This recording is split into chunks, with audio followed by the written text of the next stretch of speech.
Today's conversation is with Jamie Aarons. Jamie is an accomplished multi-sport adventure racer and ultramarathoner who in 2023 set a world record as the fastest person to self-propel up, down and in between Scotland's 282 Munros. She completed the challenge in 31 days, 10 hours and 27 minutes, beating the women's record by 44 days and the men's by over 12 hours. Jamie ran, kayaked, hiked, rode and mountain biked over 3,000 kilometres and climbed a staggering 140 vertical kilometres, which is the equivalent of climbing from sea level to outer space, and she did it all in less than 4 hours sleep a night.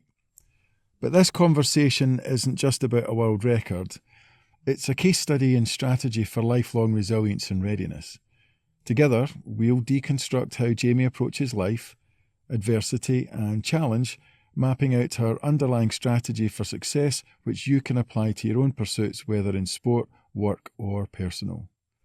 Please welcome Jamie Aarons. Just to recap what we're trying to do here today is I'm not interested in just having a conversation around like a lot of podcasts where they sit and have a chat because somebody's got a book to promote or whatever or anything like that. What I'm really interested in is speaking to people like yourself, hopefully others across the military, maybe musicians, people at the top of business, and using that matrix that I sent to try and deconstruct what, if we look at aspects of your life, what are all the things that we can use to populate that model to find the underlying system that you use, that when you've got something that starts off as an aspiration, which is really going to be really interesting when we get into the Munro round, because as far as I can tell, everything that I've read, all there is I wonder if I could do that after watching something with Donnie. And then I'm thinking, like, how does that then suddenly, because it seems like I'm used to dealing with people or organisations where there's some form of underlying social thing or something in society that they want to change for the better or whatever that is. So coming down to something is where the essence is, I just want to see if I can do it.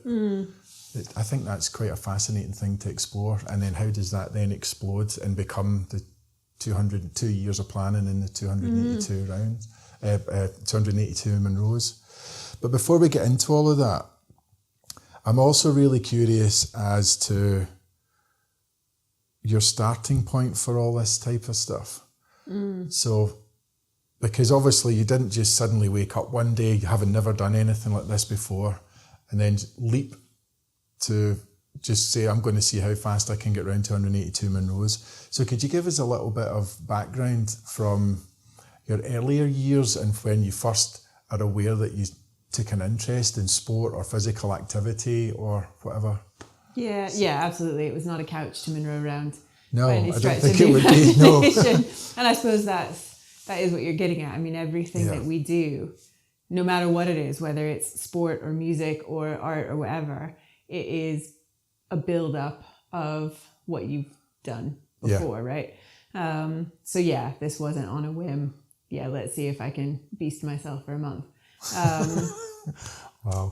Because previously I tried to beast myself for a week and beast myself for a day and beast myself for 4 hours. And, but kind of going back, I guess. I mean, I grew up in Northern California. The weather was conducive to being outside. I had parents who were active, if not particularly sporty, although my mom was a swimmer. I think she swam while pregnant with me literally until the day before I was born. Never competitive. So neither of my parents were, as far as I know, ever particularly involved in competitive sport, but they're both active people. So my brother and I growing up were absolutely encouraged to be active, get outside, get amongst the bugs, be outside with your friends, ride your bike to school, rollerblade to get frozen yogurt, whatever it was, kind of for physical health. That was recognized obviously as being important. And I think we were offered opportunities sometimes maybe, strongly encouraged to try new things. And that wasn't always just sport. We had to play a musical instrument for a set period of time when we were kids. We had to do certain things to try, basically to just expand our exposure to things that we might then have found of interest. So when I was really little, growing up in California, I was swimming before I could walk. Loosely speaking. I mean, I was floating in a pool. You know, I was one of those babies that my mom had me in a pool from noodledom. You know, I was tiny and out swimming with my mom. So that was obviously like very early exposure to what later would become sport, but to me was just fun, and there's bonding in that. And, you know, it happened to be swimming, but it could have been riding a bike. It could have been going for walks. It could have been anything. So I think there's a lot wrapped up in my background of sport that it was immediately from infancy attached to being a bonding experience. It was attached to being social. It was then something I did with friends. It was swimming pool parties. It was birthday party. You know, swimming to me evolved into competition, but that certainly isn't how it started. So is it fair to say then, because everything that you've described sounds like very positive experiences of physical activity from an early age that are just continually reinforced? I'm sure that's true. And I guess my mom, both my parents, so swimming was something I obviously had an affinity toward. So then they got me enrolled in the summer league swim club. My mom still tells the story of how probably one of the, you know, if you look at key moments to hang my hat on. So growing up where I did, I don't know if this is still the case, but the first sort of age group of competition in summer league was 8 and unders or under 8s. And I was swimming when I was 4. I think I was probably enrolled in my first competition. 4 years old, probably. Your first competition at the age of 4? 4 or 5, just doing one length, you know, with the 8 and unders. Whose idea was that? Was that something that you expressed an interest in, or was that your mum and dad kind of nudging you to try, again, that kind of try something new to see how you get on, or? I think it was part and parcel of being part of the summer league swim team. Everyone got involved. We probably all got ribbons for finishing. But I know, I mean, I was, you know, clearly the tiniest, clearly the worst swimmer by far, because I was potentially 4 years younger than some of the other kids. Three, maybe I was 5, so 3 years younger than some of the other kids, which at that age is obviously a huge discrepancy in size and ability. And my mom tells me stories of how I was last in a heat by so much, by such a huge margin, that by the time I finished, you know, I was that kid that the entire pool cheered for. Because everybody was probably sitting around twiddling their thumbs, waiting for this little toady, you know, toddler, very young kid to finish. So I would finish last by miles, but apparently got lots of cheers and I had lots of fun, and it was just an all-around positive experience. Did you experience it as a competition, or if you think back to when you were that age, was it just an enjoyable experience to be in the pool with other people? I'm trying to work out if there's a competitive element starting to appear, or if it's just this continued positive reinforcement. Because you're talking about community, you're talking about all this external support and encouragement, and I can see a lot of links from that straight up to now. And the social aspect of all your adventures and endeavours. But we'll get to that. But it's just, I can already see the seeds of that. Yeah, I mean, I can't remember, that was 40 years ago, but I certainly don't want to underestimate that I'm a competitive person. And I think there was probably something there that, like, I probably liked the idea. I think I liked the idea of pushing, well, I've always liked, and we will come on to this, you know, there is no one who motivates me more than me, and no one whose record I want to break more than my own. And I think swimming is a sport that's really conducive to personal bests, and there happen to be people around you pushing you, absolutely. You know, being able to see people as I got better, and, you know, I wasn't the last person by miles. maybe the last person by just a couple seconds. Even so, the people around me were externally motivating for me to try and, they were competitions. I did want to be as good as I could be, but that was the crux of it. It was like, I'm racing the clock, I'm racing my own time, and there's people around me who are doing exactly the same. Yeah. And if my best can be even better than their best today in this moment, then that's the icing on the cake. But actually, me being the best version of a swimmer or of a whatever that I can be, that's always been the kind of real driver. But I think there's lots of factors at play then. So while I always have focused on being the fastest, best, whateverest version of me, the external forces definitely contribute to that. So there's a nice yin and yang balance there. Yeah, and I suppose, I would be lying if I said that there weren't races that I lost or, thought I could have done better and I didn't and I was upset. There's no denying that. But equally, I was never probably more upset than when I thought I was going to improve my time and didn't. Interesting. Yeah. So what? I was racing me. I was always racing me. But in any, with maybe the exception of team sports, I think when you're an individual athlete or sporty person, I think that's the reality. Everybody's only ever racing themselves. Do you not think that's the case? I think some people are more competitive with others than others. I think for some people, being the best is the driver. And don't get me wrong. I mean, nobody's going to deny that they want to have that accolade, but that's not my primary. That's not my primary driver. That's fair. Yeah. Okay.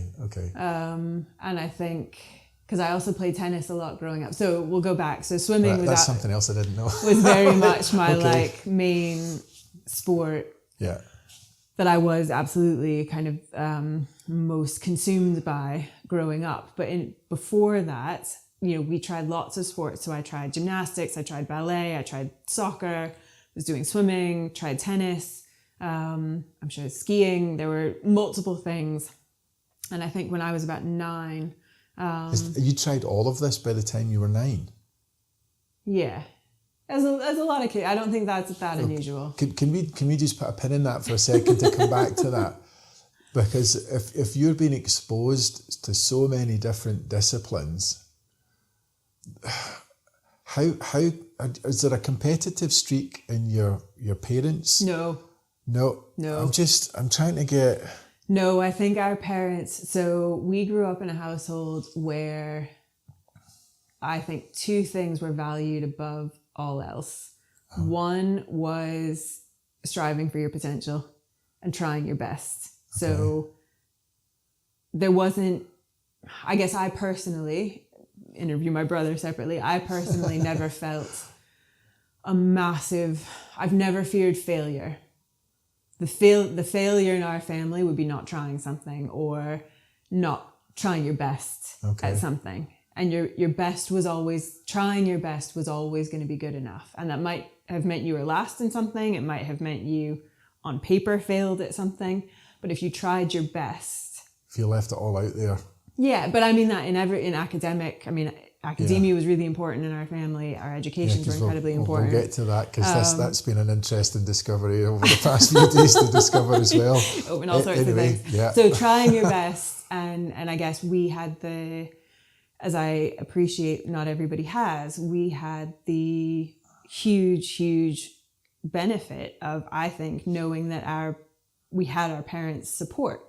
So that if you fail at something, that doesn't change the love they have for you. It doesn't change, none of that was a scary proposition because you knew that you had parents who loved you, that were going to protect you and safeguard you and, all of that. The other thing that I think was paramount to all of that was, this is going to sound really cheesy, but it was kindness. If we weren't nice people, that was what would have gotten us in trouble at home. So I think in my sport, that then came through, and I think probably no more so than probably in tennis than in any other kind of multi-person, more so than swimming. You know, being a good sports person was valued far more than whether you won a match or won a race, or were you a good teammate? Were you supportive of your friends? Were you supportive of people on the other team if something went wrong? Did you recognize when your opponent hit a good shot? Did you, kindness went a long way. Yeah, okay. So I suppose for both of those things then to come together, sportsmanship was more important than being good at sport. Okay. So, because I'm just curious to see if this is generational, and if you've got any memories of your grandparents or any stories from your parents about how they were raised, to figure out where they got the parenting model, if you like, for raising yourself and Kyle. Because I think it's just the two of you, isn't it? Yeah, it is. Yeah. So I'm just curious to see how did they land that this is the best way to raise our two kids? Yeah. So I think both my parents grew up in households where education was also very, very highly valued. I think, and I don't want to put words in her mouth, but I think my mom would say that something that was important to her was to make sure that I, as a girl, had every opportunity to be whatever badass version of a girl I wanted to be. And I don't think that necessarily meant I was going to be super sporty or that she was pushing me into sport, but I think she was very much about exposure to all sorts of opportunities, even things that maybe in her generation or in her parents' generation would have been perceived to be male-only spaces. Well, that was one of the things that I was just about to jump on, is to make that contextually relevant to, I'm not sure if you were a child of the 70s or 80s. Late 70s. Late 70s. Yeah. So I'm very much aware. Yeah, okay. So I'm very much aware of the differences of what women did and didn't have access to, or what they were encouraged.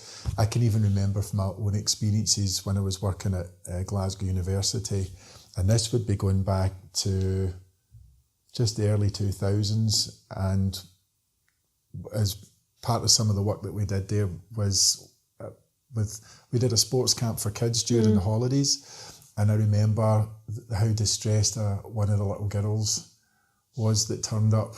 So this would be almost just over 20 years ago, and we were teaching everybody how to play soccer that day. So every day was a different sport, that kind of thing. And this girl was so distressed and hiding in the corner, and eventually managed to tease out of her that the reason that she didn't want to play is because her dad had convinced her that only boys play football. So she was, she must have been somewhere between, trying to think the ages of the kids, somewhere around between 6 and 8 or something like that. And they're just like, my goodness, so if you compare that experience of, or support, whatever you want to call it, for going into sporting, you compare that to your own parents, it's like night and day. And they were doing that 20 odd years before that again. So that's quite something. Yeah. Oh. So I think I couldn't say their actual kind of pedagogy decisions about parenting, but I think exposure to new things, I think there was a recognition, they're intelligent, highly educated people who knew that, for example, exposing young minds to music is healthy, exposing new minds to different languages is healthy.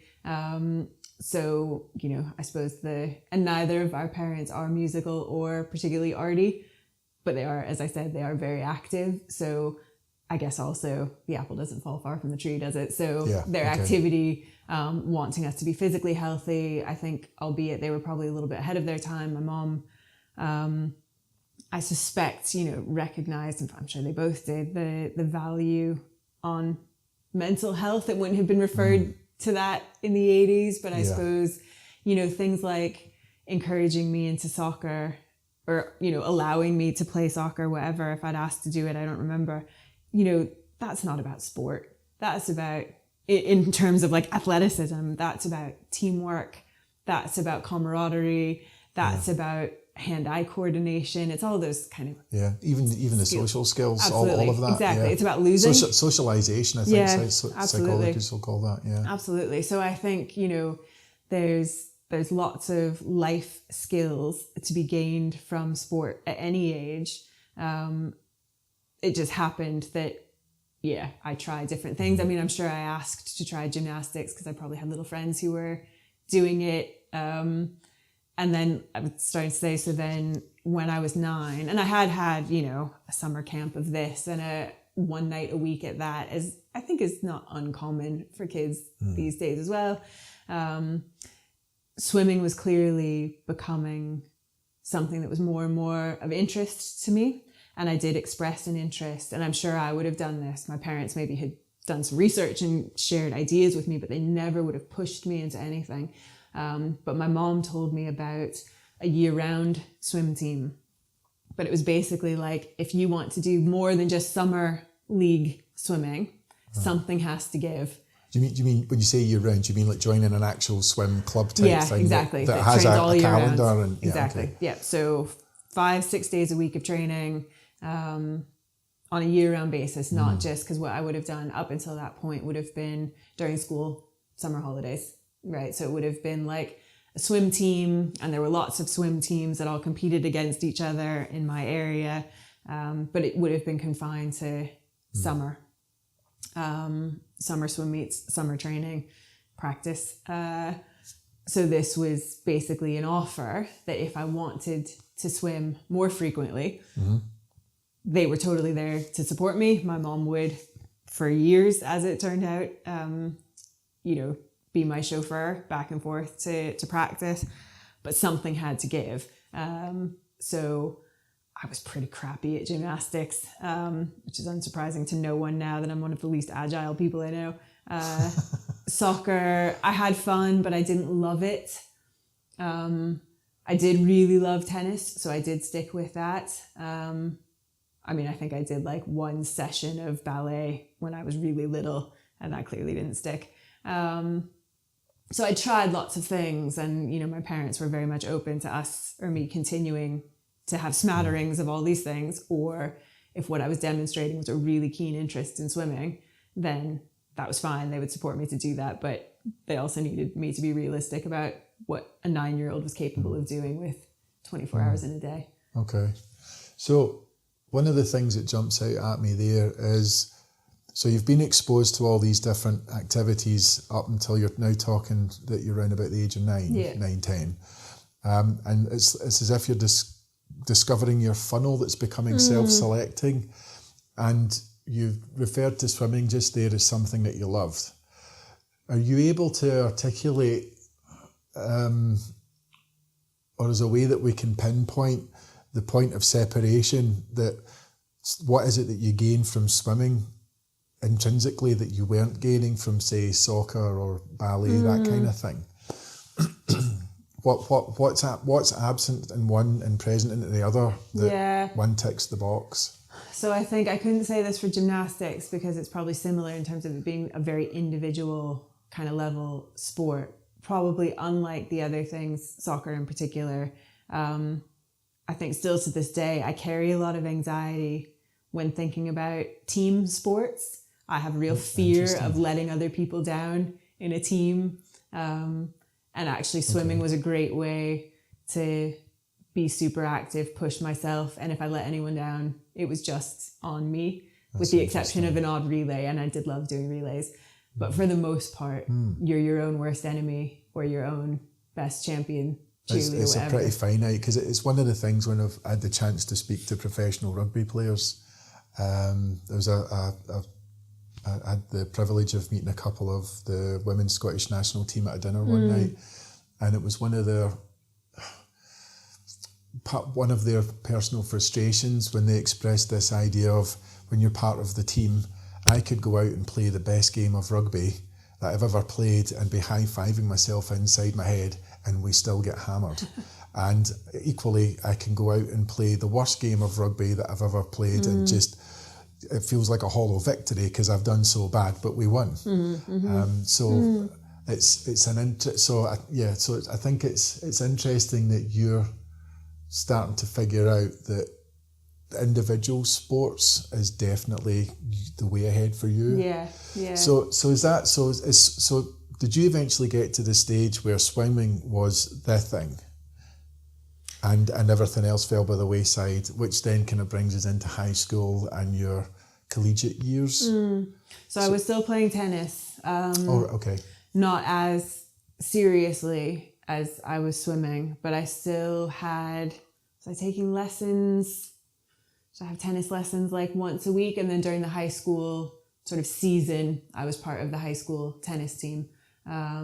So if memory serves, I mean, I was probably so fit when I was a teenager because I would have been swimming in the morning before school. And then I think I went to tennis practice straight after school. And then there's I need to double check with my mom. I might have gone swimming after that, although at some point I had lots of homework to do. But so I was still playing tennis, but mostly during high school. I don't know how long the season was, say a semester long. And then skiing was a hobby that we did as a family in the winters. Okay. I would never have considered that sport. I didn't train. That was just a fun thing that we did as a family on weekends or whatever. But then still just generally active. So in the summers, I would swim in the morning. So during school holidays, I'm thinking about in high school, I would swim in the morning at practice. Then one of my mates and I would rollerblade, in hindsight, a fair distance to go get frozen yogurt. And then we would rollerblade back to my parents' house where we'd have a little bit of downtime. Usually we'd then go swimming for fun because we had a pool in our backyard. So we'd make up synchronized swimming routines and be really silly. And then we'd go to swim practice. There were points in my high school life where I was swimming 5 hours a day, which isn't, again, uncommon for swimmers. Swimming isn't, people train a lot. It's not a sport that I know a great deal about. It's very common, a double session per day. So this is interesting. So is this us starting to get some insight into why I can't get up in the morning? Well, I can understand why you're maybe not a morning person now if you're past all of that. But I'm thinking along the lines of, I wonder if that's sowing the seeds for resilience. Because if you think about, if you're out in the morning and you're training in the morning, you've got your academic work during the day, and then more training in the evenings and whatnot. At that age, you're already starting to learn to be on your feet and operating for an incredibly... I mean, I'm comparing this to somebody like myself that was born and raised in the west coast of Scotland and isn't necessarily known as the most sportiest part of the world. Yeah. So to me, that's quite a contrast. But I can't help thinking that you're actually developing these skills and the coordination, or to coordinate all these activities and be on the go for extended periods of time, day after day after day after day. And it's already happening. And you were, at what age would you have been at that point? Double sessions didn't start till I was 13.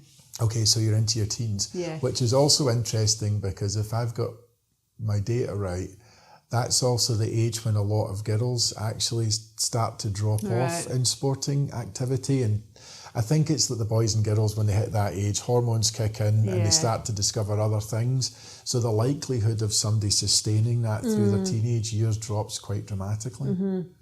So, I had never considered the other life skills gained from that, but you're absolutely right. So it's the resilience, but that in and of itself isn't just one thing, is it? So no.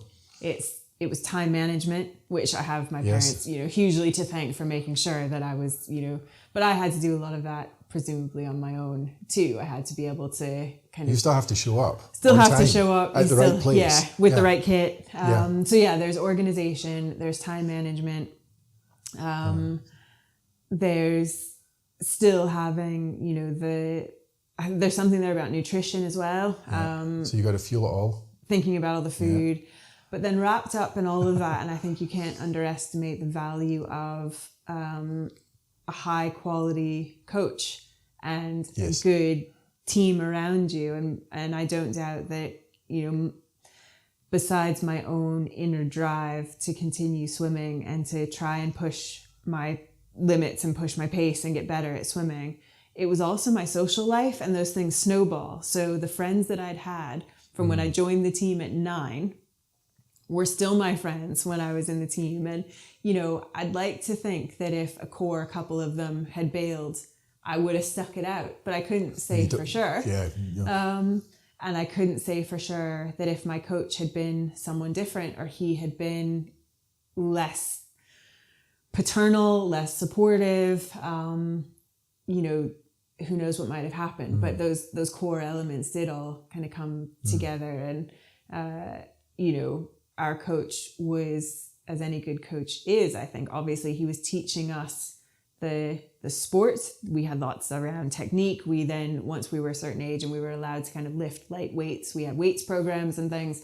So we did all of the like athletic piece that you would expect a sports coach to do. But then, you know, for that age, he was very influential in many of our lives around, you know, this is someone that we spent upwards of 5 hours a day with. Being realistic, I didn't spend that much time with most members of my family in a day, right? Okay. So obviously a lot of that was with my head underwater, but you still have the elements of someone who is a disciplinarian, someone who is a role model, someone who is gonna kind of be thinking about your life, or should be, I think, a good coach thinking about your life holistically, to be able to influence your best swimming self. You can't do that in isolation of knowing how are things going on at school. Are you having any issues? You know, if I catch you, if I hear that you've been drinking, you're toast. If I dare, you know, catch wind that you've smoked a cigarette, that you've had a drug, that you've, you know, 𝗪𝗺𝗪𝗔.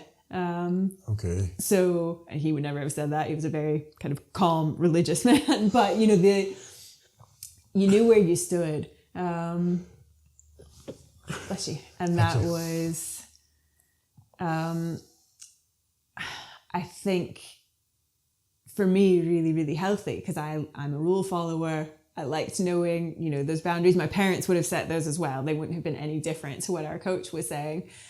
But actually, yeah, you know, I remember, I mean, I'm such a rule follower. I would never have broken a rule, but I remember kids who got caught who had.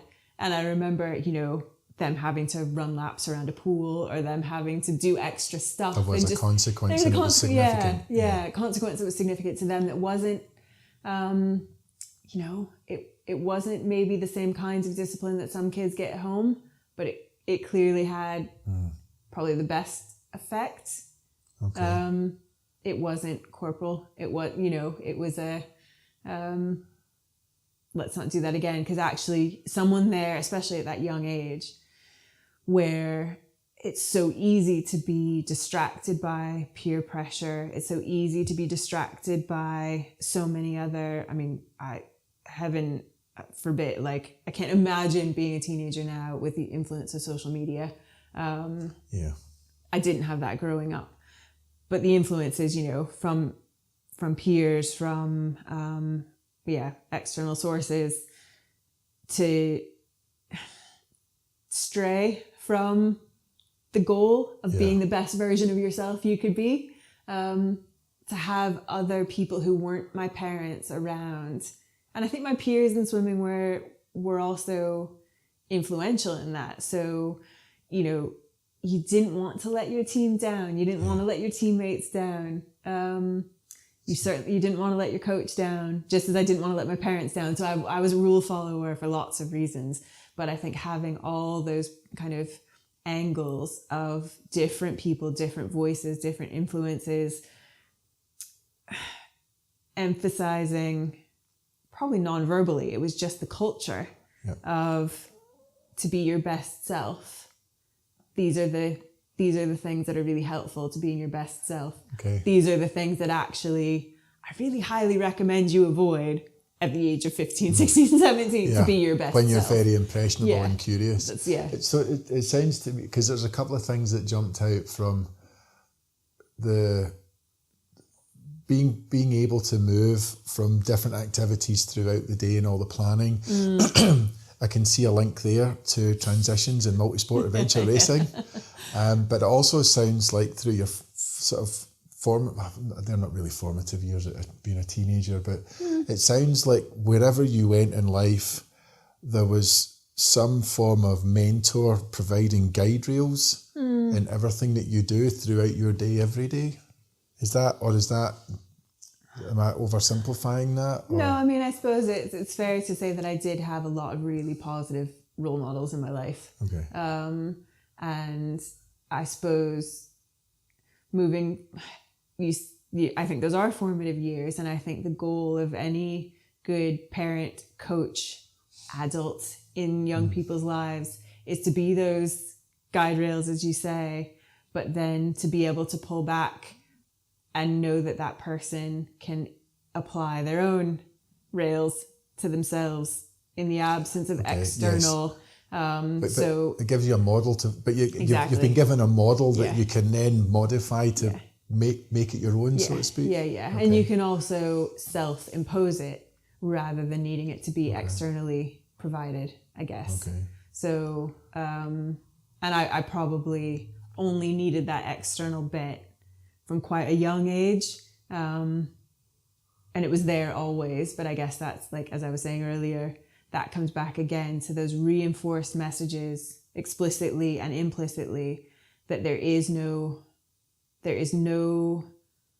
failure that is going to let us down, right? And that would be my coach, my teammates, there is nothing you can do if you are trying your best that we will ever criticize you for. There's nothing. And having that just constant culture, I think, to say, we expect a lot of you, but give it your best. Yeah. And we're here for you. And not every young person has that. So those guide rails of, are leading you, supporting you, influencing you to take a path toward your best self. But knowing that if you stray from that, they're either there to catch you, but they're certainly not going to let you down, even if they're, So having that, I felt, and in hindsight, a fairly constant culture of that.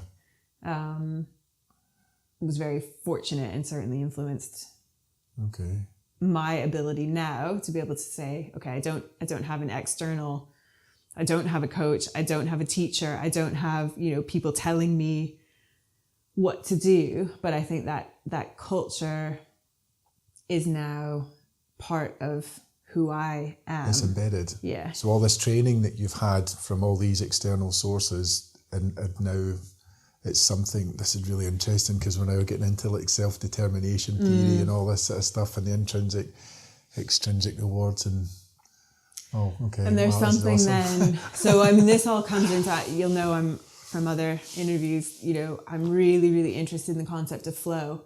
And I think there's that thing about sport as well, and thinking about, those times where I was, at the end of a race crying my little heart out because something hadn't gone according to my master plan.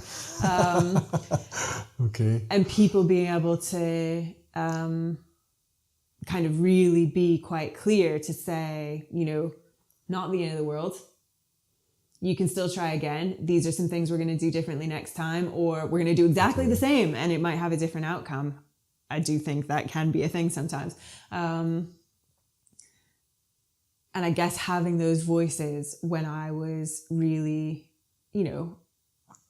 hard on myself, that voice eventually became internal rather than external, of turning that adversity into something positive, turning that devastation into something motivating.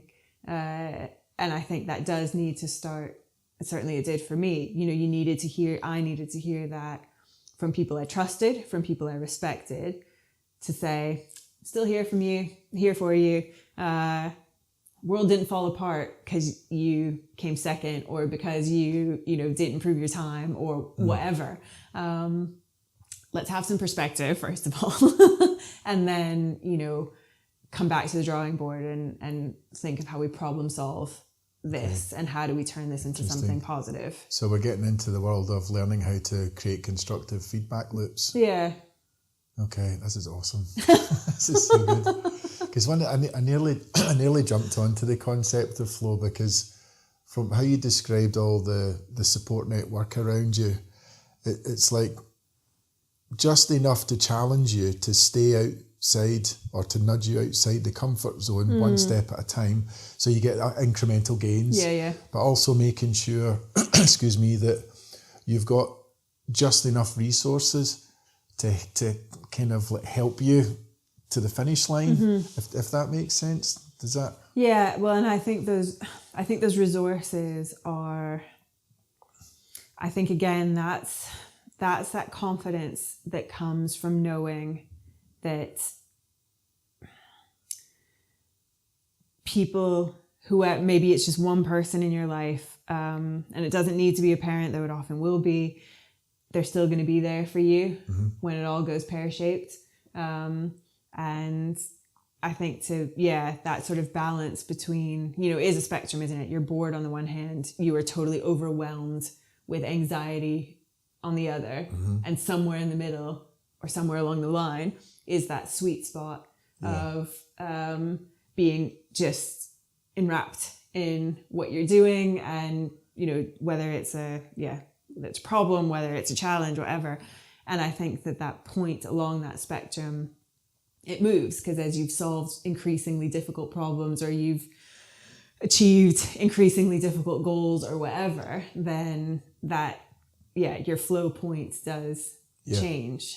And it becomes perhaps more and more, Jenny would say, audacious or outrageous, the things you have to do to get away from boredom, but to still keep you safe from overwhelming anxiety.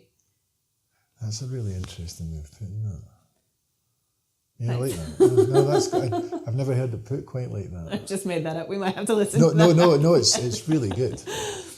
Because because what essentially you're tapping into something there. So we're looking at this in a sports context or an activity context.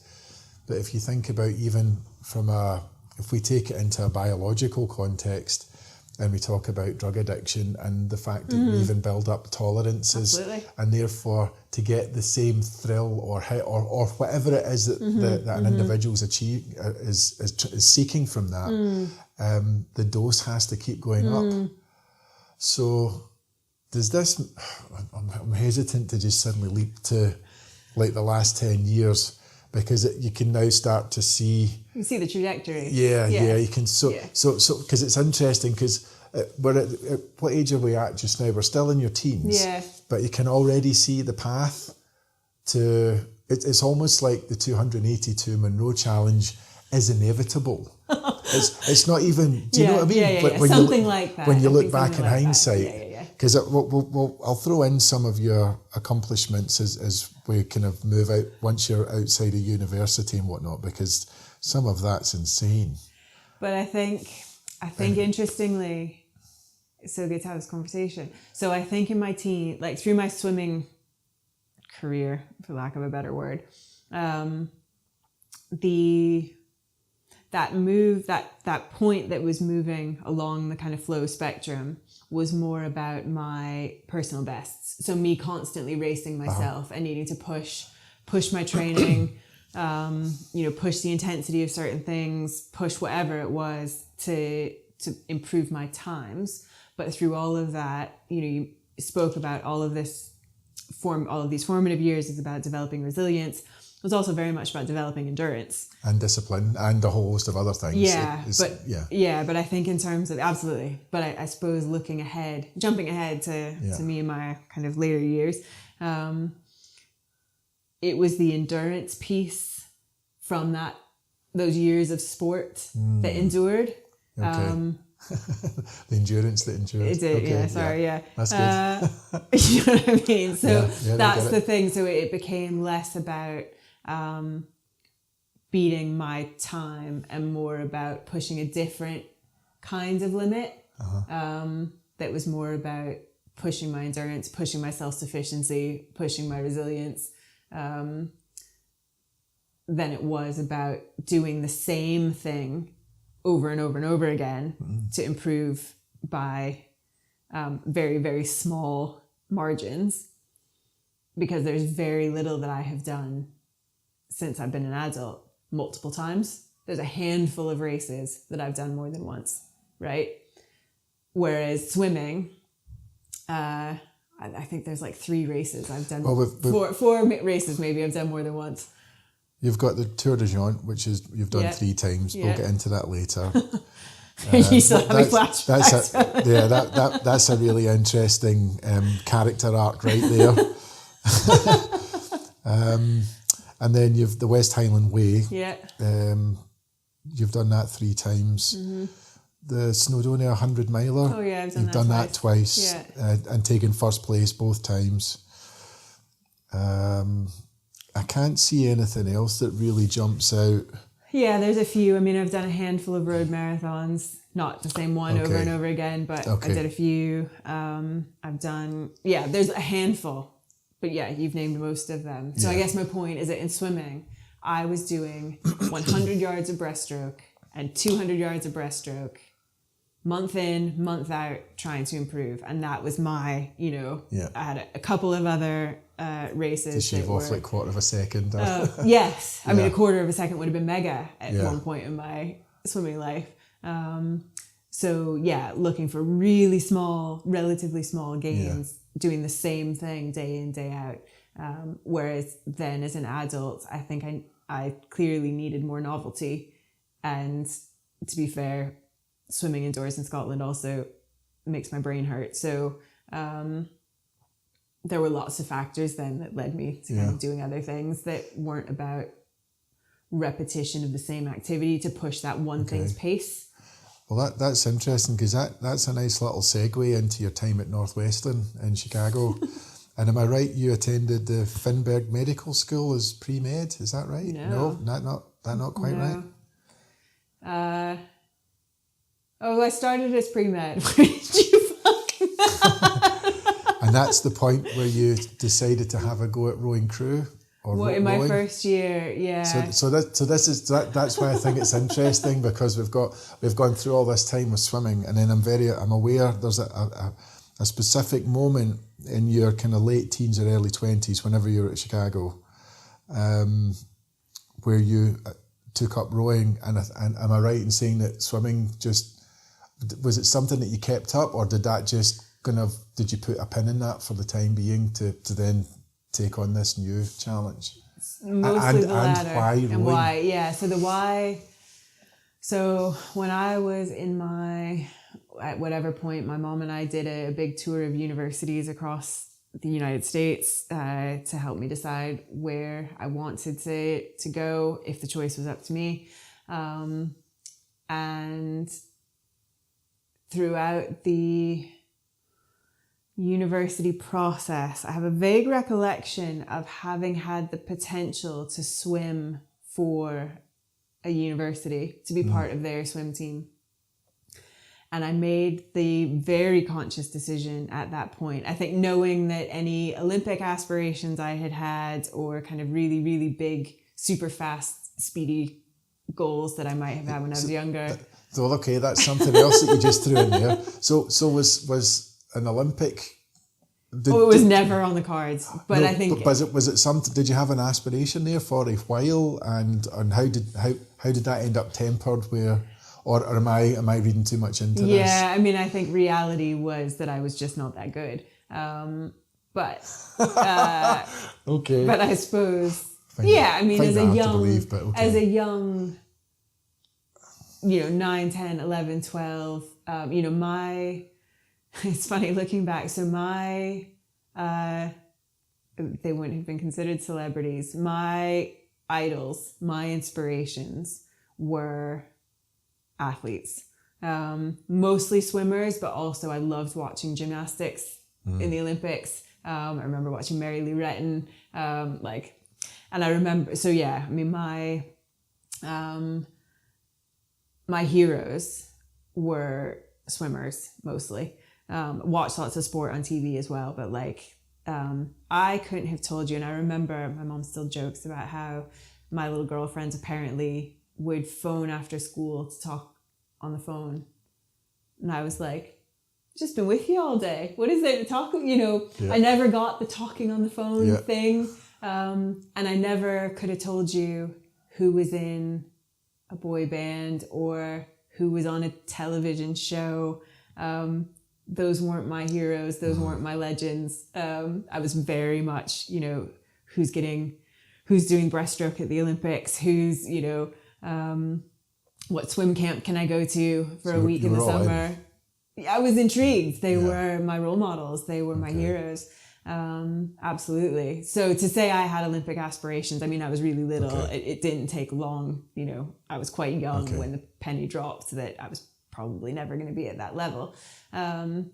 But so then when it fast forward then to going to university, and I suppose having potentially had the opportunity to swim for a university team, I took the very conscious decision that swimming had been so much of my life up to that point, and that I guess I saw university as a potential change in that path, and an opportunity. I grew up in California. I was ultimately went to university outside of Chicago.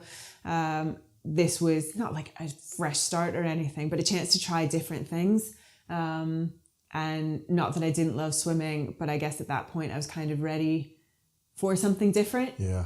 And crew rowing, it was one of those sports that I think a lot of ex-swimmers gravitate toward.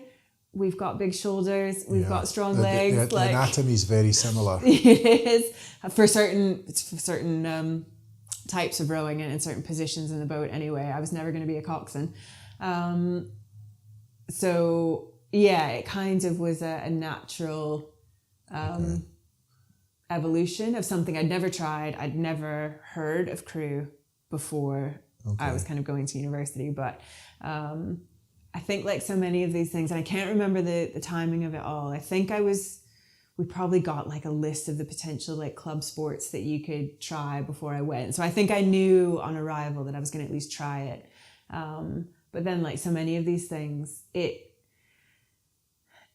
suppose they take on not a life of their own, but they self-perpetuate in as much as other people who I came to know and love and become friends with were also doing it. And so then, and I think we can unpick this as well, consciously or subconsciously, I think I'm incredibly fortunate that I have surrounded myself with people who I find incredibly inspirational in my life and who are incredibly supportive. And when you have that combination in your closest friends, you can't help but try new things and take risks and have some adventure, and also learn about activities or races or things that you never would have known about. But over here is this new person I've just met, and she's so cool and so inspirational, and she's doing this thing, and I want to know more about that, and I want to support her to do that. And when I say that I'm going to try this new stupid thing, she's going to have my back. And I think crew became that to some extent. I really loved it as a sport, but I also loved the people who were doing it. Okay, so it sounds like wherever is it temperament or personality or something like that that's creeping in that means that or does that mean that you're continually gravitating towards, so regardless, like I always think about coming from the military, and you've got like the Marines, Paras, SAS, and everybody's always, there's who's the best, and always that inter-regimental rivalry. But actually, when you get into the psychology of them, regardless of what path they go down, they're actually all cookie cutters from the same temperament and psychology and all that kind of stuff. Yeah. So I wonder, regardless of what discipline you go into, the mindset, the underlying mindset, resilience, the interest in the sport or whatever, is that the same, and that just means that's your tribe? Does that make sense? Yeah, I mean, I guess that to some extent is how is the question of how any of us make the friendships that we do. Yeah. So there'll be things there, whether you believe that opposites attracts or like attracts like, or, there's some affinity there. Yeah. And you then kind of realize that you hopefully bring out the best in each other. Yeah. And that, to me, is what makes us stick.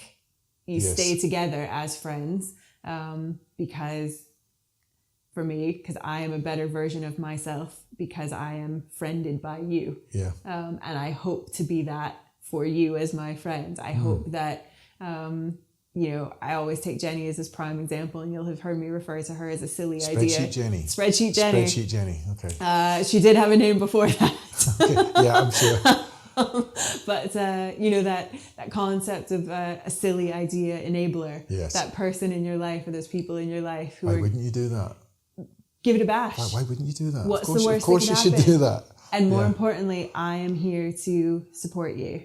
Yes. And then when I have a silly idea, I really hope and expect that you're going to do the same for me. And that's, I think, the basis on which so many of my longest, strongest friendships, that's the basis for those. Yeah. It's to know that when the going gets tough, we get tougher together. And to know that some of the parts are greater than the whole, or whatever all that of those cliche cliches, is. exactly. I mean, they So- exist for a reason. Yeah, so crew was one of those things that I actually intrinsically really enjoyed. I enjoyed the physicality of it. I loved that it was something different. We did have to be able to swim, and in fact there were a couple of girls that first year who wanted to join the team who couldn't swim, so another girl and I did their swim lessons, swim coaching to help them pass the swim test. It was a really strong team of like-minded young women who were all away from home. For the first time, really. There was a lot of bonding through sport. And I think that is, again, kind of a consistent thread through so much of my life. It's that my sport becomes my social life. And then my social life takes on a life of its own that is inextricably linked to the sport that we're doing, or the activity. And then, I can't leave this sport. These are all my, You've got all these people now. This is my tribe now. Yeah. That said, I did actually only do crew for a year because in the first year, training was it was in the afternoons, with the exception of the odd morning. But then from the second year at uni, crew practice was before school, before uni. I think practice, the van left to go to the river at something like 5, or we had to be on the water at 5 or something like that. And I stuck it out for the first week or two of my second year, having trained through the summer and stuff as well. I would have been conscientious to keep my fitness up and stuff to come back in my second year. But I'll never forget my second year. I had an 8 a.m. calculus class. This is when I was still thinking I wanted to be a doctor, and I had to do all the pre-med kind of courses and modules. I had an 8 a.m. calculus class, and in my second week, I remember falling asleep in class and thinking, this is not a sustainable way for me to not fail university. So again, much like soccer before, something had to give. And it was a shame because I actually would have really liked to continue it, but the mornings just were proving too hard on my academics, and that needed to take precedence. So it did. So throughout uni, I swam intermittently just kind of for a bit of fitness, but nothing. The exams nothing more than eventually they take priority because we're talking the rest of your life at that point in sport. No, exactly. So, I played water polo to try it. I did, bits and pieces at uni. Okay. So that gives us another nice little segue to jump across to your first ever, as far as I'm aware, this is your first ever multi-day trip in the New Zealand Alps to Mount Murchison, where you did a rope glacier crossing, as well as wading chest deep through whatever the spate of the water was, with some horrendous blisters. And I believe that was their first ever experience of that type of thing. So all the stuff that you've learnt previously, the discipline, the training, the transitions, all of that, and now we're starting to move for the first time into adventure sports, if that's the right cat. Maybe not as perceived as a sport at that point. Because this is Andy starting to appear now. Yeah, I mean, that was my very first introduction to mountaineering. Yeah, I mean, that's a baptism of fire. Yeah, what seems to have been missed out of your research is when I tripped over the rope my first ever time wearing crampons and slid down 𝗘𝗍𝗃𝗍. Okay, and Andy saved both my life and probably his. By, yeah, that was, he probably gave me this information knowing that was a likely talking point that would pop up. I think what this story highlights really is that Andy has no one to blame but himself for what then kind of snowballed into eventual many multi-day outings, activities, because that was the start. That's the seed going in the ground at that point. I didn't die. I must not be too bad at it. So how did, because I'm intrigued as to how, or because this is where we start thinking about the likes of transferable skills and knowledge and whatnot from everything that you've learned up to that point, because we're now up to around about 2000 and 2005 at this point, because that's around about the time you were in New Zealand. We were in New Zealand in 2002. Because I think, you were there just before me. Yeah. Right, I thought we were there at the same time. Okay. Yeah, the Mount Murchison trip was about February 2002. Okay. So, because by any stretch of the imagination, that's a lot to take somebody out. I'm aware that Andy was a very adventurous, because I'm aware of his mountaineering trips in South America and all this kind of stuff. So he's pretty hardcore. But he must, having known him for 20 years, he doesn't strike me as the type of person that would just, he'll be fine. He'll be quite measured, and he would have seen something that, Jamie can do this. What do you think it is that he would have seen? or is he just aware of, she'll just take the punishment, that whatever I throw at her, she just won't give up. Yeah, she thinks I'm cute. She'll follow me anywhere. I wasn't thinking about it like that. I was thinking more of the lines of his assessment of you and your ability. Maybe he was trying to impress you. Maybe. But, I mean, that's a conversation I'm going to have with him at some point. It's a risky strategy. It's pretty bold. It's quite bold. But I'm curious to understand what you think he might have seen in you that he went, she'll smash this, or something like that. I have a sneaking suspicion he'll tell you that I told a fib, which is not true. We have a very different opinion or memory. Okay, there's being a sliding doors moment where there's two different realities here. How much experience he thought that I had at that point of that trip. Although you're right, he knew that I didn't even own hiking boots, hence having to rent them, hence ending up with the worst blisters I've had in my life. That's why you had the rental boots, because he didn't explain. I was like, rental boots? Yeah, I didn't have hiking boots.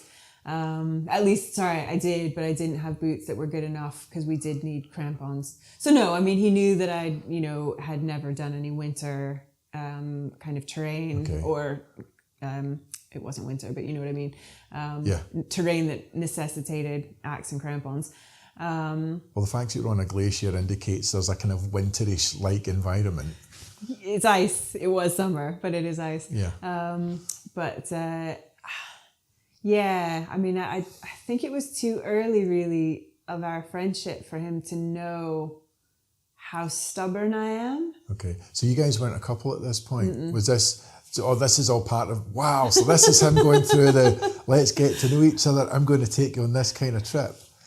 Yeah. Wow, that's even more.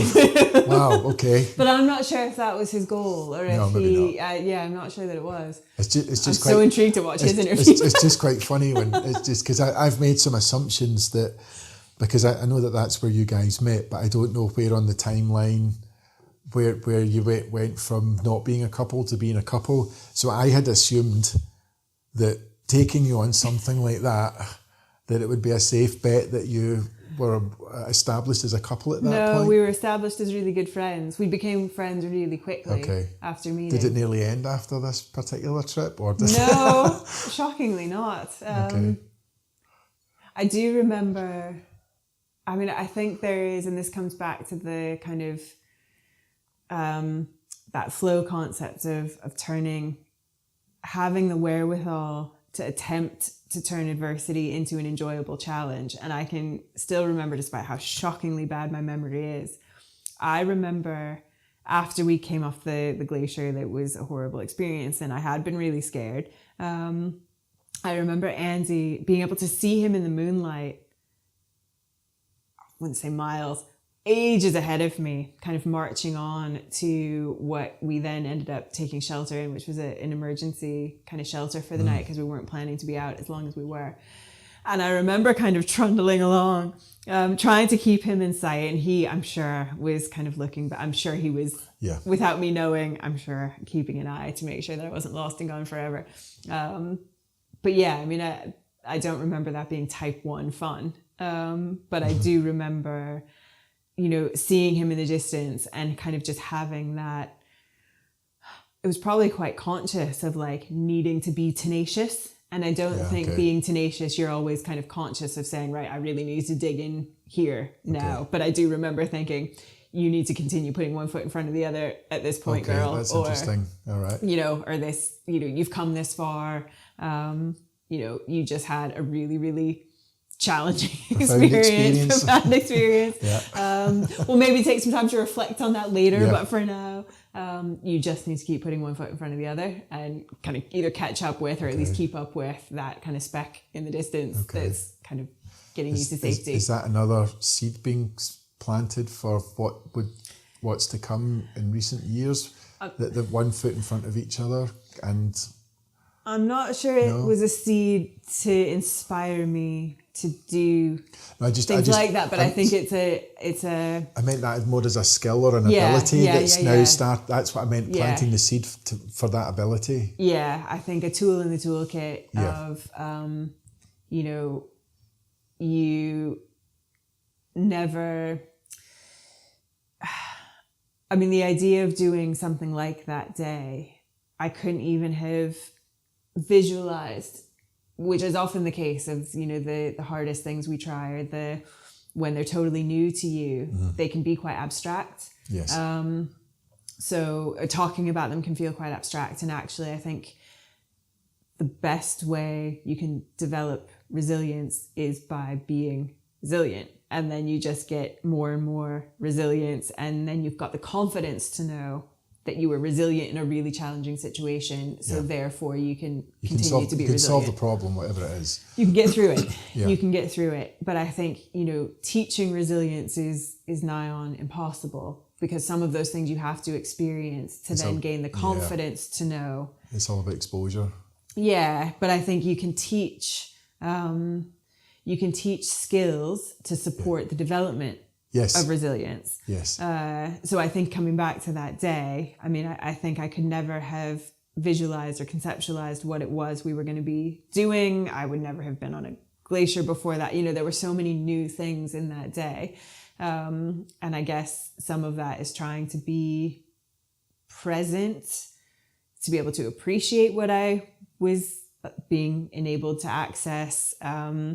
But then also kind of later being able to look back and say, you know, literally what didn't kill me has made me stronger. And, you know, to draw on those experiences in, you know, future events, absolutely, that seed, that is what grows then, isn't it? So then it's like, right, do you remember that hard thing I did? It means I can do other hard things. But again, like you have to, I suppose there's exactly as you said, like the exposure to those hard things to develop that resilience. You know, I've said somewhere else, like, I don't think you have to be in a hurricane to learn how to weather a storm and to be able to weather a storm. You don't need to leap straight into like nearly dying on a glacier or thinking you were going to die on a glacier. Even though you did. to be able to then be resilient later. You don't idea. Need to go from 0 to 60 to develop your resilience, but actually doing those things kind of in incremental ways then can be quite constructive and healthy and not overwhelming. And again, thinking about that point where things are actually, this isn't this isn't flow anymore. This is actually anxiety. This is overwhelming. This is cortisone. This is stress. Yeah. There were elements of that night for sure. But then to be able to look back and say, okay, actually, I was maybe not completely self-sufficient, because obviously Andy was there 100% looking after both of us.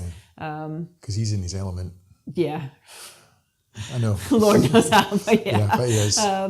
But then, you can, to be able to look back and even if that's not, a conscious, diarying it and thinking about it and reflecting on it, it's in you, it's in, so that then in the future, it's like, actually what I'm going through is hard, but I've either been through worse or I got through hard stuff. Yeah. And I've got the confidence to know that I can get through hard stuff again. And I talk a lot about, that kind of, as you were saying, the putting one foot in front of the other. I have confidence now that I didn't have 20 years ago, that as things kind of ebb and flow and there's peaks and troughs of, a day, a minute, an hour, whatever, as you're going through like ups and downs, when I reach a low point in situations, in events, in challenges and adventures, I've got the confidence to know that low point will pass, because I have experience of low points passing, and I couldn't tell myself when or how or why that low point is going to pass in that moment or in that hour or in that day. But I've got the confidence to know that it will pass. Mm-hmm. And that then drives perseverance, because I know that if I persevere, one way or another, this low point is going to pass. Yep. But that takes experience of those low points passing. So I try especially when I talk to school kids and others kind of taking on big challenges, it's trying to embed in someone their own confidence to know that those low points are going to pass.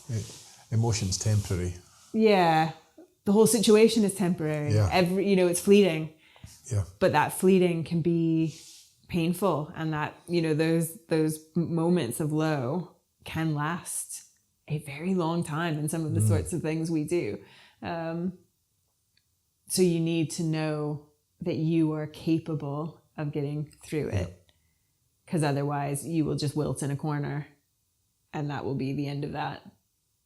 So to be able to push yourself physically is, I think, down to the mentality of knowing that if you physically keep going, it's going to get better.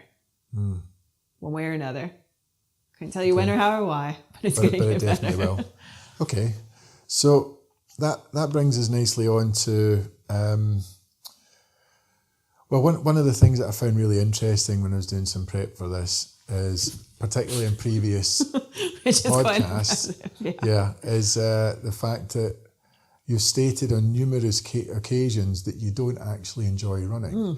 I do not. So I realised this. So we jumped ahead to New Zealand. Now we're going to go to New York, where you did a double masters in social work and education, and that's the point where I believe you took up running for the first time. Is that, or at least seriously enough to aim for the New York Marathon? Yeah. Is that so right? If you back up ever so slightly back to university in Chicago, I had a girlfriend who was a runner. She was super speedy.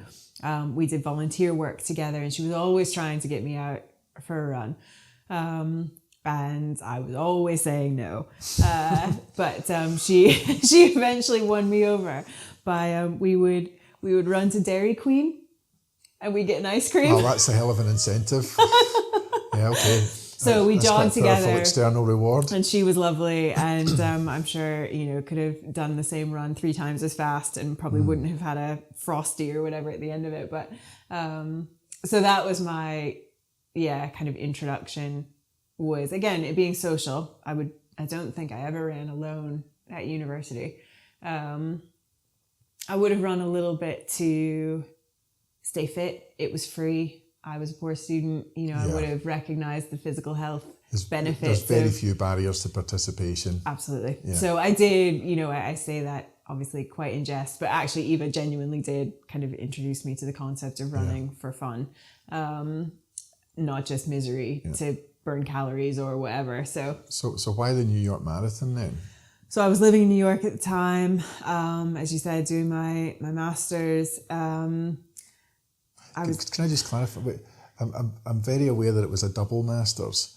Does that mean you've done like 2 master's degrees compressed into 1 year or something? Because I understand it was social work and education, which is 2 separate subjects. 2 very separate subjects. The reason I'm pointing this out is I want to highlight the theme of overachiever, which seems to have been there from a very early age. Because one could also argue that I was nervous about facing the real world and really like education. So the more I could do in the confines of education. This was actually a way of fighting off adulting. Exactly. Okay. There was an element of that for sure. There was also an element of indecision that was quelled by, if I can't decide, I'll just do both. Well, that's one way to go about it. And there was also, to be fair, that's a bit in jest. So my initial intention was to get into kind of counselling and therapy and kind of the clinical side. So social work in the States is quite different to here. It is quite different to here.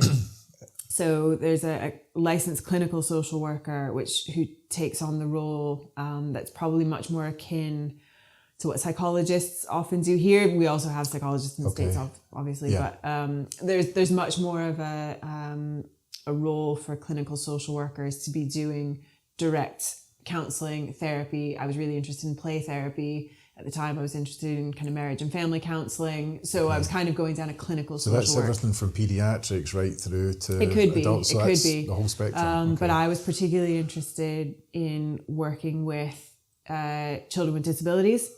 And my impression from having done research into various social work courses was that there wasn't a lot within the social work degree that specifically was around teaching about children and young people with disabilities. So the 2 universities that I went to, so they were separate universities, but they joined forces to essentially negate the need to take similar classes between the 2 courses. So if there was, for example, human development, perfect example. Right. So I didn't need to take a human development module from Columbia and a human development module from Bank Street. They recognized, there was reciprocity, that they recognized kind of overlapping courses. And it meant that each individual master's would have been 2 years on their own. They combined and included summers, in fairness, to be 3 years. And then there was also some crossover in the kind of placements that I got. So because it was a master's in education with kind of a focus on early special education, my placements were a bit more focused on working with children and young people with disabilities from a social work and then laterally from an education perspective. So is this where your involvement in the Special Olympics came into this, or is that just coincidence? It was before. So I was so Northwestern, where I went to university, they had hopefully they still do, a student club that was essentially responsible for coordinating and running the kind of regional Special Olympics games. So they were a huge kind of cohort of volunteers who were involved in coaching, involved in organizing the event itself. There was Special Olympics, like the organization of Special Olympics had obviously kind of involvement and representation of an actual grown-up. Of course, But for the most part, the student group was responsible for kind of organizing and working with the teams and the athletes and coordinating all the volunteers and then running the day itself, or the day or 2 days. And can you just clarify, because this was something I didn't understand. I thought the Special Olympics and the Paralympics were actually the same thing, but I've recently I've just discovered that they're not. Can you clarify what the Special Olympics actually focuses on as opposed to the Paralympics? So Paralympics, just to distinguish between the two. Yeah, of course. So Paralympics is for people with physical So that's adaptive athletes physically. Yeah. Right? And Special Olympics, I need to look up to double check this is still their model, but they would have been, certainly when I was involved, for people with intellectual disabilities or, kind of it was predominantly people with learning disabilities, kind of autism. So it's around cognitive impairments and intellectual disabilities. Okay, cool. So, and with that could obviously come physical disabilities as well. So anything, lots of young people with, or in fact, all ages. Like the Paralympics, Special Olympics covers everyone. So, cerebral palsy, Down syndrome, learning disabilities. Everything and anything. Absolutely. Okay. Absolutely. So a really diverse, really lovely, diverse group of people. It was great. So that had been at university. I was heavily involved in the group that that did all the kind of Special Olympics. From starting as a volunteer when I was relatively new at uni, all the way to being the co-president, co-lead with Eva, the girl who I have to blame for running me to Dairy Queen. So we were kind of leads in our last year at university of Special Olympics. So I was always interested in all my summer jobs at university, they were like working at camps for young people with cognitive impairments and intellectual disabilities. That had just been a real area of interest of mine, a group of people that I loved working with, families that I enjoyed working with. So then when I should qualify it. I was wondering if there was a specific link between your areas of study and that, but actually it's just out of pure personal interest and coincidentally just happened to be within a field that you were interested in. Is that so I guess we've drawn to Special Olympics because I was really attracted to the idea of supporting people with with disabilities to achieve in sport. And actually, again, you could unpick the amazing benefits of Special Olympics and being involved in that. And then, I guess the same sort of ethos and values applied to when I was thinking about, what's my future in social work going to look like? I would like to continue to work with people with disabilities. And in order to inform my social work practice, I think that I would benefit from having greater education around kind of the special education piece. So did the kind of dual program. This is interesting because it just occurred to me that I'm seeing parallels with when you were younger and the try everything and see what sticks. It seems that almost academically you're trying all these different things to work out what's the thing that you love versus that's kind of cool, but I just don't really see myself following that path. And kind of you've created, like, it comes across to me like you're creating another funnel to then...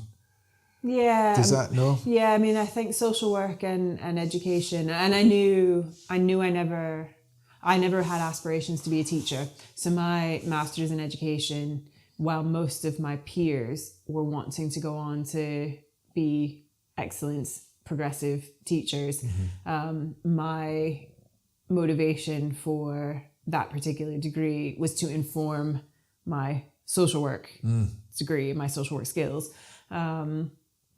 I think I've known from day not that there are certain subjects that not only do I not have great interest in, but I'm horrible at retaining information, horrible about putting into, effect. Whereas I think for me, kind of the clinical side of social work was much more about the soft skills, and it was about, kind of human development, and probably getting into, and probably one of the reasons I chose Columbia as well, was around the approach for strengths-based approaches in counselling, thinking about, again, talking about helping me reach my potential when I was young. It's about utilising skills and strengths to work alongside and empower people in a counselling kind of context or a therapeutic context to do the same as I, had tried to do earlier on. I mean, I knew that I was horrible at calculus. I might as well have slept through it and stuck with rowing all those years before, there were certain things that I was never going to be the mathematician. But I was really, really attracted to relationships, building those therapeutic relationships. And so it kind of evolved from that. And then while I was living there, again, I guess I did start to run a little bit when I was doing my master's, just in the university gym. Again, it was either cheap or free. I remember. So when you say, are we back in New York now? Back in New York, right, so back in New York now. I remember going so slowly on the treadmill. I used to be able to read my textbooks on the screen kind of thing. Okay. This was before you would have had TVs and hoo-ha all over the place. So you had to bring your own Walkman or CD player or whatever. You had to amuse yourself, and so I would, at least feel some physical activity or do some physical activity while on a treadmill, sometimes walking, sometimes jogging. And then, I don't remember actually where this stupid seed got planted from, but it was kind of this idea that I should try to run a marathon once in my life, maybe before I'm 30. And if ever I'm going to run a marathon, it might as well be New York. And here I am living here. So with everything that you've accomplished up to this point, because this is the thing that I find fascinating is because you're describing, maybe it's something I should do. And then you go off and 20 years later, you take all these accolades and podium finishes on all sorts of ultra marathons and. Yeah, it's weird, Yeah, but it's that kind of, I suppose I should really put some time in, So I think the running thing, so I obviously used to run for tennis, but hardly any distance at all. We didn't do... that's like shuttle run, exactly, really. Yeah. And we didn't do much running training in, the high school tennis season that I was doing. Running to me was kind of seen as a punishment. If you were running, you probably did something wrong. Okay. If you were running laps of something, you definitely did something that you experienced? Oh no, because you I would never have broken. I would never have been the runner. Right. Okay. So you never got sent on a run around the. Okay. And to be fair, I don't know that it even happened very often. But also, running. I don't know if other swimmers feel this way, but certainly for me, my impression has always been that those of us who grew up as swimmers, blinkered swimmers, water babies, we are inherently just not runners. I'm not built like a runner. Running does not come naturally to me. It didn't then, it still doesn't.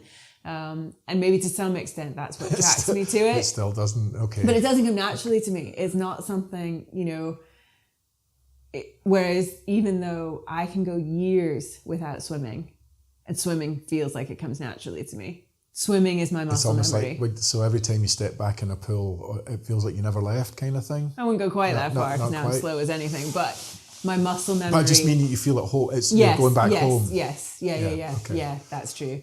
My identity, I was saying this to somebody the other day, my identity somehow still calls myself a swimmer. I've not swum more than I've done the odd open water swim, did a couple of triathlons, but I am, people who have known me in the 20 years that I've lived in Scotland would never identify me as a swimmer. Whereas that still to me is... when I met you at Greens all those years ago in Vinniston, that was something that you did then. Because Ross was around at that time. That's right. So it's not something that I don't think I appreciated that was actually your core activity, if you like, through the previous years of your life or anything like that. Yeah. But I was aware that it was something that you did. Yeah. So I do. I feel comfortable in the water. So there is that. So running, I think, to some extent, the challenge of, trying to take on, as it were, the New York Marathon was that was and would still be so far out of my comfort zone, right? I could have swum, maybe not swum a marathon, I could have swum the equivalent, the 4.5 hours or whatever, but this is with far greater ease. Yeah, but this is also post Mount Murchison as well. Yes. So you've already got that. Yeah. You've got that experience of adversity in the bank and everything that you described about knowing how that you've developed the skills to know that you're going to overcome challenge, and those little the distress that can be experienced is temporary. And then suddenly you've gone from that, and it's only 26 miles and it's a road race. So it's like, what exactly? There's something as well we haven't touched on at all, which is about my need to spend time outside. So there's something about where I lived for university and latterly where I went to do my master's, that all the pools were indoors. And that doesn't inspire me at all. Of course, being in Scotland, I associate a swimming pool as an indoor activity. No. So there was one indoor pool. I remember it well. I'm 100% sure I got a 𝗪𝗁𝗶𝗲 from the stupid place. Yeah. There was one indoor pool that I can remember growing up that was about an hour from our house, that we had a swim meet once or twice a year. And I can remember the humidity and the floor and the claustrophobia. Everything about it just wasn't pleasant to me. Whereas, and it's not like the activity itself changes. You're still just watching the black line at the bottom. You're still in your own head. I get it. Yeah. So it is funny to me that I find it such a different activity to stare at a line with the sun shining on my back versus a strip light above my back. But there is a difference. And it's why when we did move here, I did buy a swimming wetsuit, and I did do, and occasionally still do bits and pieces of open water stuff. Yeah. But I also don't like being cold. So we've got that to contend with in this country. So then the marathon, it wasn't just about... So that's interesting. So it wasn't so much about running, it was just about being outside. It was a combination of those things. It was about something, as you said yourself, that was accessible. Try something new, it's accessible, it's free. Again, I was a student. I was acquiring debts, as many of us in the US have done. It was something that I didn't need, in terms of its accessibility. It was a pair of shoes. Right? Mm-hmm. I was really fortunate where I lived. I was really close to Central Park, so I could go and run little bits of, it was all still on tarmac, but it wasn't like running through busy streets or anything. I could go to the park. So all of those factors, I suppose, compounded to make it an appealing challenge. And I guess, again, that whole thing about, for me, it's not just about the end goal. And to some extent, it's not about the end. I shouldn't say it's not about the end goal at all, but I need to choose things to do that the pursuit of those things makes me happy. Yes, that makes sense. Yeah. So I get that. The pursuit of trying to get fit enough and run enough to feel like I could do the New York Marathon, that was very motivating. And there's something as well, and I know this myself, kind of as an adult, sometimes I do need that external pressure / motivation of signing up for something to get me to kind of start the process. And once I start, then I'll keep going. So, that's interesting. So that strikes me as somebody that's outcome focused, or would you just no, I guess that's no. So I think the process up to the outcome is as important as the outcome. All right, so I think the pursuit of, so it's totally cliched. I think the pursuit of happiness should make you happy. I think the pursuit of that goal should, in and of itself, bring you satisfaction. So, I won't spend however many months of my life building up to a one-off goal that I may or may not achieve. Yeah. If those months of my life aren't going to be, at least on balance, most of the time, something I enjoy doing. So the goal creates the incentive. Yeah. But the process is the bit where the joy is found. Yeah, that's a great way of putting it. Yes, great. Nicely done. No, it's just interesting because I've got one of my friends that's a psychologist, and I'm just comparing how I think I work in comparison. I've been told I'm pathologically outcome focused. Right. And I'm just testing what you've said there. I think the outcome is important, so I don't want to downplay the value of having a goal. Yeah, I will suffer the process to achieve the outcome. Yeah, whereas I won't. I don't think, I suppose particularly when you look at the sorts of things that I'm now processing toward, the amount of time and commitment, I think life's too short to spend that much time on something that I just find is a sufferfest. Okay. Right? So don't get me wrong, I have pushed myself very hard. I have had training sessions or meals or whatever that in the pursuit of that goal I haven't enjoyed. But on balance, I guess I'm saying I want at least 51%. The lack of joy. Yeah. Okay. I want 51% or more of the pursuit of the goal to be rewarding in and of itself. Okay. I want to have fun getting to that goal. I want to feel better about myself, whether I get to that goal or not. I want to feel like I'm a better friend or I've done some cool things or whatever, even if that goal never comes. So, I mean, I think, so here's a good example, right? Okay. I got it into my head however many years ago that I was going to embrace running and I was going to try to get faster and I was going to start to do park runs and I was going to try and improve. Right. I'd never run a 5K for time in my life, but I decided, right, this is something accessible, just need a pair of shoes. So where does this fit with the marathon? Is this... Oh, this is just a couple of years ago. Oh, right, okay. This is like, it was pre-COVID, so call it five years ago. 6 years because ago the now. 5K is going to be all about pace, Yes. whereas all your other stuff's just about... It doesn't survive. Yeah, but it's that endurance, it's slow moving. Yeah.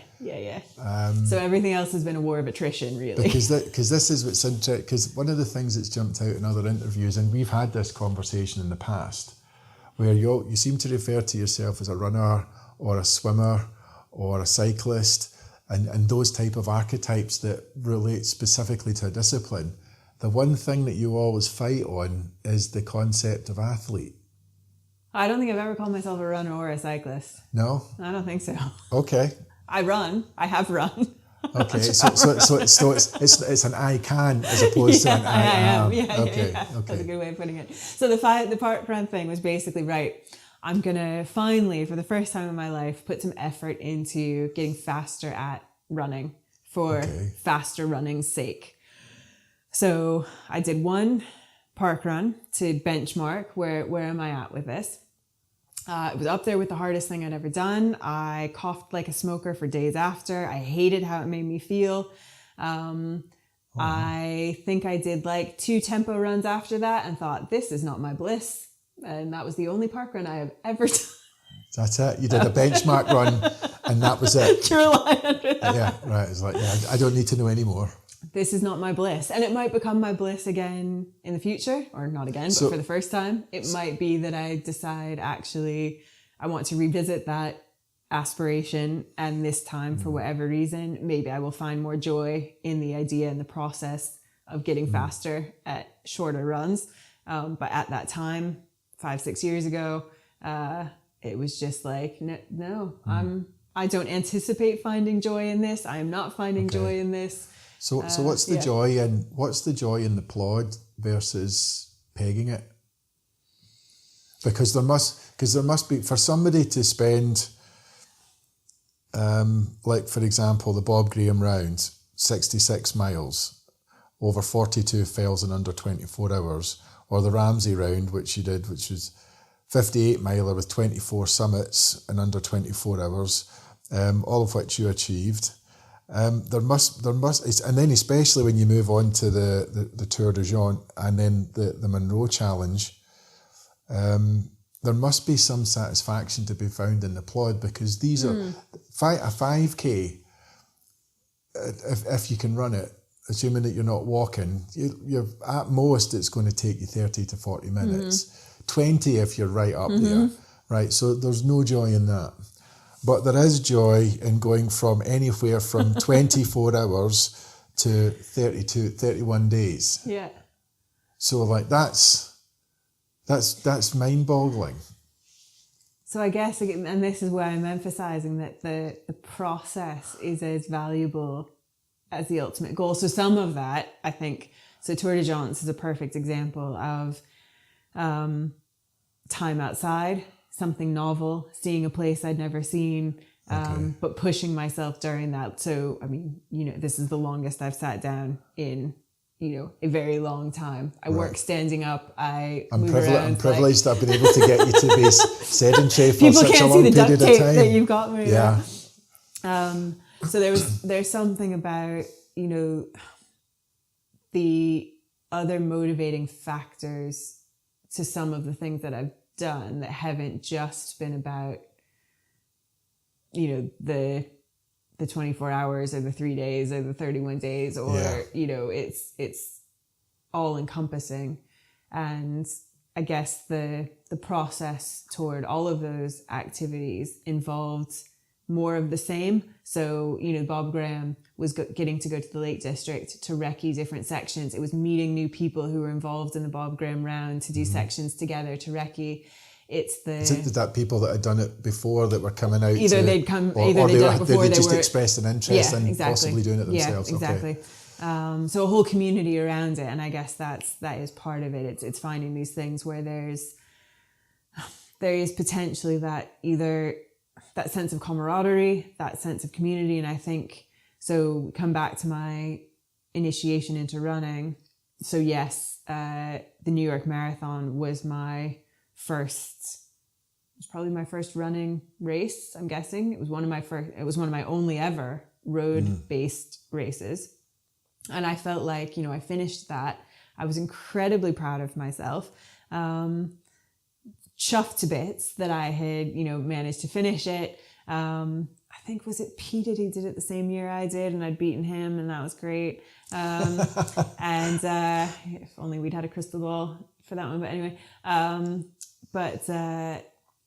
Ticked that box, and that was okay. Did a marathon before I was 30. We parked that to one side, and I genuinely had no interest in running. Again, I would rollerblade around Central Park a lot for fitness. I would jog a bit here and there on the treadmill again when studying or something. Okay, because this is really interesting, because I thought that was a seed being sown, and then the process of escalation was from there, which takes us all the way to 2023. So first, and if you've got females in your viewership, this is a wee side story that we don't really have time to get into, and I'd have to start paying you as a therapist. But so after the New York Marathon, bear in mind again, I was at the doing my master's, so I had access to university services, university facilities, and it's probably a week or more after I'd finished the marathon, and I was experiencing quite a lot of pain in one of my shins, and I'd had shin splints when I'd played tennis when I was much younger. It didn't really feel like that, kind of. I wasn't sure, and I kind of let it go. And I had access to university health, and decided, why don't I just better safe than sorry. I'd heard about something called stress fractures, so I decided that I should, maybe get that checked out. As a new runner, it's a strong possibility. Absolutely, or so I would have thought. Bear in mind, I was 20. How old was I? Early mid 20s. And I will never forget, again, horrible memory, but the female doctor that I saw said stress fractures are most common in women with nutritional deficiencies, and I didn't look like I had a problem with eating. And if I had the confidence... Right, hold on. They actually said that? Actually said that. And if I had my confidence and my head on, as I do now, I would have pointed out that I could very easily have been bulimic. I did not have an eating disorder, but I could have, which would have given me a nutritional deficit. And I still would have had the body type or the body shape that I did, which was not of a very skinny person, which is apparently what she was expecting if I did indeed have a stress fracture. And I remember leaving. I didn't have a stress fracture, as it turned out. It had nothing to do with I thought there was going to be a build-up to something really serious. But no, it was actually to do with how they managed you through the... okay. It was their conduct or whatever. Their conduct. And I remember, and forever think, you know, for all those young women out there, women of any age, people of any age, it affects men as well, you know, thinking about how you respond to someone and our use of language and leaving thinking, do you know... It sticks. It does stick, and it's lucky that I was resilient and I'm resilient, because if I didn't have an eating disorder when I went in, I might have had one when I came out, or disordered eating, if not an eating disorder. Yeah. It didn't motivate me to run anymore to lose weight, luckily. But it was one of those things that I was like, oh, right, this is the response you get when you've just run a marathon and you're basically being told you're fat. Thanks. Holy shit. So is that the first type? Because when you think about all the mentorship and coaching that you've had from such a young age up to that point, but I can imagine that's such a stark contrast that it would be quite a shock at the time if you'd never experienced that beforehand. And I think as someone, I mean, I've always been self-conscious about my weight and my body, and I've, you know, tried to do a lot of work to remind myself of all these things that my body has not just helped me achieve, my body has achieved these incredible things. And it's not a skinny body, and it's, you know, so there's a lot of stuff that I've kind of tried to work on myself, but my self-image, my body image has never been particularly positive. We're definitely straying into the hourly rate. Yeah, sorry, exactly. Okay. So anyway, so coming back to the important things, which is my running background, ticked that box of the New York Marathon, had, you know, not had a stress fracture, but it didn't exactly leave me, as proud as I had been when I finished, it didn't leave me desperate for more. Okay, because that's straight, like, you're looking, I haven't had stress fractures like that myself, you're looking at least 6 months of... Yeah, I mean, and I didn't have a stress fracture. I can't even remember if the woman did an x-ray. I probably did just have shin splints that just were lingering for a long time. Wasn't like a tendinitis or anything like that? Probably, because I think that's essentially what shin splints are. I mean, I didn't finish that and think, gosh, that was such a great experience. I'd like to repeat it. I thought, gosh, that was a great experience. I got to do once in my life. I don't really feel the need to repeat that. That's off the bucket list. Yes, okay. Absolutely. So it wasn't until, then it was 2 years later, maybe, when we moved to Scotland. And again, I kind of say this in jest, I was kind of jogging intermittently, but mostly just kind of for mental and physical health, not for any ambition or, you know, certainly nothing competitive by any stretch of the imagination. But then when we moved to Scotland, I joined a local gym that had kind of a social running club attached to it. And when was this Finiston? Where we met? Exactly. Ah, right, okay. So when we moved here, neither Andy nor I knew a soul besides each other, but we didn't know anyone. And so I was joining the gym, and there was this sociable running club, and I, you know, felt so anxious about going along, not knowing how fast people would go, if I'd be, you know, all those anxieties that come into joining any kind of new sport activity.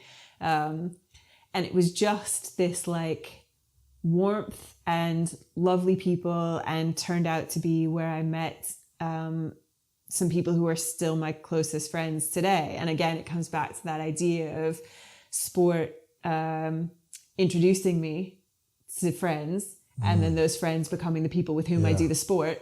And then lo and behold, you know, before work on a Friday, we're going for a jog together in our neighborhood, because it turns out we live close. And so those things kind of grow, not arms and legs, but they do just evolve. But it's the sport together. Community just seems to be this continually overlapping Venn diagram a social life that is inextricably linked to activity.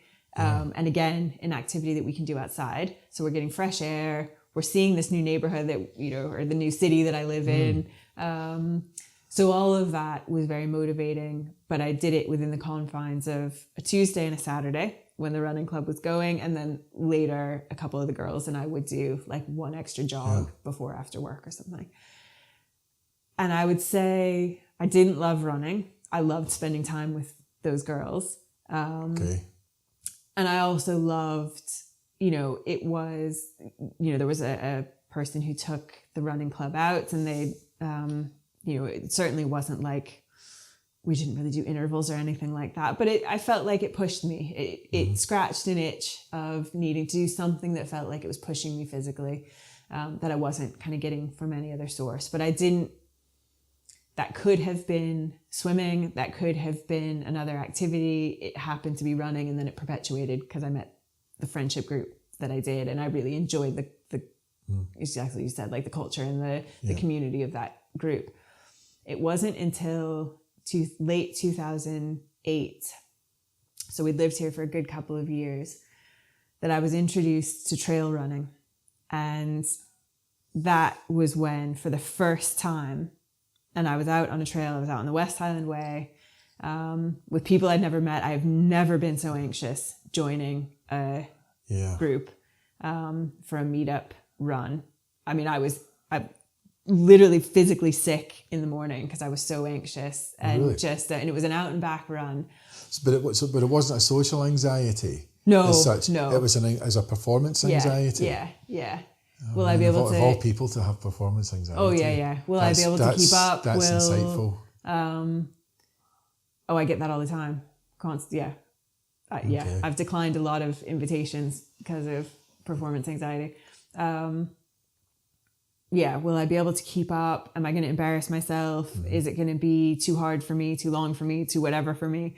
And the saving grace was that it was an out and back run. So and just out of curiosity, what section of the West Highland Way was that? It started at the Drovers, and they were running they were running north. So it wasn't the classic sort of 𝗪𝗁𝗃𝗁 or anything close to the it was city out of my Okay. and that was Is that a bit of stretch zone in that for you as well, or were you quite comfortable in that?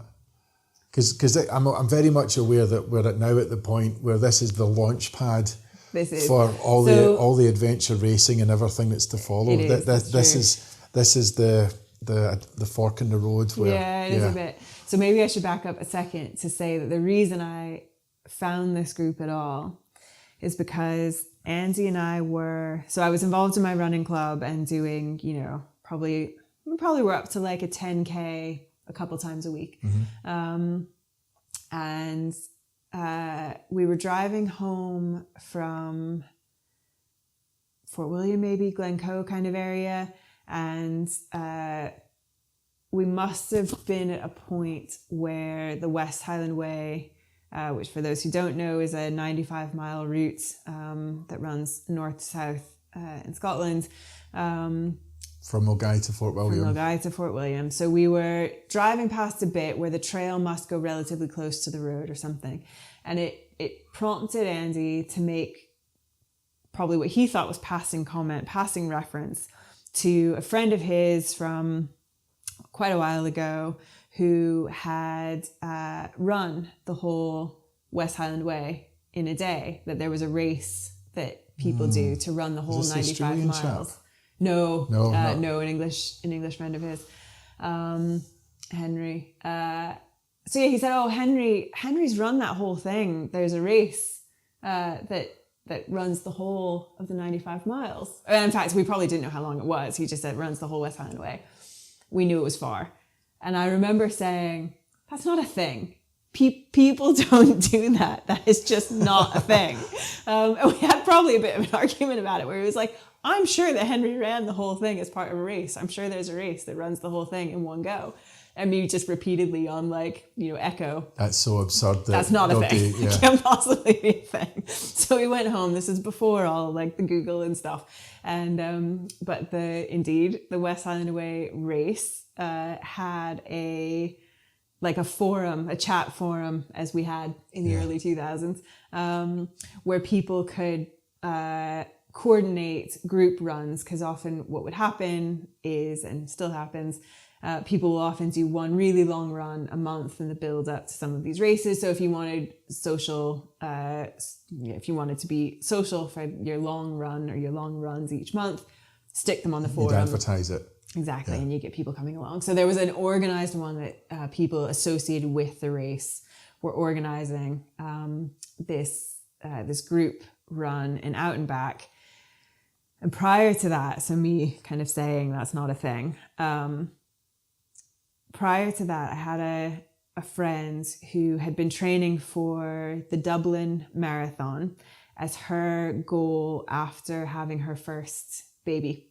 So she'd had her kid and was like, right, I need that external goal to get me to my kind of prepartum fitness or whatever. And I used to chum her on some of her runs, and her longest training run was probably either 22 miles. And she was doing it out and back on the canal in Glasgow. And I remember thinking, that sounds awful, but I'll chum you for a bit so you've got company, and then I'll turn around and you crack on.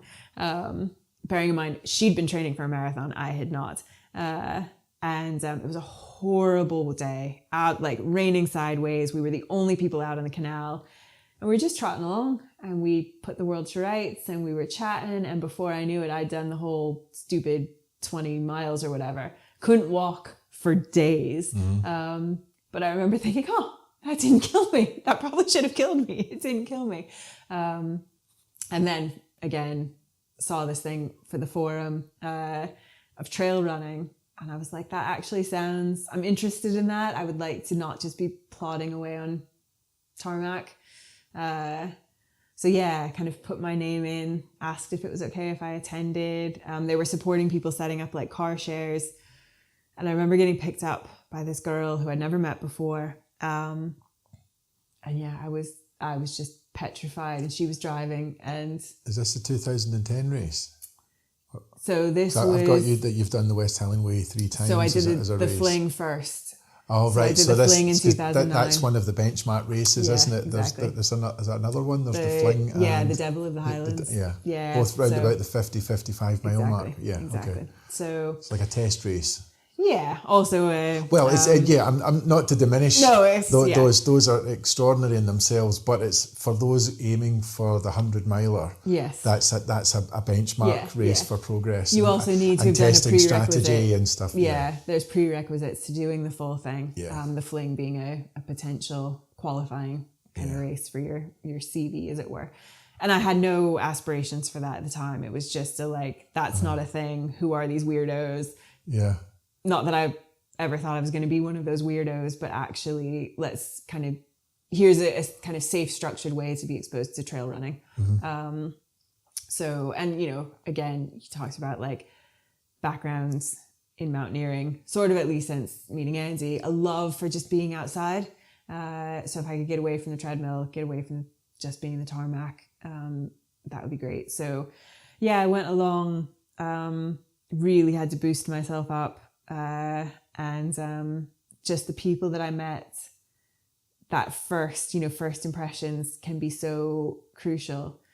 And the impression that I got of that community was one of instant support, instant warmth, and instant, that sense of, I'm going to be competitive for myself, but I don't necessarily need to compete with you. And actually, we're all here just to support each other. And, there were people there who had run the West Highland Way race multiple times at that stage. I didn't get any sense of ego. I didn't get any sense of, it was just welcome to the fold. We are now your people. If you want to be our people, we are your people. And if you want to try something, if you want to come out and do 2 miles, or if you want to join us for 10 miles, you are very welcome. And it was that sense of shared outdoor experience. I loved being on the trail. I loved the diversity of the footsteps. I loved the diversity of the landscape. All of those things that I wasn't getting from running in any other kind of context. Yeah. That I had previously had exposure to, despite, we grew up hiking in amazing places in California. So it was much more akin to that. And also just going at a pace. And this comes back to your earlier question about why 24 hours and not 24 minutes. There's something so inextricably linked with me being able to just meet new people and tell stories and spend time with my friends. And, I don't go to coffee don't go to the pub. My social life is with my mates alongside each other, going for a spin or a walk or a run or a hike. So this was just the kind of perfect meshing. Of all of that. Yeah. Okay. Yeah. And then, we can talk later about that first welcome was from John Kynaston, who was then quite formative in other ways. Is that the chap that nudged you towards the Munros? Or is that, so that's the very say, okay, so well, I think that's probably more relevant in the Munro challenge. Yeah. One thing I will have to say though, it's 7:25. I can sit here and do this for hours, but I'm aware that you said Louise is coming up. Well, we can wait till it's up to you. Because if you're okay, I can see a part 2 to this, because we're only halfway through. But if you want to do like another 2 hours, and then if we wear the same stuff, we can stick it all together so it looks like the same thing. Sure. Is that all right? Are you okay with that? Oh God, yeah. This took you ages to set up there. That's fine. I'm having the time of my life doing this. I'm having the experience that's confirming to me that this is something I should do to add to my professional portfolio of activities, because these conversations, when I'm working with individuals and teams and organisations, this is the bit that I live for, is the discovery and the insight, and how can we use this information and everything that's coming out of this. Because once we've had this conversation, or the 2 parts of it, that matrix, I'll go away and I'll actually listen to all this again and I'll populate it, and then you'll get a copy of that as a gift to say, this is my understanding of how you do what you do. This is your weirdo-ness. Yeah. This is how you do what you do. And it's something I love doing it. So I'm more than happy to come back and do this. And it also helps me develop my skills in this context. So we'll keep going until Louise shows up then. Are you going to join us? Yeah. Cool. I will have to have a bite to eat, because I don't know if the mic's picking it up, but my tummy has been rumbling. But I've got something to have a quick snack on. The one thing that I will say, if you're going running, I've got tendinopathy in both Achilles heels at the moment. No, we'll do a HIIT session. Right, okay. As long as there's no plyometric or jumping leg-wise for me, you can I'll adapt. Yeah, we'll get into that. We're all about the adaptations here. So why don't we do? Let's not leave it till right when she arrives, because you'll want to because that's not fair. Stuff. Well, no, I'm thinking more like just so you have time to clear up and eat and. Okay. I can put all this. We can put all the stuff in one corner, and then I can just bag it all up once we finish training, cool. So we can go right up to the limit. So where were we? So we're at the West Highland Way. You found your community, the intrinsic link between the two. So did you do the fling? Was that what you were talking about, when the anxiety of doing something like that? Was that you doing the fling, or were you just supporting somebody to do the fling at that point? Because I'm assuming next then comes your first attempt at the West Highland Way Ultra. Yeah, so that first introduction to trail running and that first welcome to that kind of posse was October of 2008. I can't remember if they first told me then about the Ultra, the Highland Fling, which was in the April, so 6 months later. And it would have been them. Speaking of silly idea enablers, no one was more so probably than them at the time to be like, 6 months? Yeah, you'll be fine. Just sign up.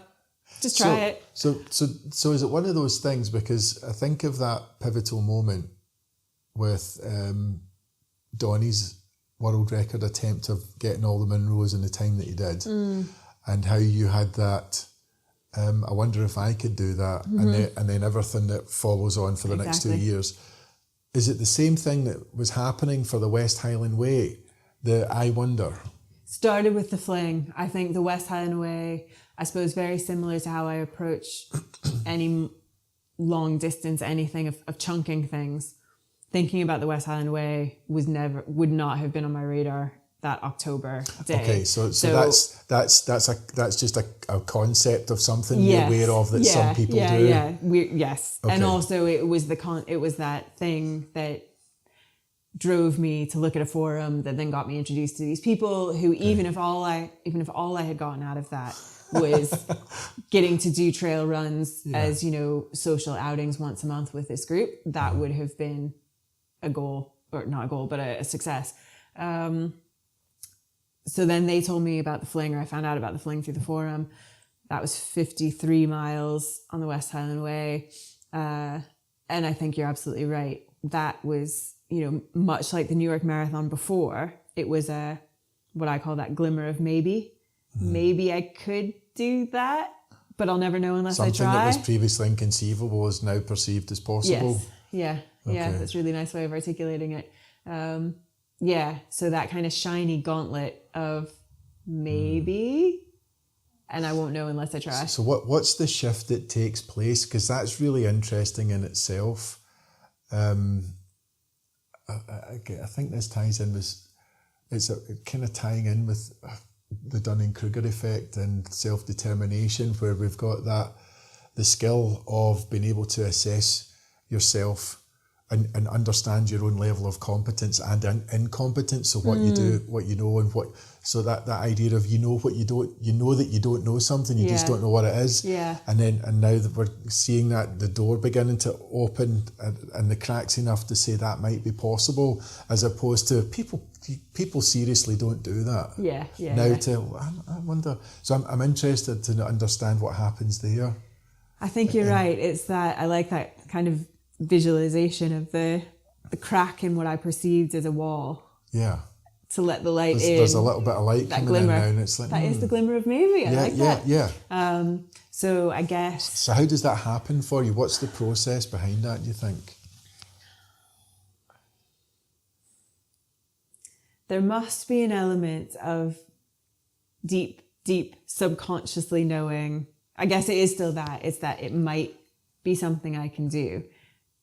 But I think I moved past that brick wall phase of there's no way. There's absolutely no way. Me running a sub 20-minute 5K, for example. Yeah.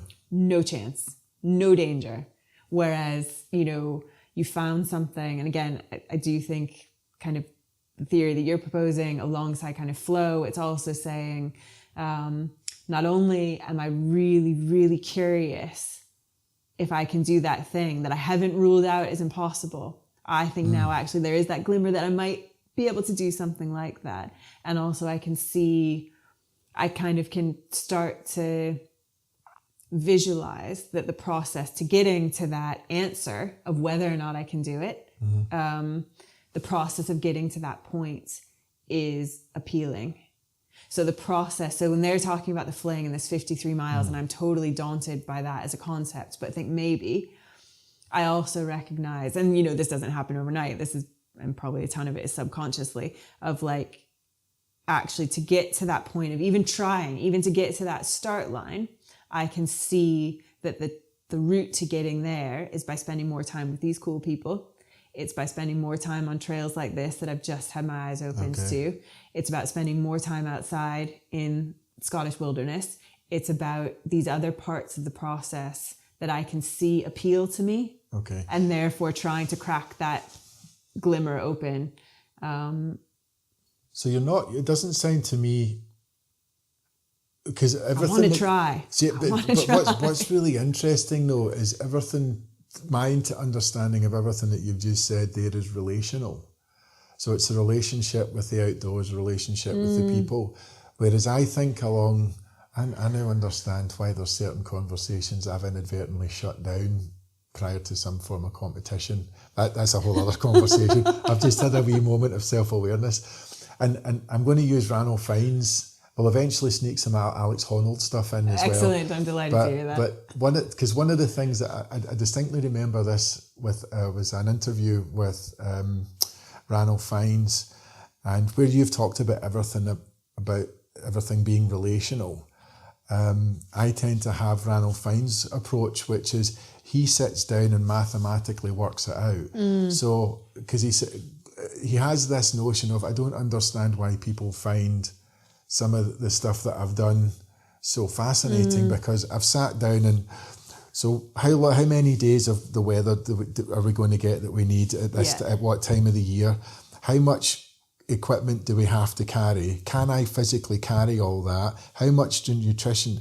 And he just goes through this arithmetic process, and he says the numbers will either stack up and demonstrate that it's achievable, or it'll tell you that it's not achievable. And something that might have been previously perceived as impossible, some food technology comes along, or suddenly we're moving from steel sleds to carbon fibre and all these developments and also understanding human biology and how we can tweak certain things nutritionally and different systems that we can unlock biologically. Suddenly something becomes important, and that's how he sits down, and it's almost like an arithmetic exercise. So there's that very logical, very number orientated. Well, if I've got to be able to do a marathon in 6 months, I need to be at 13 miles in 3 months. I need to be. So, but what's really interesting is that's how I would approach it, is through those numbers. Whereas for you, it was all about spending time with people, spending time with the outdoors, and not that it's ignored, but the numbers don't seem to be a factor in the. I think I might have a crack at this. I imagine that's something that comes later. Yeah, I mean, I do think there is, as you know, I mean, I like a spreadsheet. I like, and the meticulous, I've seen, the meticulous planning does come into it, and that's Louise. I suppose the like. So, do you know what? I can make a note of this question. Okay, do that. And then we can pause. And I'll give it some thought. Because it's not fair for Louise is expecting to do this. And then we'll put some time in the diary and we'll come back out and do another day. Yeah, of course it is. Great.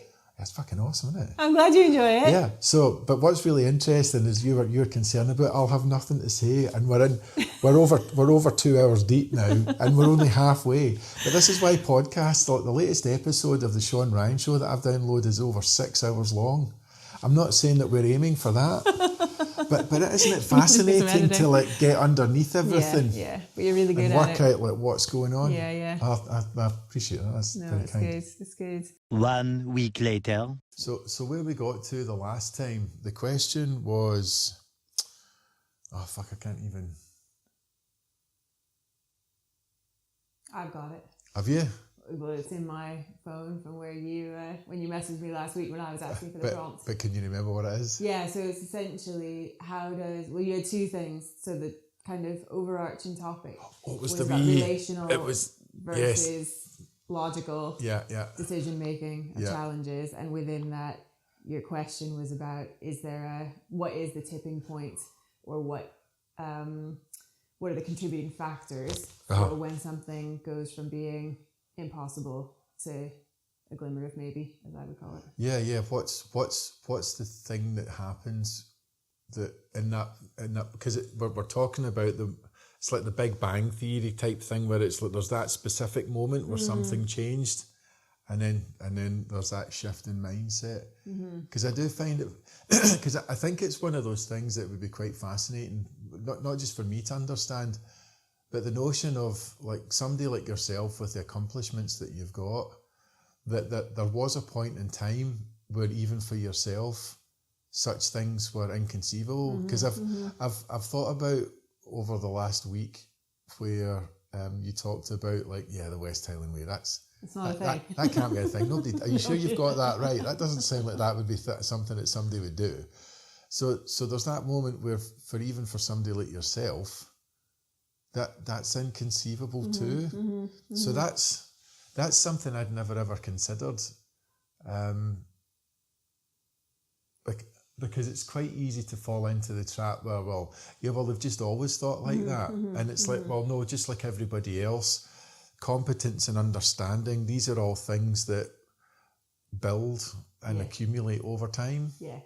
So I think at my core, I have always been ambitious, but I think that we are a product of all the things that have come before. Oh, yeah. So just as I've said, it wasn't a couch to Munro round, it wasn't a couch to a West Highland Way race, it wasn't a couch to Highland Fling. There were stepping stones, there were milestones along the way. From the age of 4. And probably stuff before then, but don't even remember. Of course, yeah. Things that we spoke about earlier that were kind of foundational to who I am. And I think actually, if I look at that, or I think about it in the wider context of how I approach any challenge, I think I'm also really good at sort of compartmentalizing and chunking things. And I think for any endurance athlete, I think that's a really important skill, so that I've never been at the start line of a long distance event and thought about the finish. I've thought about I've thought about the first checkpoint. Sometimes I've thought about the first 5K. I'm really, there's something probably goldfish oriented about my brain where if I thought about 95 miles when I was at the start line of the West Highway race, I see what you mean. I would have been so overwhelmed and daunted that it would have been incredibly difficult to start. But actually, I can get my head around getting to the first milestone, which in my head was always the 𝗵𝗺, which was 7 miles, close to home. I know I can get there, and I'm going to have a couple of gummies there, and that's as far as I would ever let my brain go. And 7 miles would have been a lot. It's often much shorter than that. So when does that happen then? Because there's obviously when it comes to the training and the preparation over whatever time frame, there is obviously going to be an awareness that the task involves. It might not be the objective to get the fastest time or whatever, but there must be an awareness that this 95 mile or 100 mile race exists, and that's it in its entirety. God, I've got so many questions now. We haven't even answered the previous one. So we've still got the glimmer of hope to figure out when that crops up, and then I just want to mark that so it doesn't get lost. Maybe, yeah. And then we've got this notion of during the build up phase of training, you're preparing to run this distance, and then at some point there must be a point where that just gets shut out, and it just becomes, well, the only thing now is I need to put this foot in front of the other one, and repeat until you get to the end. So can you describe how that might even happen, or when that happens for you?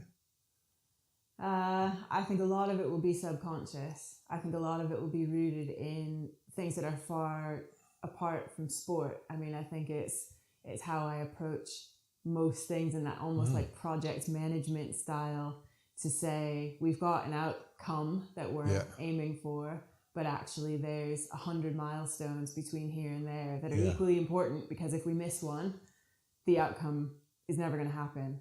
And actually then there's, and I guess again, this is where maybe it is a skill / just the way that my brain is wired, in that sort of ability to compartmentalize things. I'm pretty good at tuning out the scary, overwhelming, daunting thing at the end, that finish line, whatever that is, and focusing on what I have most control over at that time, which is the next step or the next mile or the next, obstacle. Focus on what you can control then, because there's so many variables between that start line and that finish line, right? For me, if I was so fixated on that finish line, I would very quickly descend into, God, how many things could go wrong between here and there? And gosh, that seems really hard, and that seems really far away, and that feels really overwhelming. It's funny, I'm just kind of testing that against my own experiences and my own adventures and races and stuff I've done. And when I think back to having moments where you have, for whatever reason, having a huge energy dip where all of a sudden everything feels really hard. I do have that thing where I just need to make it to this next marker, or I need to make it to that gate or this tree. And suddenly everything, it's funny, it's almost, because I've realised I've asked, actually, I think it seems like quite a simple question, but the answer's complex. And I'm trying to think, even, because it's that sense of anything beyond this point, it's like it dissolves into something, it's like it doesn't even exist anymore. And I can't even, so I'm expecting you I'm asking you to try and answer that. And I'm thinking, God, I can't even figure out what that is for myself. How can I expect someone else to pin that down? But there is clearly something, and I know that other successful people have talked about this, where everything beyond a certain point doesn't exist, so I just don't get hung up on it, and you become preoccupied with what's the bit that I need to do right now. Maybe that's one of those ones that will just remain a mystery for the ages. Yeah, there's probably a question about, is it possible to do that, to have that skill consciously for a time until it becomes just an unconscious, subconscious. You know, you've done it so much. So I have like consciously forced myself, as soon as I, for example, start to drift into finish line thinking, I have to really consciously pull myself back. And I can't remember, I don't know if there was a point where mid-race I was kind of thinking, and then now actually I've done that so much, I've practiced, I've rehearsed that skill so much that now it is just how I approach big things. You would be classed as unconsciously competent then, that it's something that's so refined that there's no conscious effort involved in achieving it. Something that's just sprung to mind there, because prior to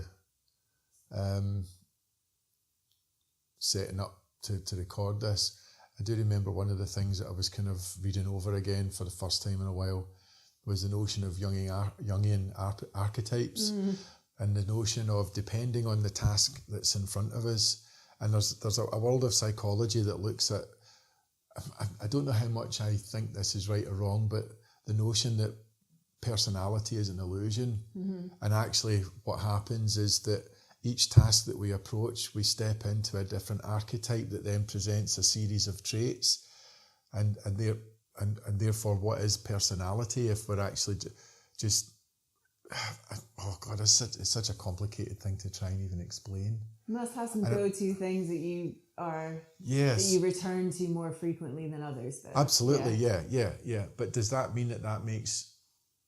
Oh no, well, man, this is going to end up to some existential, because that then is Don't like, give me a midlife crisis. Does that mean Does that mean that then all we are, what we think our personality is just a series, is the accumulated archetypes that we rely on most of the time?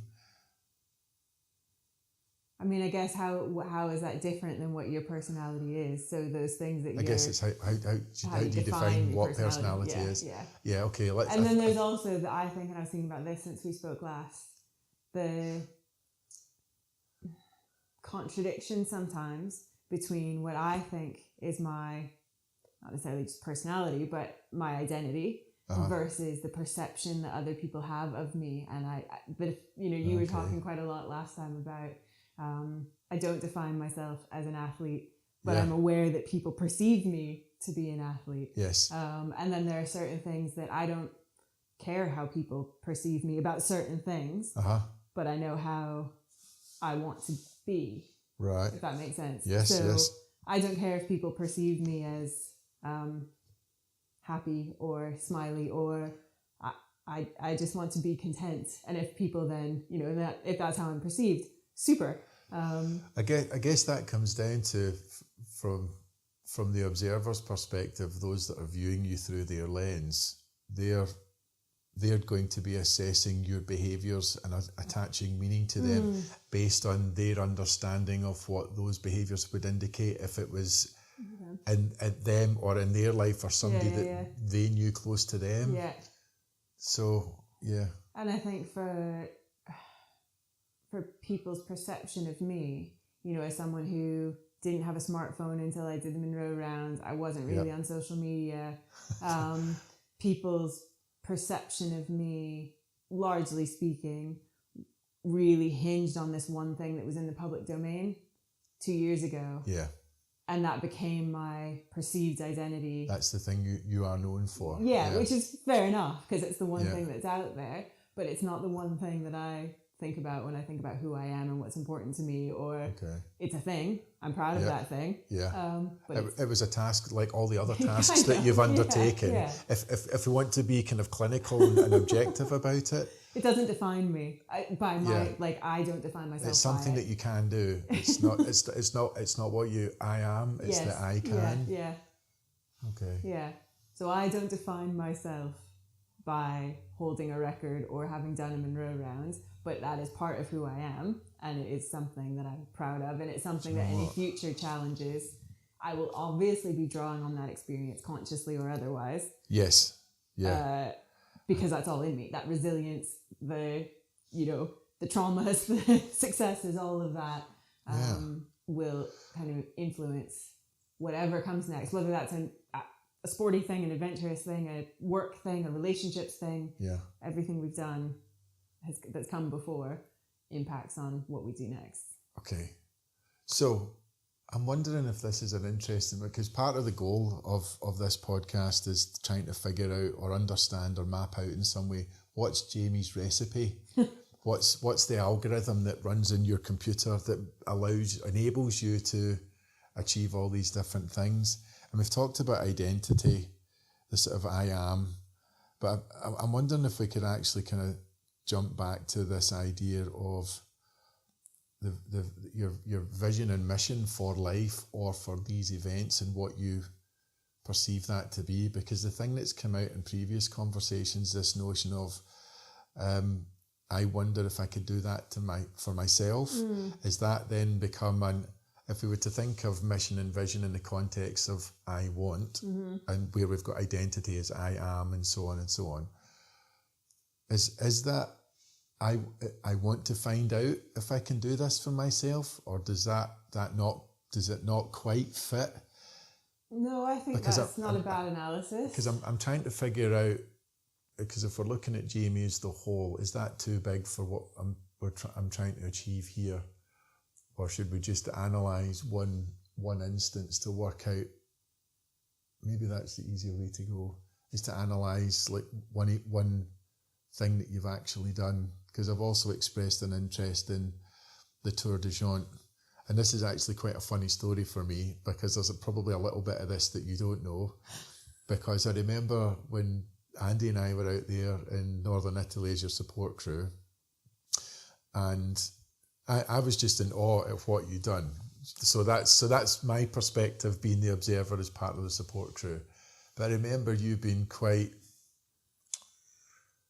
Go for it. I can't think quite... I don't want to... I think you were giving yourself a pretty hard time for your performance in the event. So you're having the experience of, I'm just not happy with that at all, for whatever reason. And we'll get into that in a minute. And then I'm kind of awestruck at the fact that you, like, for example, the first couple of days, you went like 50 hours straight with no sleep. And in my head, it's like, what? So what was really interesting is I remember speaking with Andy, and I can't specifically remember when this happened. And I said, Jamie's quite convinced that she's never going to do that again. And Andy just laughed and he went, we'll be back here next summer. I already know what my holidays are going to be getting used for. And I was just like, all right, okay. So he obviously knows you really well. And then so there's the experience that you had, because I think you were, was it 25th female in that race in your first attempt? Then the second attempt, you went back, and I remember messaging you in the hospital because you were on kidney dialysis. I wasn't on dialysis, but I was quite unwell. I thought you were actually... I've got that wrong then, because you had developed дрібномyelitis during part of the race. Yeah. And then the third attempt is that you take the podium. Yeah. So it's interesting to see, because this takes me into... the notion of failure, which we covered last time, which you're not afraid of. So I'm assuming that means the first two attempts you don't perceive as failing. It just didn't quite go to plan. Yeah, I think that's fair. Is that fair? I think that's fair. So although I think it wasn't one standalone I failed or I didn't fail. I think there were components that I felt I was successful or that I did well. And then there were components that I was incredibly disappointed and clearly that was self-evident. Yeah. So I think I felt that first time, as you described. I mean, I wouldn't have... You're right. I think it was 25th or something. You obviously looked that up. You'll know better than I do. Because it was irrelevant to me. That was completely irrelevant to me. So does it then come back to how did I do within myself and with my expectations 100%. And whatnot? Yeah. So can you tell, or can you explain to me what the expectations for the first attempt were that resulted in you coming home like a bear with a sore head? To Andy stung by a bee. So for Andy to then turn, for Andy to say, no, we're definitely going to be, and sure enough, and so the whole thing repeats itself. So if you could talk me through what happened in the first attempt that you thought, that left you with that bear with a sore head, that you ended up going back and trying something different? What was it that you tried that was different? I don't know if the rhabdomyolysis is in any way relevant. I don't know if that's a series of other factors.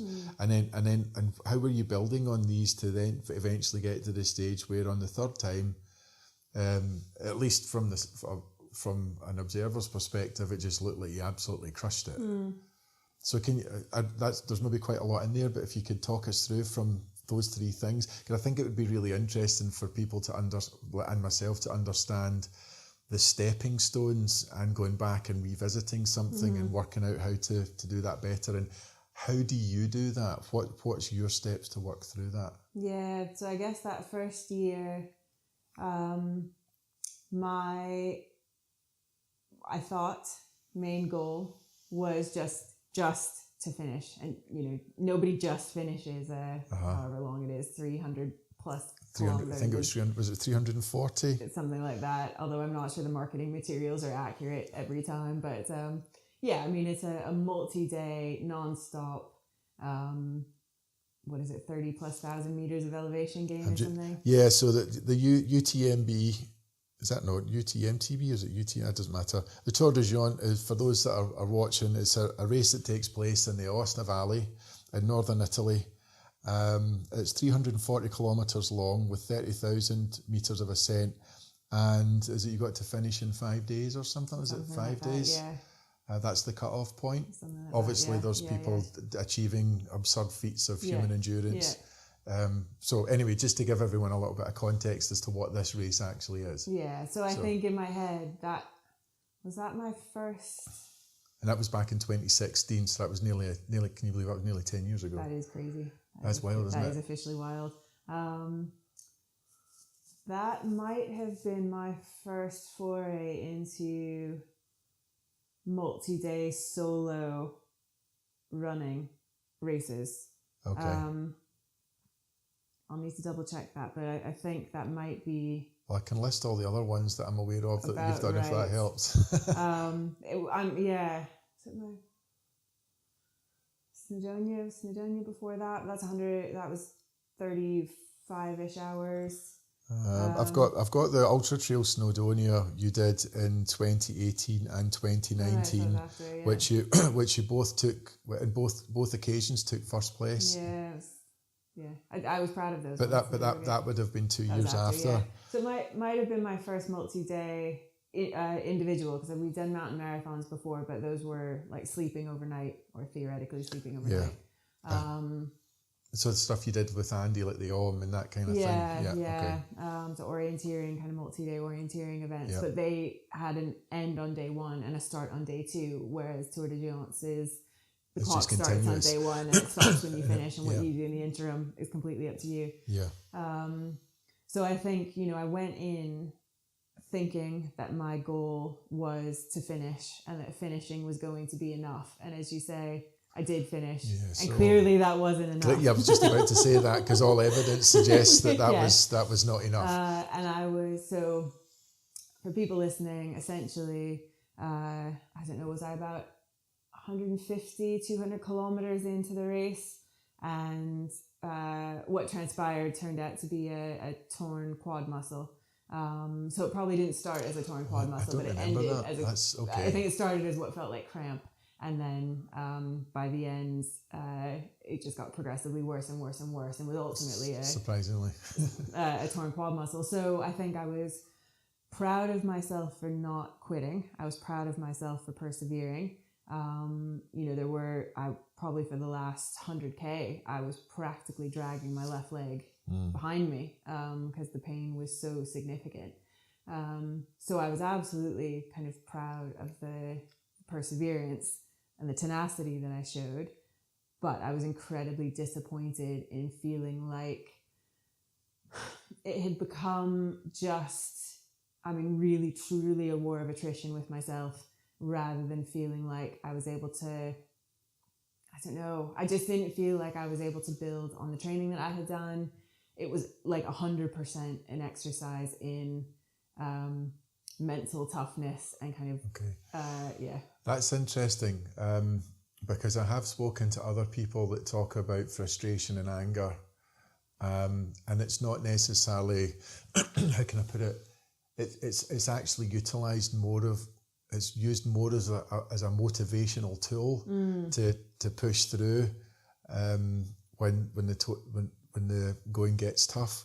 So I'm wondering if the bear with a sore head part of this was you using frustration to dig in, or is it to do with the fact that I just didn't perform as well as expected, or is it as simple as that? I think what you were privy to, because you were with me when I was so upset, that was a very short-term response that then probably later that anger and disappointment transitioned into fuel and motivation to do it better next time. Which Andy already had absolutely anticipated. Yeah. And I think, so it's being able to, and again, this comes back to, I suppose, some of the concepts within flow of being able to turn, what at that time felt like adversity, and using that in that moment, but then also being able to use it to influence my motivation for the year to come, and then indeed the year after that. So that first year, I crossed that finish line, and in my head, logically, that should have been enough, and I should have been really proud. And instead, I was angry. I felt like, I did feel like I had more to give. That's what it is. I felt like there was so much more. And so in terms of feeling like I had reached my potential for that event, I felt like one injury had really inhibited me being able to reach my potential in general. So I think I reached my potential in those circumstances at that time. Given I had the injury. Yeah. So I think, to be fair to myself, I think I did everything I possibly could have to reach my potential with the injury that I had. But I guess I was very conscious of, take that injury out of the equation, and actually I've got a lot more that I could do with this race. And a lot more that I could feel better about this. So when did that actually occur in the process? Did that happen when we were still in Italy, or was that on reflection when you'd come back home, or? It probably wasn't terribly long after getting home. I mean, I think you always have those immediate emotions, good or bad or indifferent, to kind of work through. And I'm probably not one for making kind of hasty decisions based on emotions in the immediate term after finishing something that is quite emotive. Like allow that time, allow those emotions to settle a bit, allow some time for reflection, allow some time for the views of other people to come in. You and Andy and Simone were there throughout. So, make sure that you're kind of making an informed decision about what you're going to do next and things like that. So, but I don't think it was terribly long that I would have thought I'm going to try and give that another bash, because I think I have more to give. So first attempt's out the way, all the negative emotions subsides, planning starts for round 2. What were your initial steps, and what were you looking to implement that was different from your first attempt that would allow you or enable you to improve your performance on the first attempt? So I think I think there were 2 big conscious changes in approaching the second year.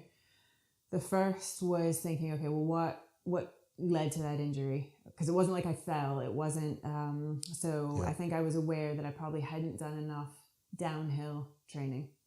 So that it was probably an injury from the massive amount of descent in that race, that my quads just weren't up to that challenge. So I made a very conscious decision to, once it had recovered, which took a fair amount of time, once I was getting back into running and hill walking and things like that I would consciously do more descent and add that into my kind of training.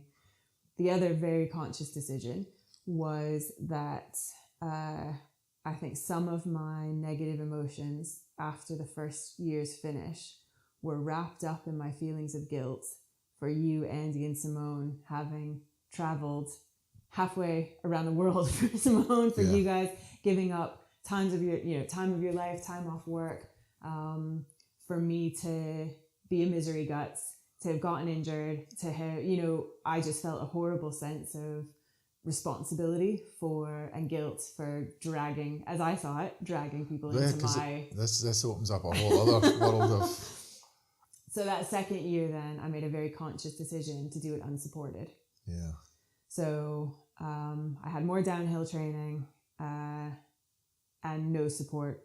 But I mean, to be fair, the race itself provides a huge amount of support, and there are aid stations and checkpoints. Yeah.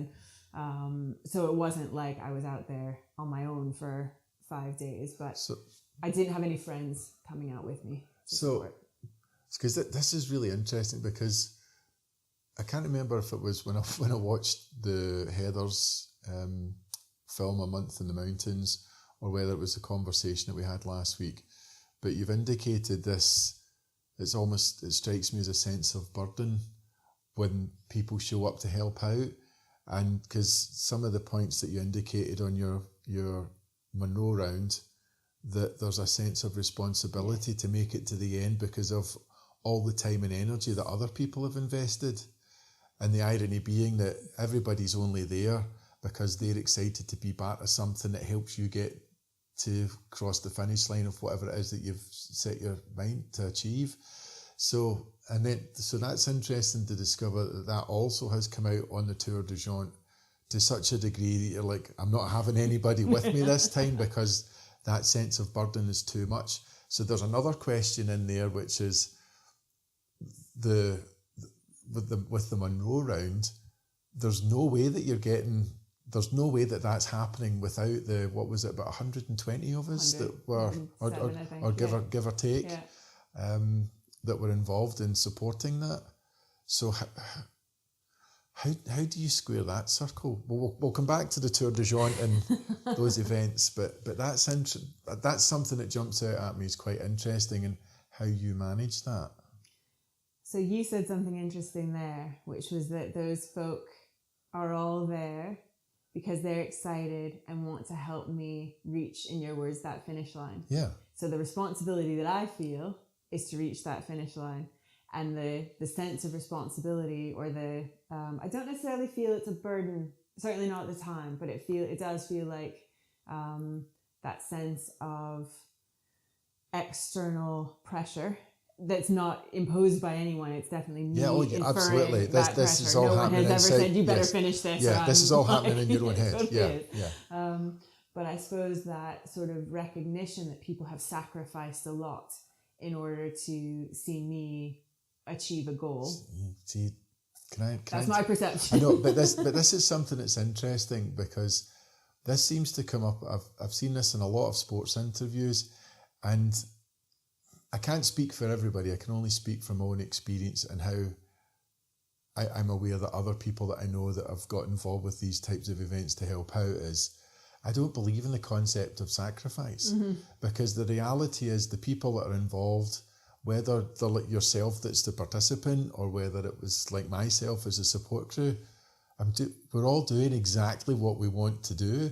So where actually is the sacrifice? What is it that we're going without that people think that we're leaving behind and abandoning? So it's so like when I come up to help out with Andy, up round Torridon and wherever else, I'm exactly where I want to be. I don't perceive myself to be losing out or missing out on anything else, or while I'm there wishing that I was anywhere else doing something else. So that the notion of sacrifice in this is, I just find it really odd, because is it fair to assume that when you're out doing these things, you're doing exactly what you want?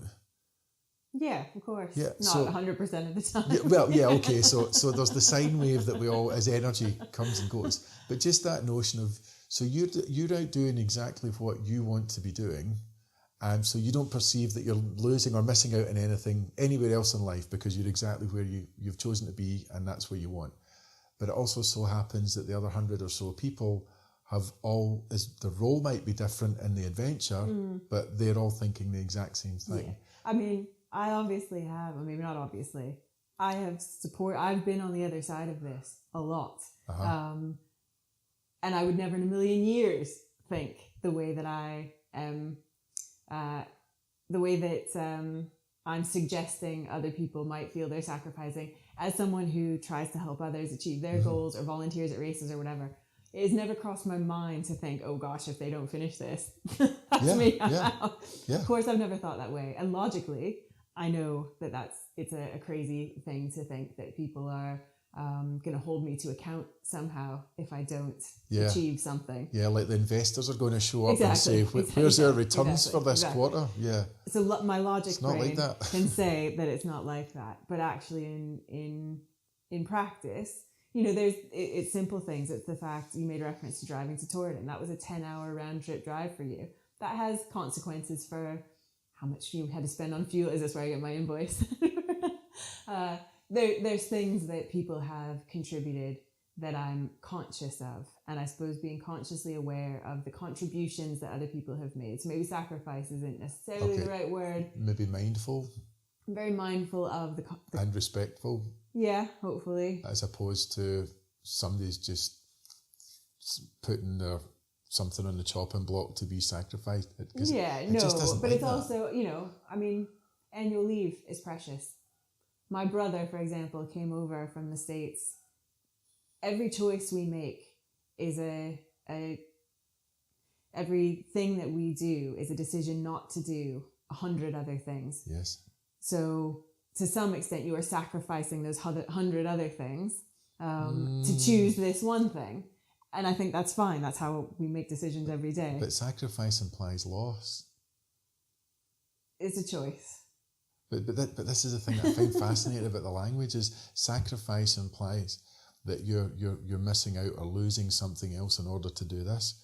I don't actually think that's what's happening. So I think for some people, I still will contend this. They sacrifice time with their families to come and be with me instead. I think that is truly a sacrifice. Maybe they're quite happy to get away for a while. But that's a whole other podcast. Yeah. They sacrifice their very precious annual leave allowance. Some people 5-10 days, and they took unpaid leave. There are sacrifices that people have made that go beyond just wanting to be a part of an adventure, and they. I think so. Anyway, that's interesting. But because that's really interesting. So I can't say that you're wrong or I'm right or anything like that. It's just really interesting that I don't connect with the language when somebody uses sacrifice. It's because it's like, well, you're doing exactly what you want, and my participation in this is exactly what I want. So what is it that's being lost exactly? Anyway, so I'm very conscious of people's contributions, making choices to choose me and supporting me over making other choices. So there is definitely a sense of not wanting to let people down. And I know that is illogical, because I know when the shoe has been on the other foot and I'm the one supporting people, and I have supported people who haven't reached that proverbial finish line.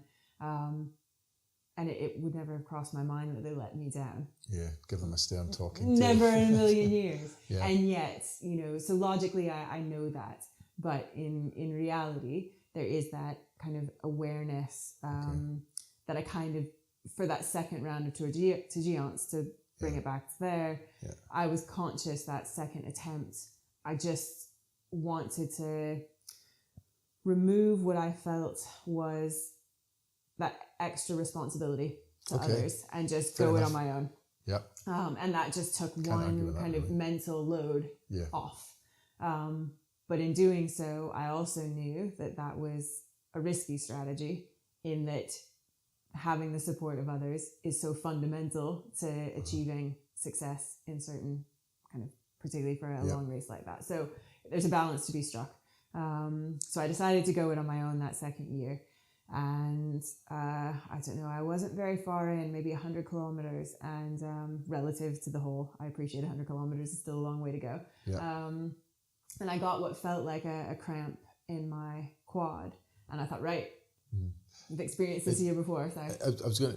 Is this in the same area of the same leg as the injury the last time? I'm just curious. I think that it was, but I can't remember for sure. I think all I was very conscious of when I first got that sort of little niggle in my leg, which the year before I would have been like, you get niggles running or doing sport all the time, and you crack on and you push through them and you walk them out or whatever.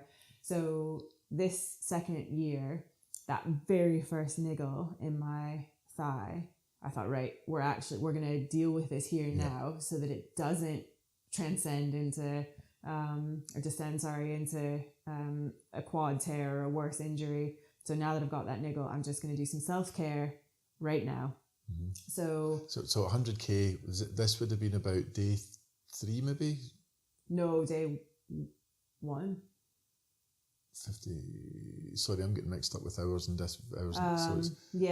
Sorry, 100, sorry, you're I was right. about, had I gone through the 24 hour, I probably had gone 24 hours or something. Okay, so first to second day. Yeah, so got the sort of niggle, felt similar-ish to a cramp, decided to deal with it, kind of made sure that I was staying well hydrated, put some ibuprofen gel on it, and was just then very sort of tuned in to making sure I didn't accidentally or on purpose ignore something that could have then become a worse injury, and carried on. And then I was really, it just, all of my joints in my limbs, in my legs, just started to feel tight. And I remember my hips feeling quite tight and thinking, right, and my quad was still a bit sore and thinking, do you mean unusually tight? Yeah, especially for how relatively early in the event that it was. And I've always been, I think, quite good at pacing myself. So it wasn't like I had gone hell for leather out of the starting blocks and, this was the consequences of that. I think I had been kind of very in tune with my breathing and, making sure that this was a sustainable pace for potentially, as you said, kind of 4 or 5 days. 5 days. So quad was still quite sore. So I thought, right, consciously, I need to kind of stop and stretch this out. And my hips are getting a bit sore. And I remember wanting to put my leg up on a rock to stretch my quad out. So I was going to kind of put my foot up and kind of do some dynamic kind of movement to try and stretch my quad. And I distinctly remember that my hips were so seized, so tight. I had to manually lift my leg off the ground to get it up on a rock that was not that high off the ground, in order to kind of facilitate this kind of quad stretch. And thinking, well, that doesn't bode well. I was only about 140 kilometers, so still had over 200 kilometers to go. Thinking, I can't even get my left leg off the ground without physically picking it up with both hands and putting it somewhere. It's not ideal. I had my, I think I had an iPod or something with me, and I remember my mate Carrie had made a playlist for me, and it had Eminem. There were a couple of Eminem songs, including the one about how you've got one shot, and I had that. I then played it on repeat as loud as my eardrums could handle, of thinking, right, you just need to get through this. This is obviously a really low point, and as I've said before, I know consciously and through previous activities, previous events, the low points will pass. And I don't know how or when or why, but they will. And I just need to kind of press on and persevere to be able to see through that low. So I cranked up Eminem on repeat and just thought, right, Jamie, you just need to one foot in front of the other until this low point deals with itself. Are you quite far from any checkpoints or aid stations at this point? Or I was probably about... I'm just wondering what level of isolation you've got in the mountains at the moment. It felt very... I mean, at this point in the race, because there's not a huge number of participants, so it doesn't take long. You tend to see people coming and going. You leapfrog people, and but it's not like a road marathon or something where you're constantly in the presence of others. And I do remember thinking... I certainly wasn't scared or anything. I didn't feel isolated in a negative sense, but I certainly felt on my own. And I don't remember seeing many fellow runners in that immediate time. And I think I was about maybe 8 or 10 kilometers from the next aid station, which was an alpine hut. And so I remember thinking, okay, well, you need to get to that aid station at the very least, and kind of take it from there and regroup and get some food in, get some hydration, and kind of just keep going. And then I think some runners did pass me. Then I obviously had really, really slowed down, and but I was still going forward. And then remember that I needed a pee, and I took that as a good sign that I was at least hydrated enough that I needed to pee. And as a girl, normally squat to pee, but at that point, my hips were so ridiculously seized. I couldn't actually squat to the ground. So I had to, sorry, this is going to be way too much for your listeners, but that's okay. Basically I'm had sure they can take it. to stand, stand like a guy, tights down around my knees, and just kind of stick my bum out to be able to pee and not pee all over my tights or my own legs. And in doing so, as like awkward as that felt, it meant that I could see the stream of urine, which girls don't always see, certainly unintentionally. So it was in seeing the stream of urine that I couldn't help but notice that, and for anyone who is familiar with rhabdomyolysis, you will know that one of the kind of key signs is Coca-Cola looking urine. It's all the bilirubin coming out in your urine. Yeah. Exactly. So my urine stream didn't just look dehydrated, it looked concerning. So tights back on, and I still had a good couple of K to the checkpoint. Luckily I had phone reception. So I think I first messaged Andy, who, if we rewind, what would that have been, 7-8 years before, the first time I did the West Highland Way race, and we went along to an information night, an inspiration evening, that included input from the then medical director, who had given some overview of what rhabdomyolysis was. And it had always kind of stuck that was a potential risk in endurance activities. So I had rhabdo kind of suddenly in my head, messaged Andy, and this was just text messages again, I didn't have a smartphone, so texted him and asked for a quick recap of the symptoms of rhabdo. And messaged my mate Carrie and asked her to give me a text message kick up the backside, because obviously I was just being a pansy and I needed to like get over myself and just keep going. So asked her, so she'd given me M&M in my ears, and now I needed her to give me some friendly kicks up the backside. And then I messaged my dad, who was a gastroenterologist and hepatologist, and also a similar message to Andy of like, give me a quick reminder of the symptoms of rhabdo. And of course, Andy and my dad both responded with Coca-Cola urine and joint pain and all these things I kind of seemed to have. So I had that in the back of my head and got to the next checkpoint. And there was a nurse there as part of the race organization, who language was difficult. She didn't speak English. I don't speak Italian. Pre-smartphone, well, we certainly didn't have Google Translate, so it was all a bit gesticulate-ish. They had me pee in a cup, which I did, and she was pretty adamant that because my back didn't hurt, nothing hurt above my waist. So it was just my hips were really seized, and this quad had really, really kind of seized up. But actually I felt fine, as stupid as that sounds. Felt all right. So she was pretty adamant that if my back wasn't sore, there wasn't really anything worth note. And yeah, my urine was kind of Coca-Cola, coffee-ish, but fine. Well, mostly Coca-Cola. Let's call it Coke. We weren't quite a coffee yet. That came later. Coca-Cola-ish. And then a medical, they called a medic, who then came to see me. And in Italy, while we refer to kind of the spectrum of Coca-Cola colors, they use different kinds of wine. I can't remember what my urine was closest to, whatever it was. It obviously wasn't on the like most concerning end of the scale. Yeah. So he basically said that this medic, that if I wanted to continue, I could, and they weren't going to pull me from the race. And if I wanted to crack on, that was okay.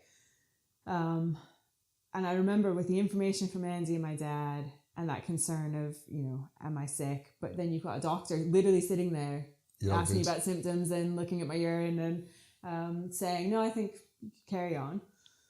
And I was quite uncertain. And they said, well, why don't you go, because it was a hut, there were dorm rooms. Why don't you go and have a rest and, see how you feel, give yourself an hour or whatever, and then come back. And if you decide to crack on, that's great. If you decide not to, we'll sort you out.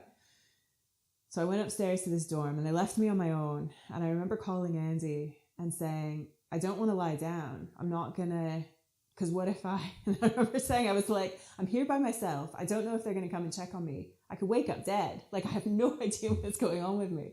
So I just sat and we chatted and I just kind of chilled out and was going to give myself an hour or something and then make a decision. It was probably about an hour later. Someone must have spoken to someone who spoke to someone else. And suddenly I was essentially blue lighted out of this hut. So do you have any background as to how that decision-making process went from you can continue on to you're absolutely going to hospital right now? No, I don't. It would be fascinating. It's sort of a shame because that would have been great to know. It would have been great. So there was obviously a conversation being had behind the scenes where people were conferring and someone conferred with someone else, presumably, who said, actually, I think this is riskier than your, I'm all for risk enablement. It's something that I do in my day-to-day job. Sure. Empowerment, helping people, practice their autonomy. But in this case, it was not probably the safest decision for me to continue. So anyway, long story short, ended up in the hospital. And poor Andy, who I had tried so hard not to make any sacrifices to come out and be supporting in person this time around, ended up literally planes, trains and automobiles to come and eventually 5 days later, and it was his presence that got me discharged because they weren't going to discharge me into my own care. They needed a responsible adult. It obviously clocked that I was not that. So can you just very briefly explain for the audience, for those that don't know what rhabdo is, can you just give them a very brief description of what's actually happening biologically that results in being whisked off to hospital in an ambulance? Essentially, it's your muscles breaking down, muscle wastage, and that is not being cleared from your system. So it's the buildup of a particular enzyme called creatine kinase, which is incredibly toxic to your system if it is just allowed to kind of build up and build up and build up. It's most commonly seen, I think, in crush injuries. So where someone has had a very significant traumatic injury, and then that kind of your blood flow and your body's ability to clear toxins from your system is inhibited. So there can be a similar, consequence for endurance, kind of an endurance activity such as what I was doing. That my body's own ability to clear the toxins as my muscles were kind of breaking down. And that's pretty much, am I right in thinking that that's the filtering system for that's essentially your kidneys? Yeah, absolutely. So they're becoming choked up. Yes, I think so. So the cause of rhabdo, obviously for a non-crush injury or a non-traumatic injury, is multifactorial, and I will never know which factors contributed, because as I was saying, my pace was actually well within what I felt comfortable with. I felt really good. As stupid as I appreciate that sounds, because I ended up in the hospital for nearly a week, clearly quite unwell. I felt okay. I was well hydrated, relative to the temperature and my exertion levels. I think I was quite well hydrated. There is a potential factor with rhabdo around the impact of heat and letting your core temperature get too hot and stay too hot for too long. So it can actually stem from a heat injury, so to speak. Possibly, I don't know. But I do know that I was a lazy cow who didn't take her rain jacket off. It had rained earlier, and I think amongst everything else, I just could not be bothered taking my rain jacket off at one point. So I probably did get my core a bit hot, but for that to have... But that would need to be significant. You would have thought, yeah. There's also a very significant risk factor for taking non-steroidal anti-inflammatories, but I knew that lesson from the medical director of the 𝗪𝗺𝗻 race all those years before, and I did not take ibuprofen. Like I said, I applied ibuprofen gel, but your body metabolizes it when it's through your skin in a very different way than when you take oral ibuprofen. Interesting. I did not know that. Future medical lesson. I'm not a pharmacist. I'm not a doctor. No, this is just interesting because from the military world, and I can't speak for all soldiers, but I remember very much in the parachute regiment before, during, and after doing particular types of test tabs and whatnot. When you're running with weight, it's not uncommon for paratroopers to neck a few ibuprofen tablets to preempt the inflammation in the joints. But I didn't know that this is actually something that could be quite dangerous. That's interesting because that's something I've done a lot over the years. So there's a lot of races now that absolutely just flat out prohibit use of NSAIDs, non-steroidal anti-inflammatories, for that reason. Wow. Because, and then you're talking, I think it is more common in an endurance. I think probably your 5K or but again, not a doctor, not a pharmacist, but. So ended up in the hospital. There's no medical advice in this episode whatsoever. Exactly. Do your own research. Do your own homework. Ask your own doctor. Yeah. So I ended up in the hospital, and initially I was spare you all the details. This isn't what your podcast is about, but on a kind of gurney in a sort of holding area. And a lovely, lovely nurse named Clara, who I'll never forget. She spoke English and she was very, very kind. And she brought me tea and biscuits. She did my first blood draw. And I was ravenous. While I didn't finish the race, I had still moved the better part of 150 kilometers or something. And then this was hours later that I was finally kind of given a bed and after different tests and stuff. And I was so unbelievably hungry by that point. So Clara brought me some biscuits, and after she'd taken my blood, and she came back about, 45 minutes later or something, very apologetic. They put me on a drip right away. Sorry, I should have added that. So I was put straight onto IV fluids before I'd even been properly admitted, before they even knew if they were keeping me just on sight of my urine. So were they assuming sort of acute dehydration at this point, and that's why they'd given you an IV line? I don't know for sure, but I suspect I suppose the putting me on IV fluids was a potential intervention for a number of possible things that could have been going on with me, and probably thinking the risks of me being on a kind of standard drip were either non-existent or very minimal to whatever it was that I ended up having. Okay. So whether it was dehydration or rhabdo, or whether they had other hypotheses at that time. Putting me on a standard drip was probably going to be at least one of the interventions they were going to pursue. So I was on a drip almost immediately when I was through the door. And then, so I'd gone through a whole bag. So a liter, I think the bags of IV fluids. So I'd been through a whole bag. When Clara came back, very apologetic that she was going to have to take another blood draw because the lab, there was a problem with my first results, blood results, and they basically were non-existent. It's another blood draw, so that's fine.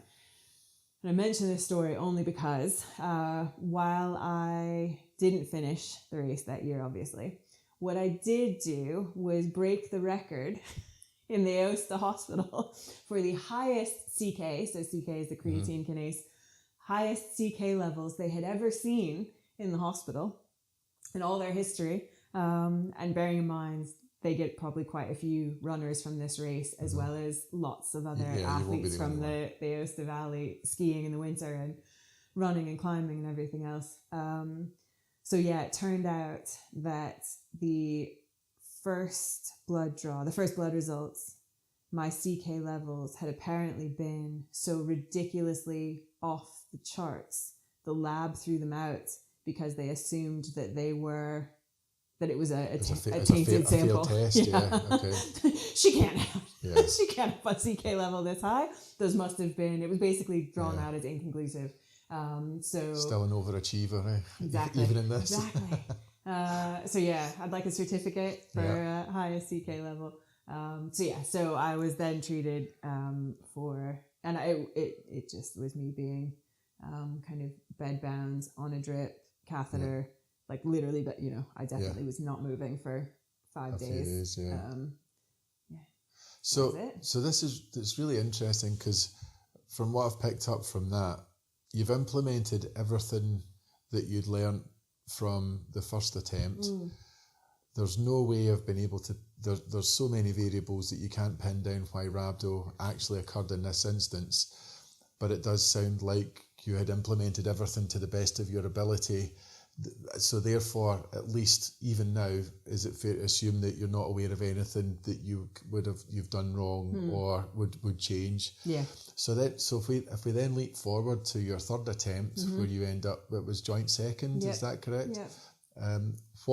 What actually happened on that event that resulted in going from 25th to hospital bed to standing on the podium? Because that's quite an interesting arc. So I think take the hospital one out of it. Going from 25th to second, I shouldn't say has nothing to do with me, but it's completely contingent on what everybody else is doing, right? Well, absolutely, yeah. So I think my place relative to other people was clearly also influenced by what other people were doing. You're going to try and downplay this now? A little bit, because actually my pride is that I went from whatever time I did that first year. You were there, which was like 125 hours or something. I can't remember. I don't have. It was around about 120 some hours, and dropping that down to 95 hours 2 years later, regardless of how I did against anyone else. So that's a really interesting metric to use then for progression within yourself. And that is, just like swimming before it was doing, albeit the route does change subtly. So it wasn't exactly, meter for meter, the same route I had done in the first year, but it was close enough that for comparison's sake, I think using my first time as a benchmark for improving against myself, I finished that third time. So that's, am I right thinking that's 30 hours? It was about 30 hours faster. So that's over a day shaved off. Yeah. So what were you doing differently on your third attempt then in comparison to the previous two even? Or do you think that if you hadn't had the rhabdo issue, you might have actually achieved that on your second attempt? Or? Oh, I had never thought of that. I certainly I'm just curious. Because the whole purpose, one of the things I want to draw out in this conversation is looking at how, when things don't go quite right, how do we adapt and change and modify and learn, and what's the feedback loops? So I'm really interested to understand what was different on the third attempt, that even if you take yourself out of the standings, that you shave off over a day, because you think it's a 5-day race and you've just shaved off 20%. Yeah. That's significant by any measure. Yeah, including my own, which is why I then could say, do you know what, that was my potential there. Yeah. And that was good. And I'm proud of that. And I can walk away happy with my head held high and feel no pull to doing it again. Immense satisfaction. Yeah. So in terms of the kind of feedback loop, I think I learned from year one that I needed to do more descending. And I learned, even though I only did 150K the second year, I think there was still learning to be had about needing even more time in the mountains, and to some extent trying to be a silver lining kind of person. Said, okay, rhabdo kind of got in my way, but actually it doesn't have any long-term consequences. Once I recover from it as a standalone kind of acute medical issue, it shouldn't impact me in the long term. So as soon as I can get back to the mountains and back to training and back to doing what I love outside, then that's what I need to do. But I need to be focused again on getting as much up and down as I can to make my quads stronger, kind of associating some of that. And also the learning loop of, actually not having crew was a bit daft. And actually, if I've got people who are willing to come out and help me, I'm gonna make the most of that. Interesting. So that sounds like quite a significant change, especially around the perception of burden. So if I use the notion of liability versus an asset, that's quite a significant mental shift as well. I mean, I don't think I've ever seen my crew as a liability. No, although a couple of people maybe. Okay, I'm just looking at the notion of polar opposites. I initially used the word burden because that's feeling like a cross that you have to bear. Yeah. And therefore, if it's a cross you have to bear or a burden, it's potentially a liability. That's all I meant it as. No, I think it helped with that third year. The crew still live in France. So it was less, it felt to me less of a... Oh, was that 𝗙𝗃𝗃𝗃𝗃? Yeah, okay. So it felt like I was putting less commitment on other people for travel and, leaving work and leaving children and families and everything else, because it was people who at least were on the same... They're there anyway. They're there anyway-ish. And yeah, kind of, yeah. So it different stars aligned, and also it was a method around, I think I did the first 100K unsupported, and Kerry and Chuck met me at the 100K checkpoint. So I kind of had a full day on my own, and felt very, very confident having that first day on my own, very organized. I was my own kind of aid station support person with my bags all ready with what I wanted. But then to have Kerry and Chuck kind of from there until the end, and actually to have people at the finish as well. And I think obviously, as disappointed as I was that first year at the finish, having you guys there and for us to go out for a bite to eat, then there's something about having some kind of friendly faces when you're at your worst, and friendly faces when actually you want to celebrate something. Yeah. That's quite, I feel really fortunate that I have those people in my life who can be there with me in the best of times and the worst of times. And not everyone has that. So I think as much as we're talking about, yes, I do feel a sense of responsibility for people doing these things for me.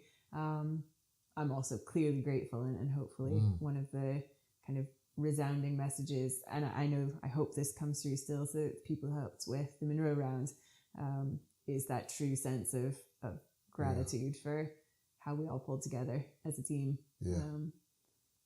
But yeah, having Kerry and Chuck throughout from the 100K, and definitely, I did better physically in reaching my own potential because I had put the effort in the 2 years before. My training was better than it had been before the first year, where I maybe focused more on running and less on mountains, or I don't know what the kind of best combination was. But I also know that I really, really, truly enjoyed all the training for all 3 of those attempts. The getting to those start lines, I genuinely really enjoyed. So, for each of them, I was doing Munro round with the Fluffs. I was going out to the Alps to go running in loops around mountains with friends, choosing different kind of routes across Scotland, in the Lake District, and in France and Switzerland that I hadn't done before. So gave me real motivation to kind of get out and go places I hadn't been, do things I hadn't done before in places I hadn't been. So again, kind of that process, probably the joy that I found in the process probably contributed to doing all right as well. Joy in the process. I need to write that down, actually. And also, there'll be things that are really difficult to articulate. So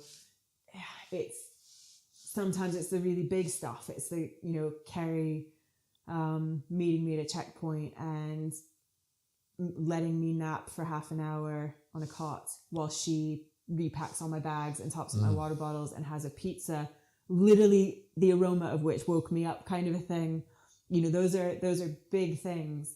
And then, I remember some of the smaller behind the scenes things, because often in these events, I have no idea where I am relative to other people.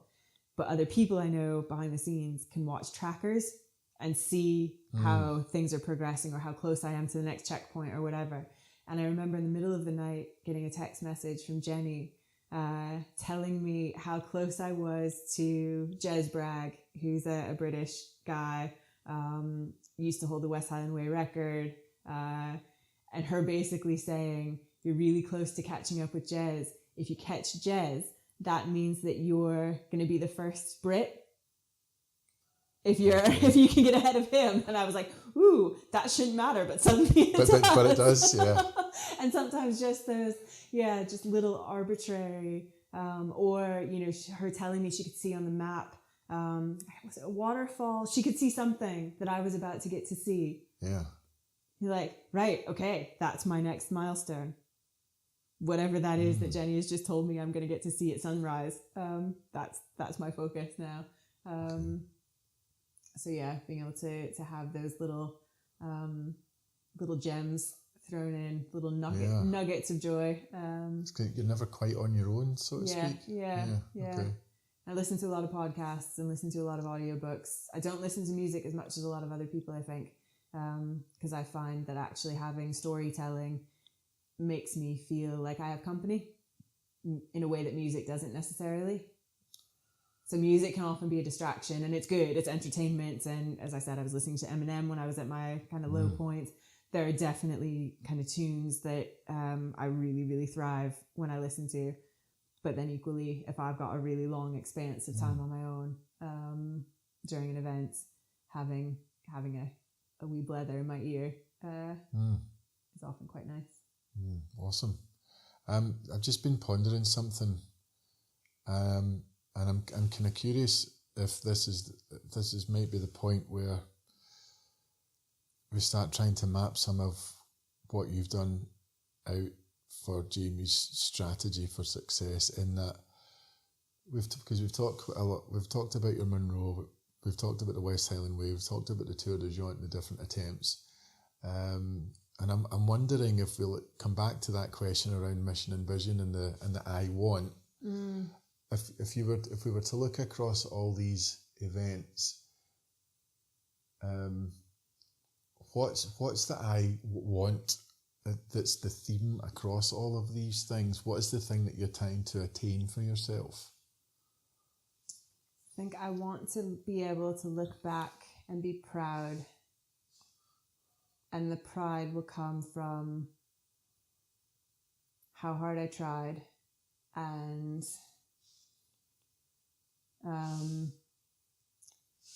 depending on what it is, I think the I want is to feel, not necessarily that I'm certainly not going to be a better person for most of these things, but I want to feel like you've grown somehow. I want to feel, and that might be around like having pushed a limit, pushed myself. I want to feel like I gave something my all. That's what I want.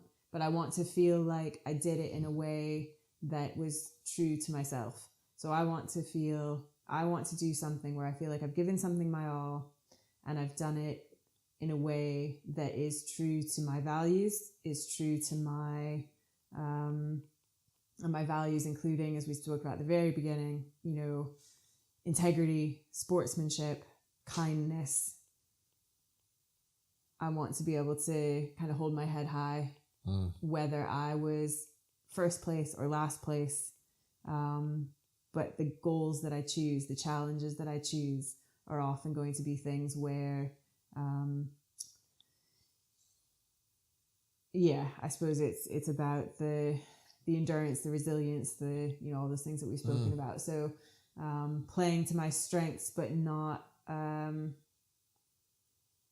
knowing, as we've said, whether or not it's all gonna come together perfectly, whether or not I can do it.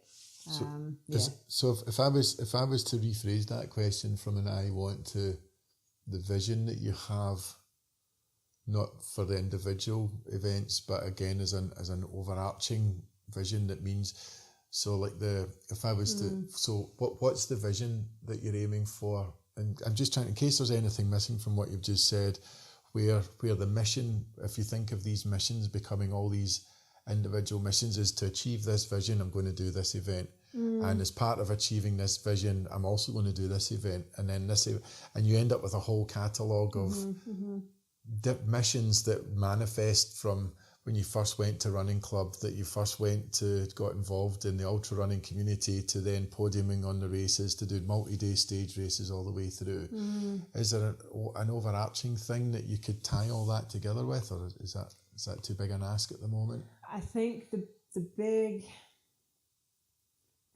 tie, this is going to sound really American cheesy. That's okay, it is what it is. The big tie is that I think we've got this one little life, and I suppose it's just this sense that I don't want to look back and think I missed opportunities to have a laugh or to give something a go or to help someone. So I guess it's about taking opportunities when they come. 𝗘𝗵𝗵𝗀𝗃𝗍, sort of. A little bit, but I suppose some of it is that, while you've just named however many races or events or challenges that I've done, it's over quite a decent amount of time. Yeah, we're talking decades. Decades, yeah, exactly. I understand that. So in the grand scheme of things, those races and events and adventures haven't been my everything. They have been in amongst being part of a family. They've been in amongst being a social worker. They've been in amongst. So I guess, just like the Munro round was a seed planted of a silly idea, and that needed to kind of fester. And it was the point at which it kind of I realized how much it aligns with, as you're saying, that kind of ultimate mission of making the most of this little life I've got. And I thought, actually, that feels like a piece of a puzzle that I want to try. So if I realise this might be putting my twist on it, but I'm just wondering if I can sum that up along the lines of, I want to have a life well lived. Yeah. Yeah, I think that's fair. Yeah. And I don't want that life to have been lived in isolation. And that's where lots of other people come into it.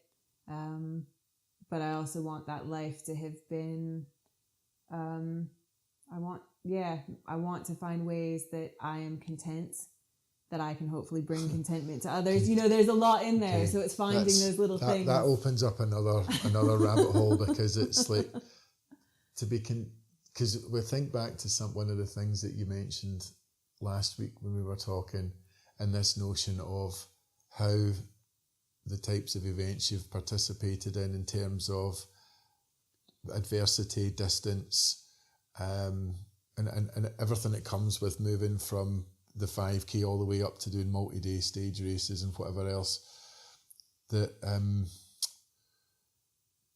you talked about the natural escalation, because if to go and do it again, or once you've reached a certain level of accomplishment, it's like, well, the challenge now I need to ratchet it up a little bit. That comes across to me as if it's a direct contradiction to seeking contentment. So I don't think I seek contentment. So as I was like, I don't think contentment is an end destination.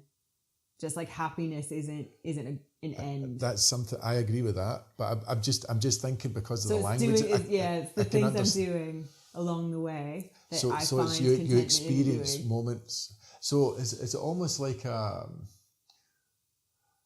I don't know if this is maybe oversimplifying it, but the contentment is achieving a kind of where you have moments where you're in like that meditative or flow state. Mm-hmm.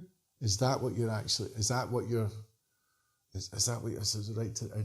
seeking, or is that something that just happens to be a symptomatic benefit, or?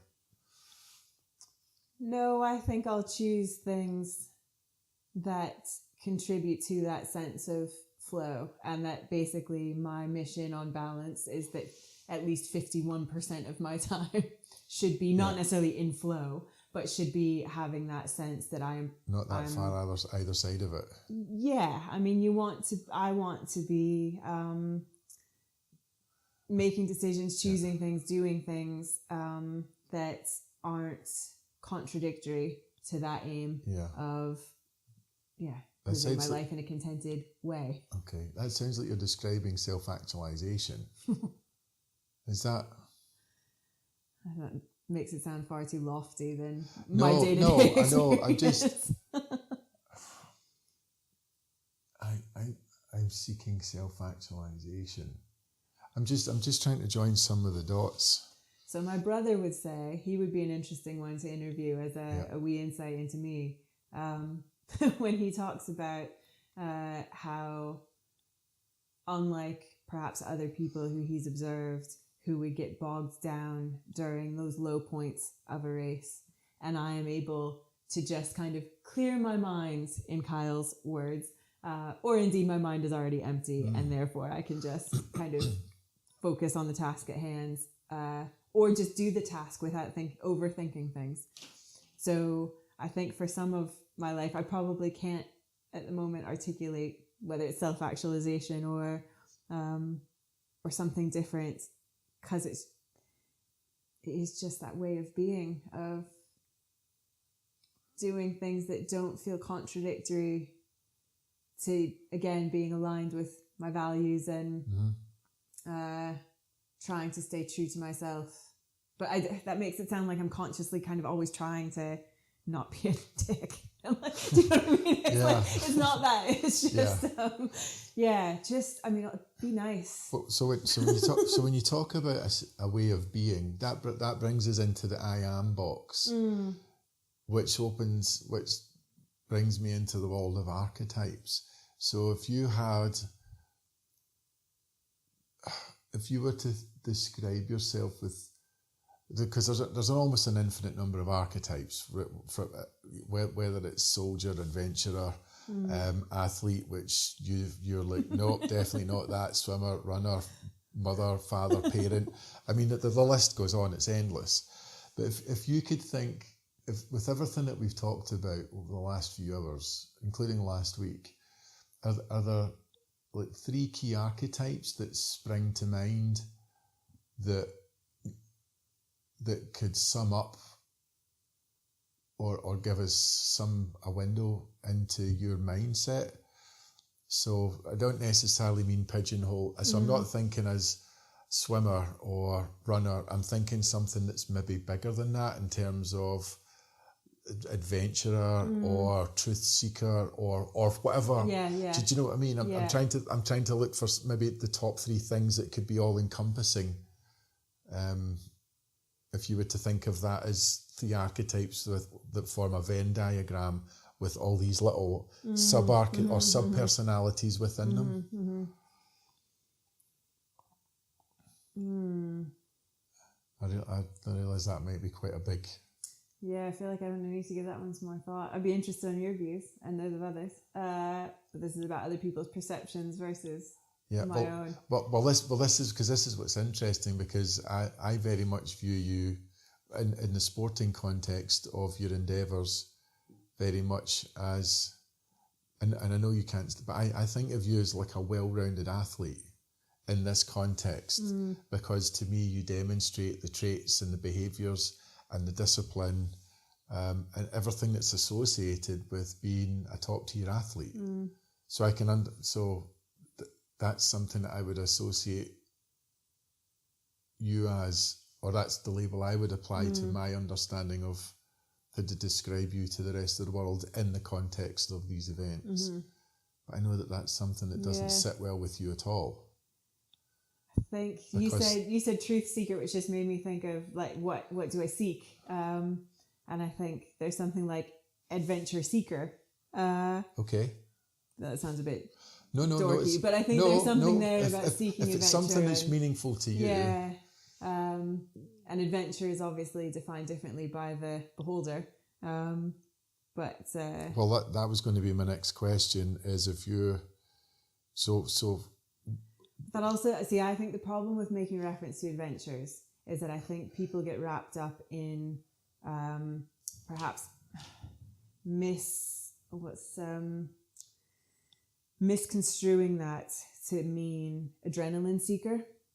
Can do, yeah. It can, but I don't think it must. Yeah, because that was something that I learned about 20 years ago when Kate and I were together, and she was somebody that was very sporty. But my understanding of somebody that was sporty was adrenaline junkie. So I was quite surprised that when we started going off on our adventures, that initially mountain biking for her was horrifying. And in my head, I'm going, but I don't understand this because she's sporty, because I associated sportiness with exciting sports, whether it was that or snowboarding or whatever, or climbing or whatever that was. And that's when I realised, I was like, oh, actually, there's different ways to interpret this. So when you're saying adventure seeker, to avoid anything being misconstrued, can you give us a brief summary as to what you think that is in terms of traits and characteristics? So I think there's something, this is what I was thinking about earlier, about why I don't necessarily go back to do the same races again and again, or go back to the same places again and again. And there's something that is very appealing to me about novelty. And I think there's something I associate a lot of my, quote, adventures with novelty, with the need for problem solving, with, I'm trying to think of any adventures that I would consider indoors. I mean, there's something very much aligned with my conceptualization of adventure with the outdoors, very much, although not exclusively, but I think, on balance, most of my adventures would be outdoor related. Yeah. So there's something there. And education and learning. And I guess we haven't spoken about that much. And that's been remiss of me thinking about, it's not just about learning about myself. Well, to some extent it is, but it's also about learning about other cultures and ways of life and other people's ways of doing things to help not only inform me to expand my own worldview and my own understanding of where kind of I fit in with this little life of mine in the grand scheme of things. And we haven't talked much about perspective taking either. And I think that's something that's... We could actually do a whole series just on you for like 10 episodes or something at this rate. See it. But I think there's something really, really fundamental. And this comes into if we go back briefly and then remind me of where we are. So talking about that sense that I had, that people had given up a lot for supporting me in the Munro rounds, and that felt at times like quite a lot of self-imposed pressure, but my awareness of how many people were involved, was definitely something I was conscious of throughout the month and before and after. And I remember just before I started, the day before I started, my mum had phoned to wish me luck. And much to her surprise, and even more to my own, I burst into tears. Floods of tears, suddenly incredibly overwhelmed with what I was about to try and start. And once I caught my breath and she was like, oh God, what's happening? What's going on with you? And I said, what if I fail? What if I let all these people down? And my mom, who is a wealth of wisdom, bottomless pit, and as you know, very fundamental to who I have become, said, so what if you do? First of all, you're not letting anyone down. And also, key question, what's the worst that could happen? And having a moment to say, let's be honest, Jamie, no disrespect, but in the grand scheme of things, nobody cares whether or not you finish a Munro round or you don't. And we didn't get into a whole conversation about it, but I am someone who... That's pretty grounded. I mean, I think and she didn't, that wasn't a verbatim, that was a bit of a paraphrase, but it was essentially, I am someone who can become a little bit probably unhealthily obsessed with reading the news.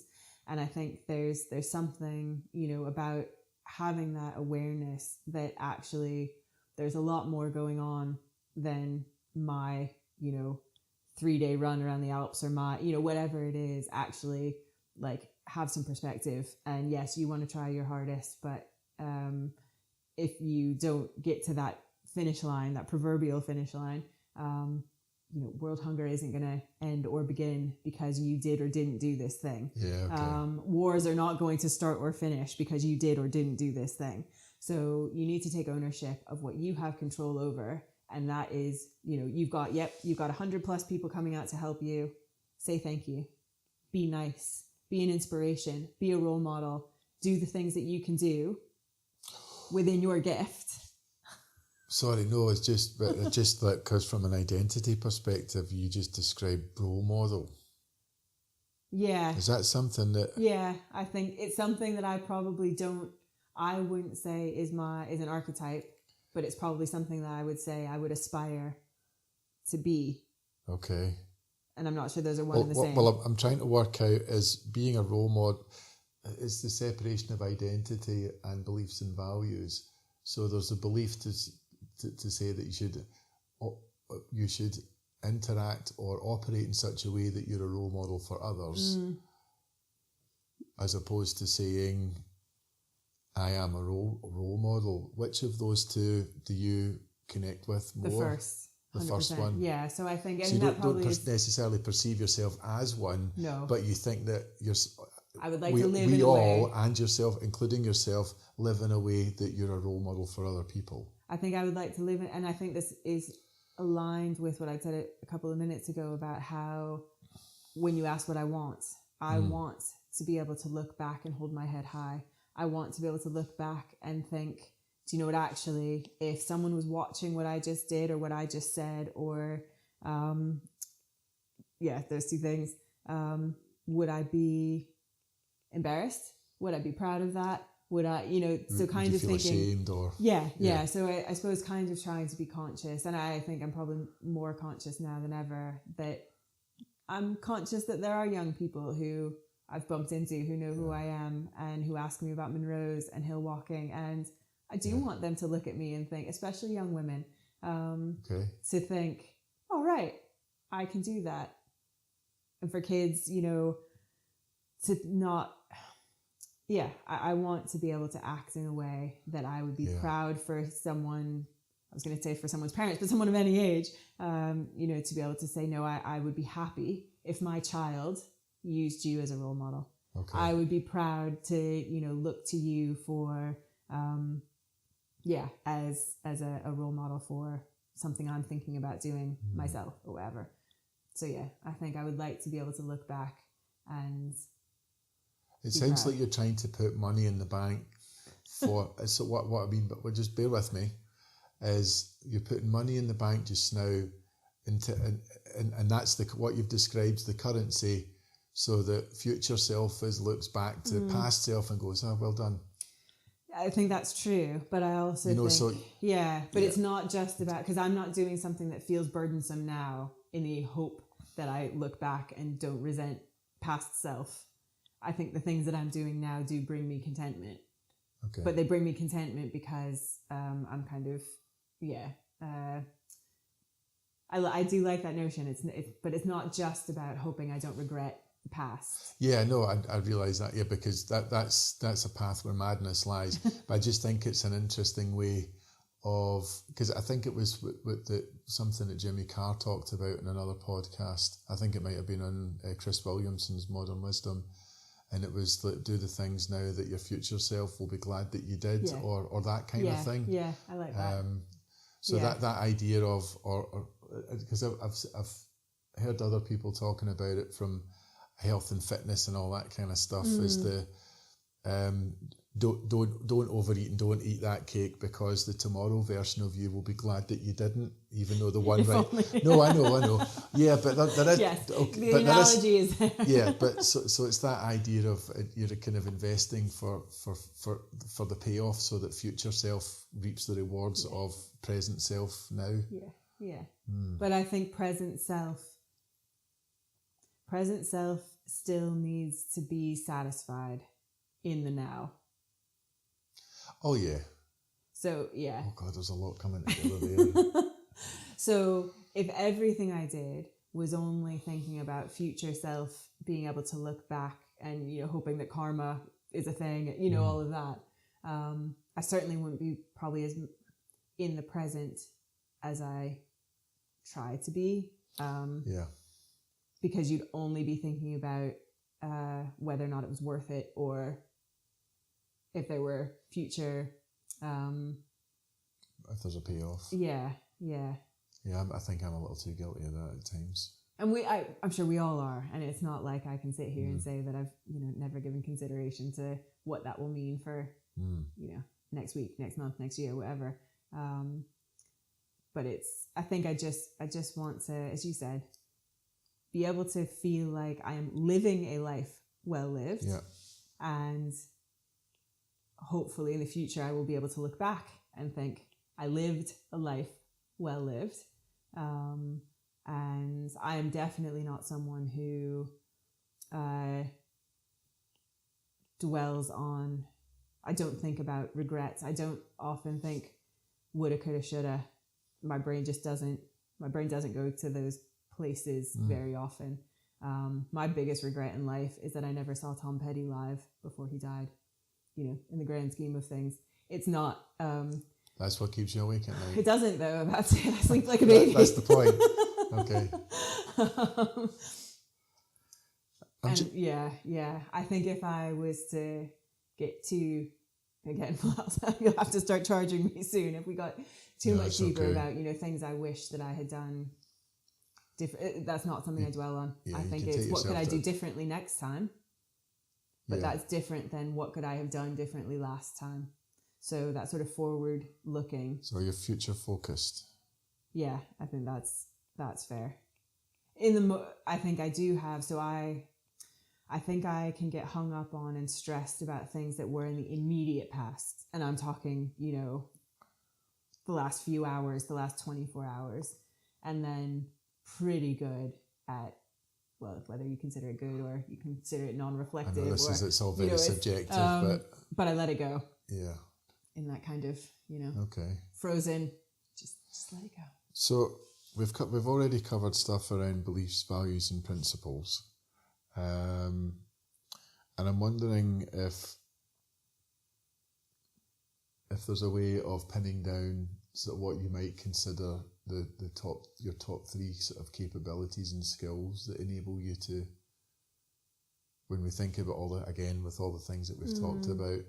Planning is something that we're a drum, because it's interesting. Like one of I can't remember if we touched on this the last time. So, because I'm a lot of people probably are unaware of, or those that are aware that you've completed this feat of the Monroe round. That's actually the third time you've been round all those hills, albeit in a different order. The first time being the time that you sat in the bothy in Knoydart with Andy, and thought. I think it was Andy that threw the question out of how long do you think, how long do we think that would take or whatever. I wonder if we could do it in a year. And then before you know it, like every weekend and all the rest of it over the space of 12 months and they all get done. And then the second time is, let's do it with the dogs. And then the third time is obviously this tremendous endeavour. Can I throw in? Because I think it's very, very recently. And I think having the conversation with you has made me think more about the role of the record as a goal in the Monroe round, in contrast with the goal of doing my best, right? And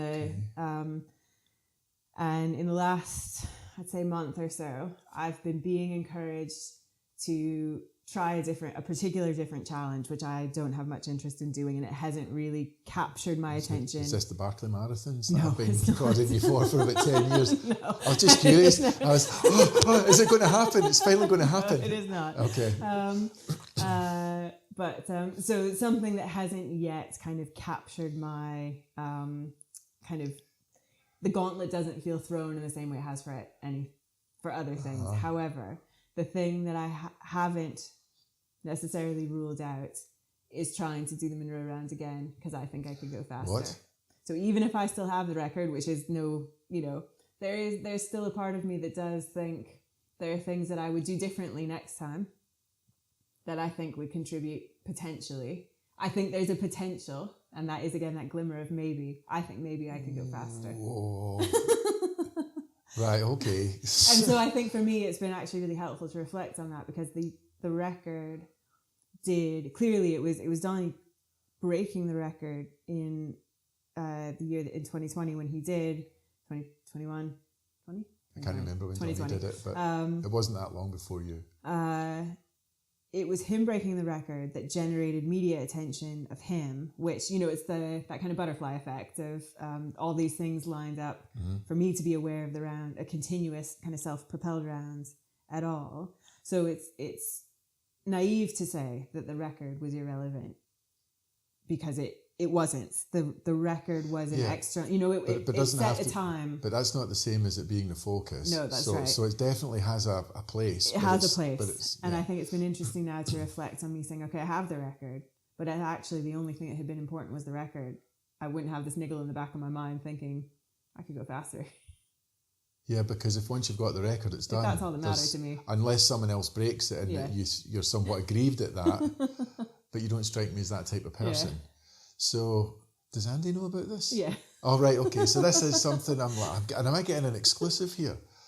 Pretty close to. Yeah. Do we have... I'm not, but he's quite interested in something else, which I think would take longer. So my suggestion is that if we're going to do anything, why don't we do something that I think I can do under a month? Okay. But so there is something being cooked? No, there isn't. Oh, right. No, okay. There's ideas being thrown out, because I am a lover of ideas. So I do love, I love generating ideas, and I love receiving ideas. And I'm also very neutral or... Except the Barclay Marathons. I'll accept ideas, but I am not someone who has ever been particularly swayed by peer pressure. And that goes down to my earliest years. I was not a kid who was influenced by peer pressure. And, that again is a whole other podcast of what I had that meant that actually I didn't feel the need to do, I should say, peer pressure when it was bad stuff that I wasn't meant to be doing. I've clearly been influenced by my peers who give me these silly ideas, and they're like a shiny gauntlet. But there's a big difference between ideas that are floated by people whose values and principles and everything align with yours, as opposed to ones that would contravene that. They're actually quite easy to reject. Yeah, that's a good point. So I don't think that we can give them equal weighting. Yeah. Okay, so if we come back, so we kind of steered off a little bit, because the reason that I originally brought up the fact that you'd been round the Munros 3 times is, and it was something that doesn't appear to have been covered much at all in the interviews, the other interviews I've seen with you, but the extraordinary level of planning and work that went into 2 years. And it was, and I don't just mean it was over 2 years every once in a while. It was like an ongoing, every weekend, doing recceing routes, working out transition points, testing equipment, and working out so that when Andy's actually got his schedule of where he needs to be and all the very specific pieces of kit, right down to at this transition point, this is the specific pair of socks that go with these specific shoes. It wasn't quite as bad as that. Was it not quite as bad as that? Okay. But that's only because I only have one brand of sock. Moggins. The Moggins. But the point I was making is the fact that we're getting into the amount of effort that goes into excelling in your field of endeavour. So for example, I listened to a podcast the other day. I can remember the guest, but I can't remember what podcast it was, but it was 𝗘𝗍𝗃𝗍𝗃, who was, I think he was SEAL Team 6, and it just slipped out in a piece of conversation when he was talking about, somebody commented on his shoes and he was wearing a pair of Vans boots or something like that. And he says, I'm quite surprised to see you wearing a set of these. And he says, oh no, I always wear these. This is the type of kit that I would wear even when I was out on the field. And the interviewer's suddenly quite, what, you mean you're not wearing like army boots? And he said, well, no. He says, because they'd actually gone as far as, him and his colleagues had actually gone as far as testing different types of boots with different types of soles for traction, and to test on whether they picked up little stones and rocks to get trapped in the soles, because if they're doing urban warfare and they're trying to sneak up on somebody at the middle of the night, you don't want a stone caught in your shoe going clack, clack, clack, clack, clack as you're running down the street. And there's just that sudden moment of realisation of the depth of analysis that can actually take place when you're attempting to achieve true mastery in any domain. So, which comes back round to my point of the relentless and remorseless planning schedule, so that when execution occurs for 30 days, that everything is set up to give you the best chance possible for the best result possible. And I think that that's something that's seriously overlooked. It could be quite easy to the way that these things have been edited together, where you just think, all right, I just need to throw in a couple of packs and I'll go up and down that hill. I'll get my mate to wait for me at the bottom, sort me out with some food, and then I'm off. And it's like, no, that's absolutely not what was involved. So this is something I'd like to hang on for a little bit. And if you could talk us through some of the planning that was involved and how that worked, and even just give us I don't mean like every weekend for the whole 2 years, but give us some form of snapshot to help people understand what's actually involved in that so a 1 day snapshot that then you can magnify and say, that's what we did over 2 years. Yeah. So I think what you've just described is also, it's at the root, it's one of the roots of my imposter syndrome, and why push back on reference to thinking of myself as an athlete, because actually, as you described, kind of the planning and the logistics and all the things that aren't even remotely sporty came into what people see. Yeah, it's extraordinary. So from the time that I first mentioned the idea of maybe to Jenny and her kind of Jenny Allen offering her aka Spreadsheet Jenny. Only to you, project manager, I think she called herself. Okay. But it's a silly idea enabler and one of my best mates, most importantly of all. So from that first suggestion from me that I was thinking about maybe this could be a thing that I might try but not sure, and her saying I should go for it.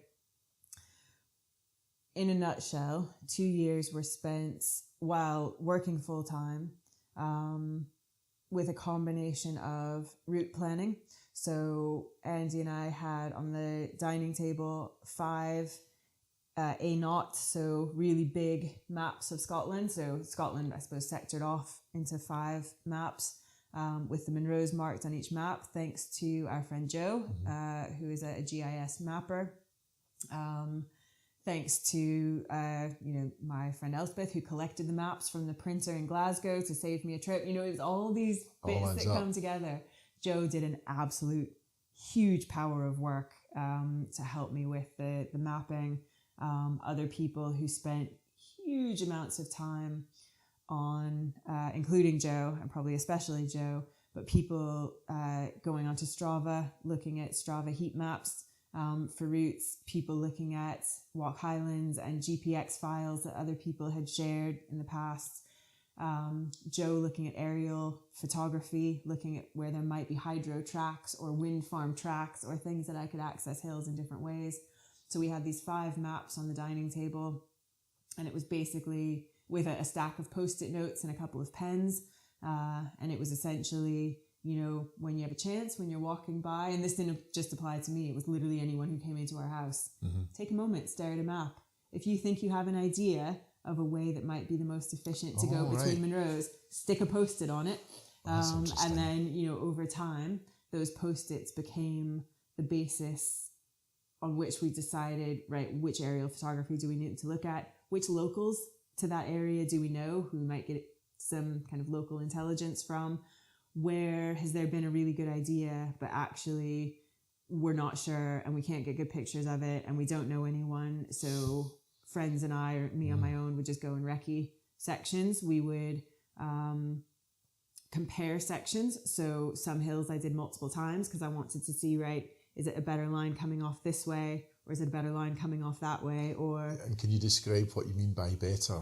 Do you mean what's going to give you the fastest time, or the most comfortable route, or the least likely to cause injury, or all any of those things? And also, to be fair, it was also at that point, over those, I'd say 18 months of the 2 years, was predominantly just intelligence gathering. So those different factors would all have gone onto the Post-it notes, which then essentially combined, informed what became the final route. So sometimes the shorter distance was actually not the most efficient because of the terrain, but I might have chosen it anyway, even if I thought it was going to take longer, because the losses or the pros and cons, to what it meant for the next hill, or where someone could meet me, or... So did you also mean things like, well, I could take this way and that might be perceived to be shorter, but actually I would have to be on foot, but actually I could take this and maybe an extra couple of kilometres, but I could just crush it on a mountain bike or a gravel bike. Exactly. So a lot of it was also looking, exactly right. So we spent a lot of time looking at where Andy could access tracks in order to get my bike to me. So exactly as you've described. And we absolutely, we were very much informed by the route that ฎánaí had taken. That was one of the other things I was going to highlight, because there was also, it wasn't just Ḍánaí, there was one of the previous... Yeah, so Rory Gibson, that's right, because there's actually a couple of record holders that got involved to help you achieve this. That's right. So I was incredibly fortunate. So Ḍánaí's route, I did ask Ḍánaí for his routes. He didn't give me his route, but through bits and pieces, his route was kind of out there if you were willing to spend the time and the effort, which we did, to piece it all together. Yeah. So he certainly he was generous in his offer to answer questions, which he did. But it was pretty important to me to make the route my own. I didn't want to just go out and replicate what he had done, or what people before him had done. It was really important to me that I think those 2 years were really important to me, to feel that I had invested something and hadn't just taken an off the shelf, here's one I made earlier, I'm just going to go and make this mine. I actually genuinely wanted to make the route mine. And as we spoke about earlier, there were significant changes because I approached it in such a different way when it came to flexibility around sleep in particular. And also, I absolutely love kayaking. So I built in to more kayaking sections than Ḍánaí had done. And I, to this day, don't know if that was more efficient, but I know it made me happy. And I know that those two kayaking sections were blissful. Does that tie in with what you've talked about, contentment? Absolutely. I mean, I think, don't get me wrong, efficiency was the overriding, but actually, if it was kind of, these seem like they're probably going to take about the same amount of time. Being on foot or on bike might be a bit quicker than that paddle. I'm going to choose the paddle. Which is the most enjoyable way to do it. Yeah. Do you know, it's interesting what you've just described, this idea of making it your own, because I'm reminded of, I can't remember whether this was an interview on TV or where it was the time that I went to it was a recruitment agency in Glasgow that I know, Livingston James, and I'd been invited along to an evening where it's all like C-suite executives and whatnot. And over and above just being a recruiter, they would also bring in motivational speakers to talk about success and strategies and whatnot. And because I knew the guys, they'd asked me if I wanted to come along and kind of mingle and whatnot. And it was Mark Beaumont that was speaking. Oh, nice. And he was talking about his round the world experience of to take the world record for cycling around the world. And the thing that jumped out at me was exactly what you've said. He says, I wanted to make it my own. I had no interest or intention to copy anyone else's route and then attempt to see if I could do it faster. I wanted to start with a clean slate and actually work out with the different flights that are available and technologies that are available. At the sake, coming back to Ranulph Fiennes, I want to get the numbers to stack up, that I can actually do this in a way that's irrelevant to that makes whatever anyone else has done is irrelevant, and make this my own, to make to find what actually is at this point in time the fastest way to cycle round the earth with all the resources that we've got available to us. And I'm wondering, I realise this is anecdotal, but having two world record holders cited that, I wonder if that's actually something, or a minds, or I don't know whether I'd class that as a mindset or a trait or a characteristic or just a way of thinking that's actually common around other people, that when they set these endeavours, because it's like I'm not actually going out to do the record. Because I think Mark Beaumont might have been the same, was I'm not going out to beat this guy's record, because that would require me to do the same route that they've done, but do it faster. I'm actually trying to create something that's new to work out what can my team and I achieve as a collective that will result in the fastest time. And he shaved I think it was a month or something. It was something absolutely absurd. Because one of the things he did highlight was the fact that he had to spend a bit of time in hospital because he'd been knocked off his bike or something like that. And he says, because he specifically stated, I could have stayed in bed in hospital for a month, then got back on my bike, and I would still have beaten the current record holder. And it's just that's next level. But you've just described the exact same approach. I think for me, some of it was also, as we spoke about before, it's that the process was as important as that kind of end, ultimate last summit.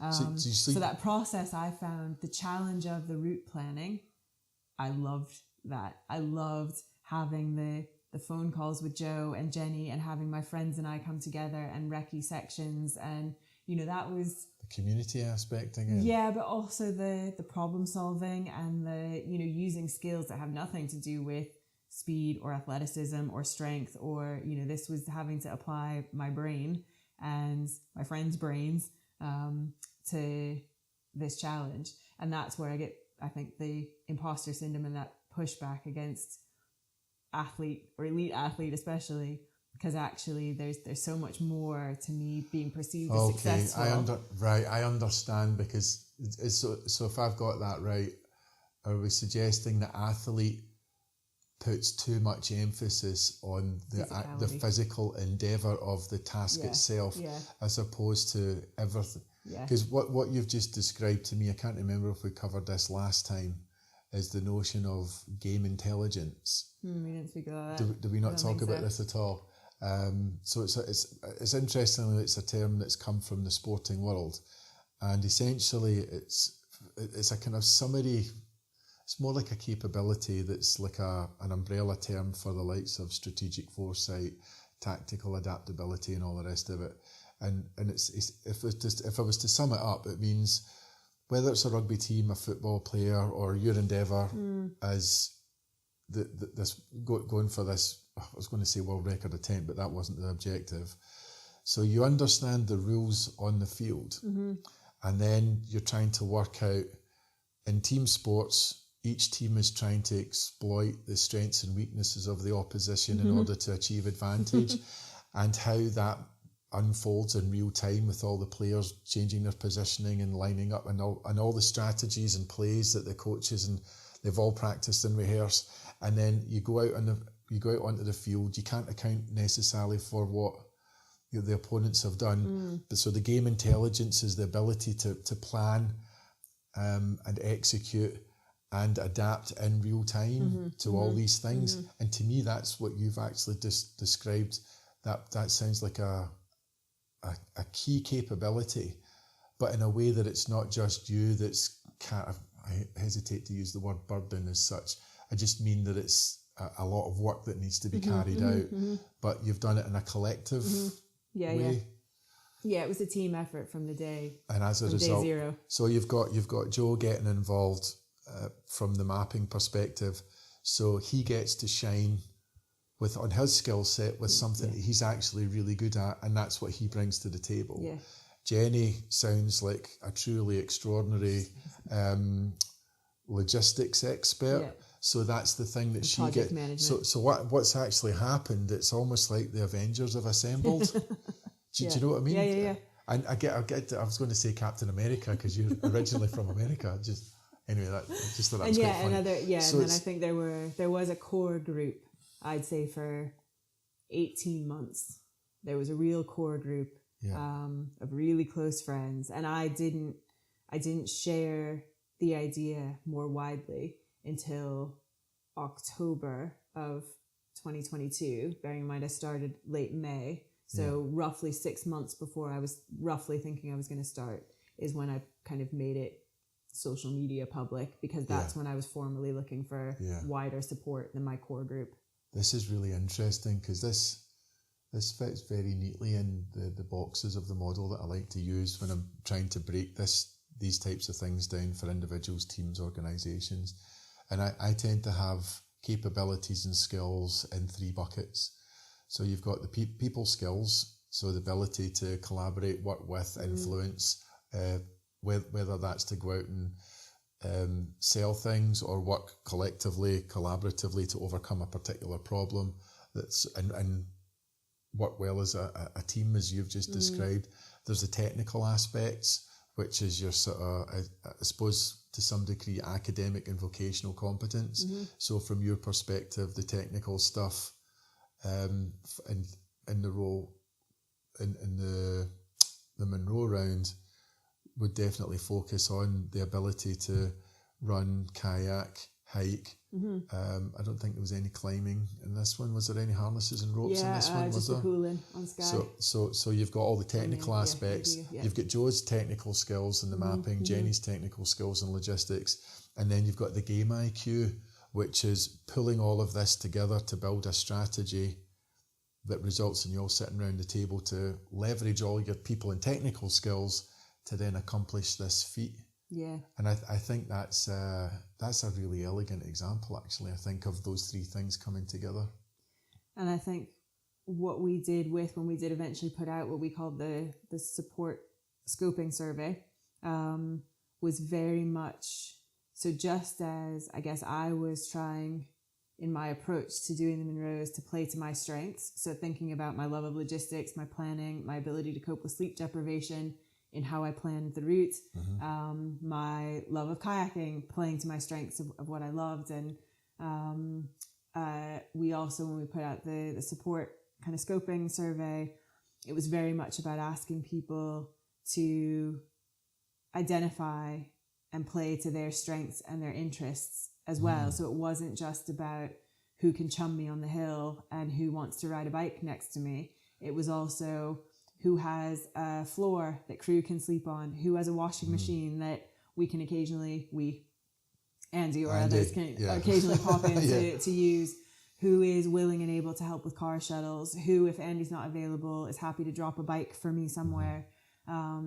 So, and then as you say, kind of being able to coordinate all of that was in and of itself almost like a mini project. You know, to have essentially a team of players, some of whom to this day I still haven't met in person. So you mentioned previous record holders. So Kathy Murgatroyd was only the first woman to ever do a self-propelled continuous Munro round. She got in touch with me through the powers of social media. She helped with a couple of car shuttles for crew, but because of the way the route was kind of designed, I had cycled off in one direction, my crew had walked off a hill in another. She picked them up and brought them to their cars. I think she did that a couple of times, and I never crossed paths with her directly, which is crazy. See, this is the thing that's fascinating, how these types of things. We go not to. How can I put this? Because I'm coming back to something that your mum said about in the cosmic scheme of things, it's not a big deal. But actually, for a lot of people, they found immense purpose and value in the roles that they played in support, no matter how big or small that was. And I think I just, because I watched Heather's film on this just the other night, and I wasn't aware of the fact that there's a couple that are waiting for you to show up at kayaking, and they're saying, so how did you meet Jamie? And it's going, oh, we've never met her. And the first time these are the 2 people that are actually going to support you through the night as you kayak across the water from one location to the next. And they've hung around. It's daylight when they've arrived. Oh, they recce'd it in daylight. Yeah. And then they're hanging around to you in the dark. Being eaten alive. Being eaten alive. And I'm also aware that for it to be dark, given it was peak summer, means that was seriously in either very late at night or in the very wee hours. Yeah. But you could see the joy in their faces of just being able to participate and leverage something kayaking, which is clearly very important to them in their lives.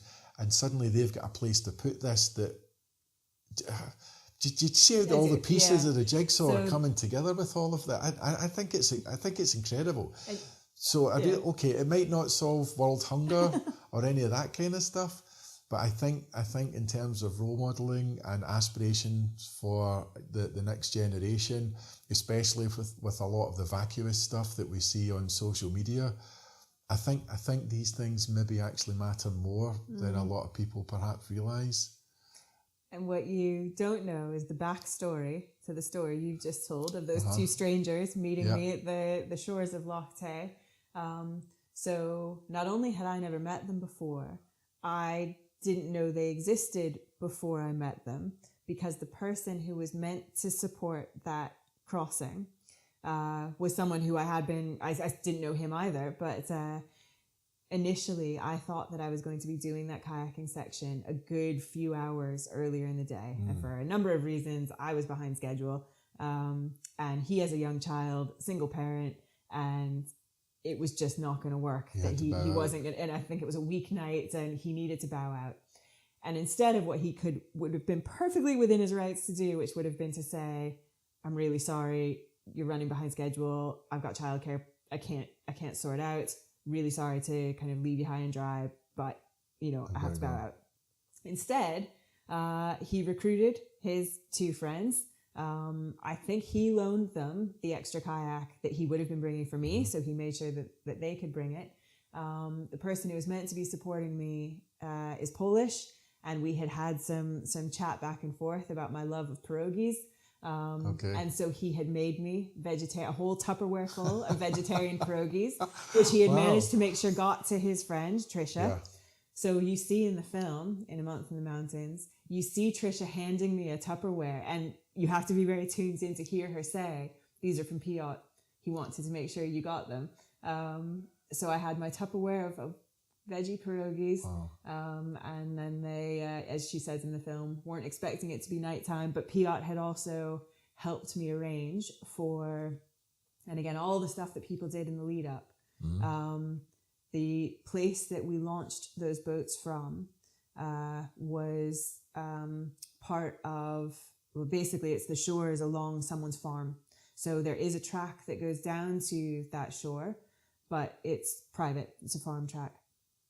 So the initial plan had been that whoever was helping me was going to need to walk kayaks down, not massively far, but a good couple 100 meters from the road to the shore. And we managed to, through 𝗃𝗺's contacts, got permission from the landowner for Andy to be able to get down and for them to be able to get the boats straight there. And, it's those little things that incrementally made such a difference. A staggering number of moving parts, isn't it? And in terms of the 2 years of planning that you were referring to, lots of that. Not only was it Post-its on a map, which then evolved and evolved and evolved. It was also part of that evolution was, okay, we see an opportunity where Andy might actually be able to access a farm track or an estate track, but can only do so obviously with landowners' permission because it's not public road. So remember all the difficulty or I can't remember where we were at the time. I think was it West or Ross or something? So SSE were really helpful. And the amount of, I don't know how many of those tracks Andy and I drove at night out in the middle of nowhere, and it's like, if we break down, we are screwed like beyond measure. There's no mobile signal, there's nothing.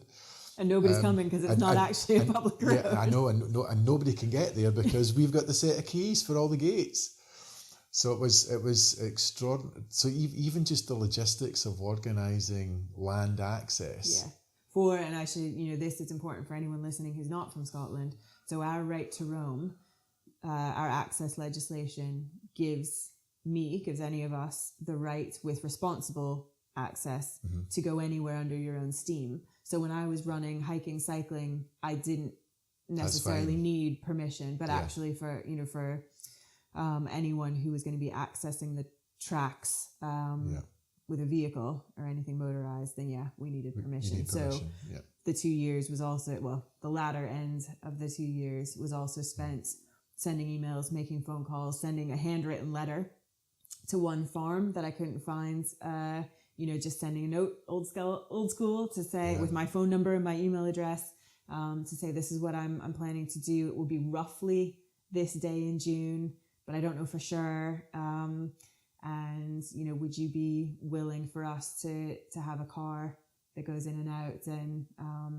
10 times out of 10, people were not only supportive or in agreement, but went out of their way to help. I think I think that's I mean, I can't understand why anybody wouldn't want to help, but on top of that, I also think there's a tremendous demonstration of respect of other people's property and not acting in an entitled manner. And in some cases, you probably wouldn't necessarily have to ask for permission, but actually it's from a common courtesy perspective. I think that's actually quite important. And I think also, I guess, coming back to that idea, not thinking of me as a role model during that stage, but I guess to some extent recognizing myself during that month as a somewhat of an ambassador for hill walkers, and not wanting to that's an interesting put any kind of you don't want to, because I was in the public domain then, you don't want to suddenly be that person who has done something that's not only not courteous, but actually is either breaching a rule or calls into question right to roam and access laws. It makes it harder for everybody else. Exactly. So the last thing I would have wanted to do would be to put anything in the way, or to give people a reason to say, do you know what, actually we need to have a chat with Scottish Mountaineering Council or whatever, that these hill walkers are not abiding by the rules.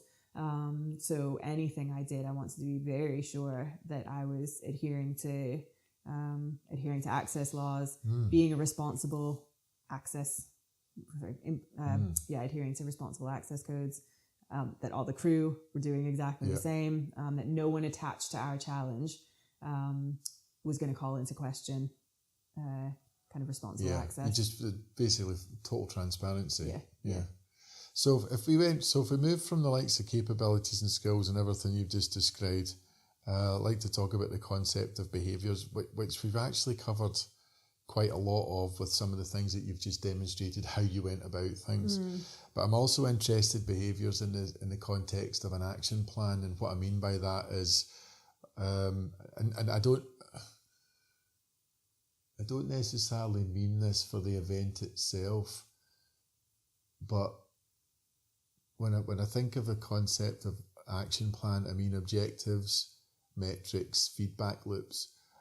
So from the planning perspective, were you working on any kind of schedule that within the next couple of months we need to get all of this information sorted out, because that's mission critical to be able to then organise all these other feats and the pieces of equipment that we then know that we're going to need, and we've only got so much time to then figure out how we're going to acquire all of that. So I can see like a series of maybe best described as phases that you've got to move through, and I'm wondering if there was anything written down or whether it was just a self-evolving thing that over that 18 months or so that it just seemed to just come together because everyone knew what they were doing. It was probably a combination. So I think I began probably just in my head. It was never something that was written down in tablets of stone, but probably working back from when I did eventually start, I did have some kind of milestones, some deadlines, as in like within, a week I needed to have picked up the van that we were going to use because it needed to be, converted.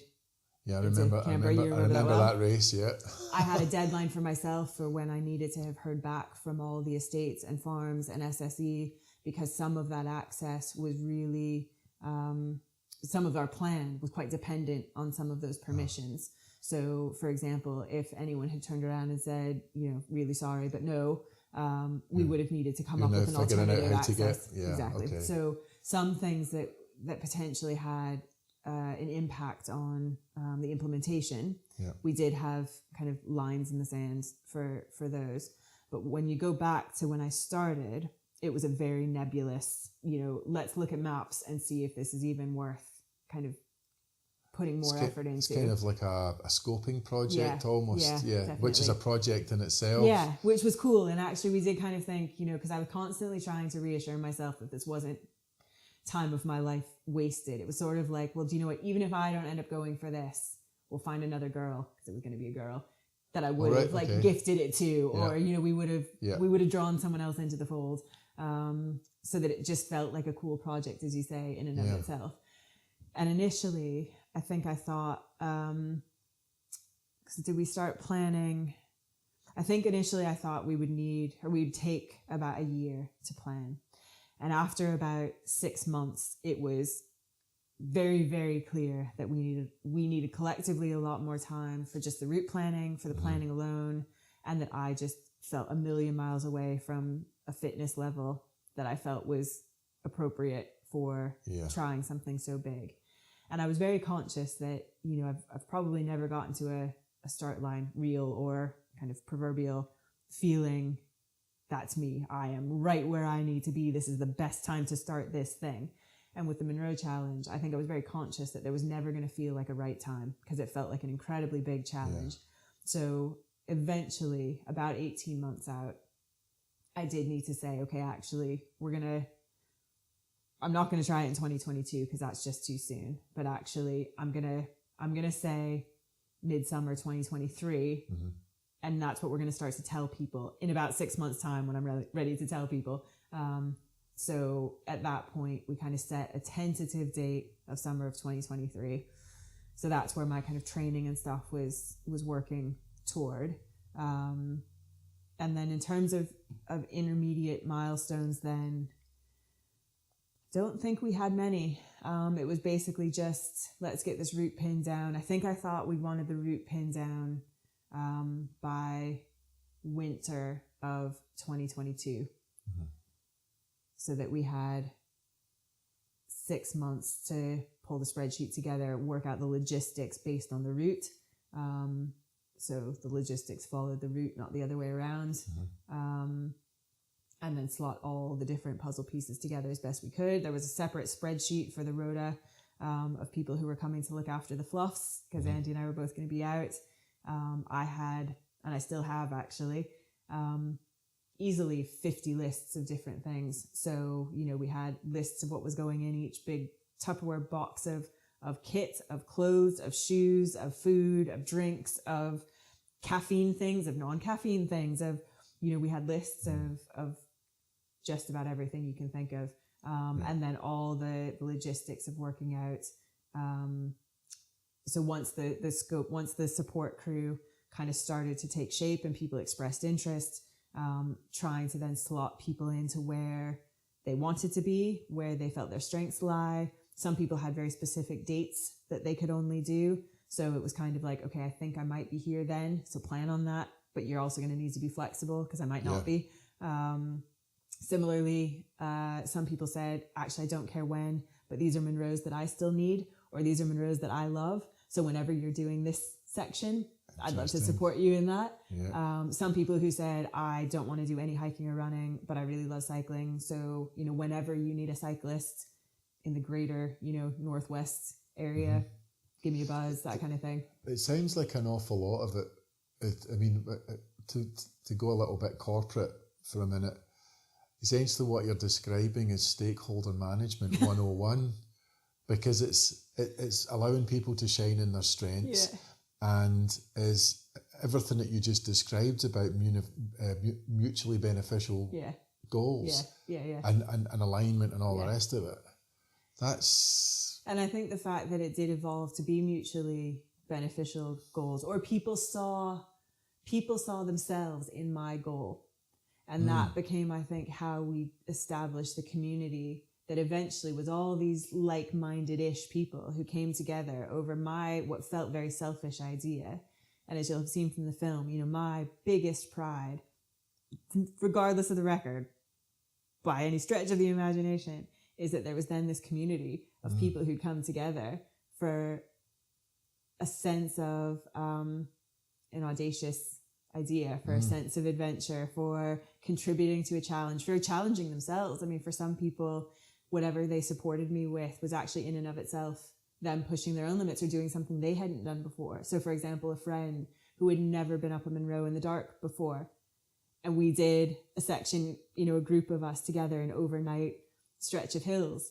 And that, was a change for him, something that pushed him to something he hadn't done before. I think he loved it. And yeah, people who hadn't done that many days out in a row or hadn't been to certain areas, or so people found their joy in, hopefully in ways that then created this community. And I think, again, in addition to the fundraising, which is my other kind of biggest pride for what we did, it's the fact that, I know that some really solid friendships were established or grew through what we did. The fact that now I can say, hand on heart, there are people who I am now incredibly reliant on in my life, incredibly close friends, who I only met because of doing the Munros. It's funny, it's like the magnet that pulls a tribe together, isn't it? I find that fascinating. It's amazing. And I know also that some people are now close friends with each other as well. So people who met through the challenge or met at the party when we celebrated after the challenge, or, they came together over knowing that at the very least they had this commonality of having supported me in some way. They had this shared experience, even if they weren't together in the same place at the same time. And that's kind of started a conversation, or started, oh, actually, you do those hills. I haven't done those. Do you want to go hill walking together? Do you want to go cycling together? It's kind of like my own little month-long speed dating, of friends. Yeah.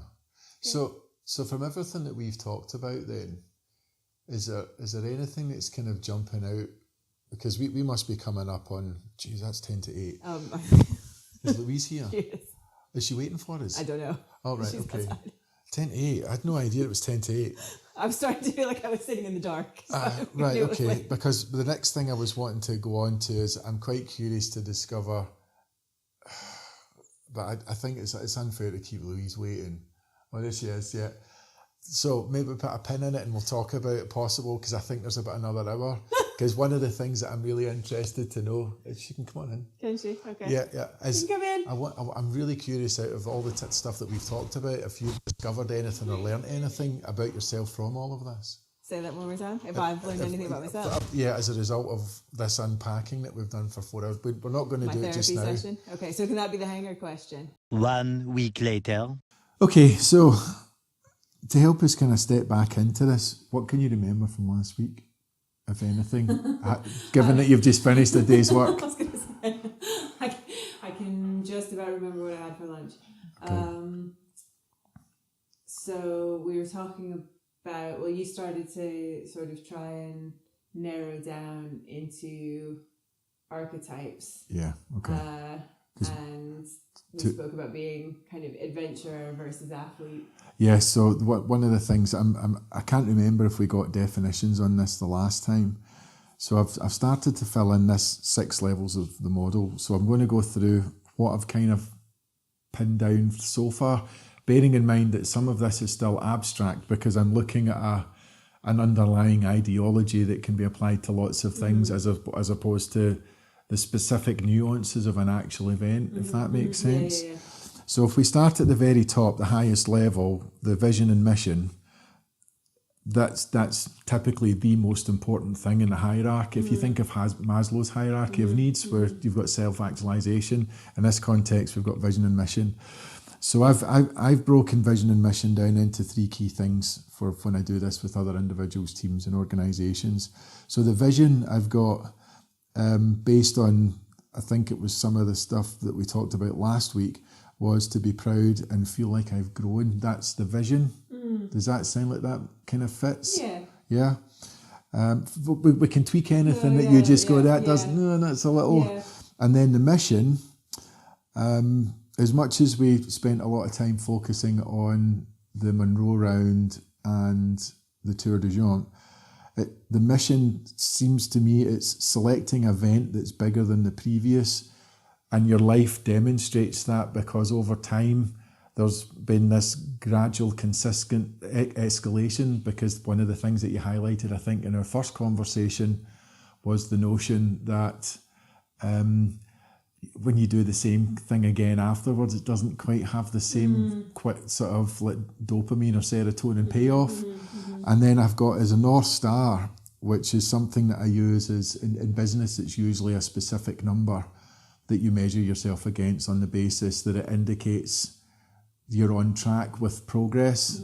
In this case, I've used it as it's a bit more abstract than that, and it's finding a measure that demonstrates that I'm a better version of myself than I was yesterday. Because that's the only way I could think to phrase that. Of if there was something I was aiming for that would be a measure, to try and put a number on it, it would be, what is that? So for argument's sake, somebody that's a powerlifter, it might be seeing the increments in their squats or their totals, which would be across squat, deadlift and bench, and they would see over time an increase in that.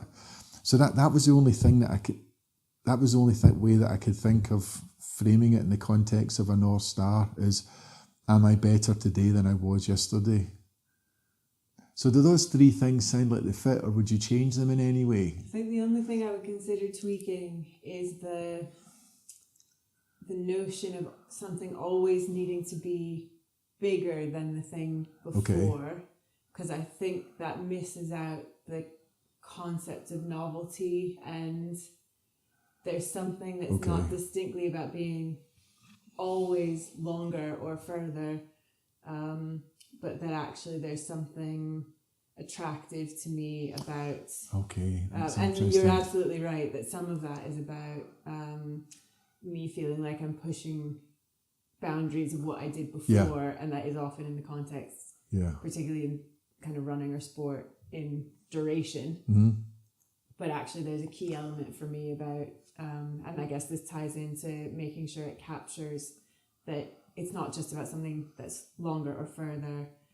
There's something attractive about making sure I enjoy the process, and I think that needs to be embedded somewhere. Because I could go out and do 400 miles and have a suffer fest, and I love how that just trips off your tongue. I could I think that is probably within me to do, but that is not where my passion lies. So I've got to tweak that to accommodate novelty and the joy in the process. So if I just to make some notes there on that, can we define novelty so I understand what your interpretation of that is, so that when I add it, it reflects your way of thinking?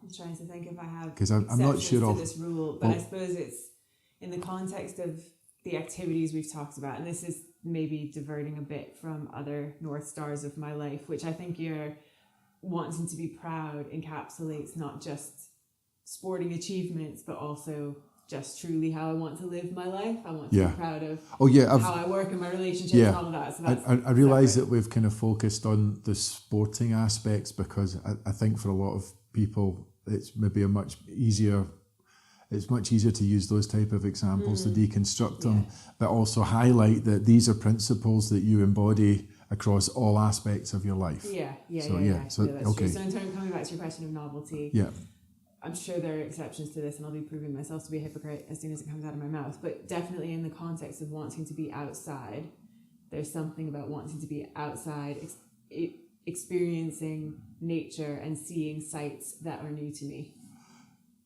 Because it's like, I'm quite sure a lot of people watching this won't consider what you do a novelty in this context. No, so do you know what I mean? So something new, something different. So it's about seeing new places. And, and I think that then has translated into going to do events in places I've never been, and that by extension has meant that while I'm no longer doing competitions with any regularity, not that I ever did, my travel now, my hobbies are kind of inextricably linked to long distance adventure in places I've never been, in cultures I've never experienced, eating foods I've never eaten. All of that is very much wrapped up in needing to maintain a level of fitness and a level of motivation. So when you did your last sort of holiday then, you use that term quite loosely for most people. I realised that what you did for a week or two's holiday might be something that people would train for a lifetime. But in the context of what you've just described, so as much as it wasn't a race or event, it was a trip with friends through the mountains, out trail running, walking from point to point, with the goal of seeing and exploring the landscape, as opposed to head down, arse up, let's get going kind of thing. Yeah, I think the ultimate goal was the former, but I think I wouldn't have enjoyed it as much had we not been pushing the distances, and we were setting off, like there was something. Okay. And I think that comes back to my, like, I've only got this one life and I'm going to try really hard to make the most of it. Okay. And if that means I'm going to squeeze 450 kilometers into a 2-week holiday, then that's what I'm going to do. Okay. But I think the point I was trying to get at in this case is the distance in that example, is it a means to an end? Or is there something that's part of the end in mind? No, I think that's part of it. Because it's really interesting to try and like either separate these things out. Where do they separate and where do they combine? Yeah, where are they inextricably linked? It is both. I mean, I think maybe more of a Venn diagram. We could have.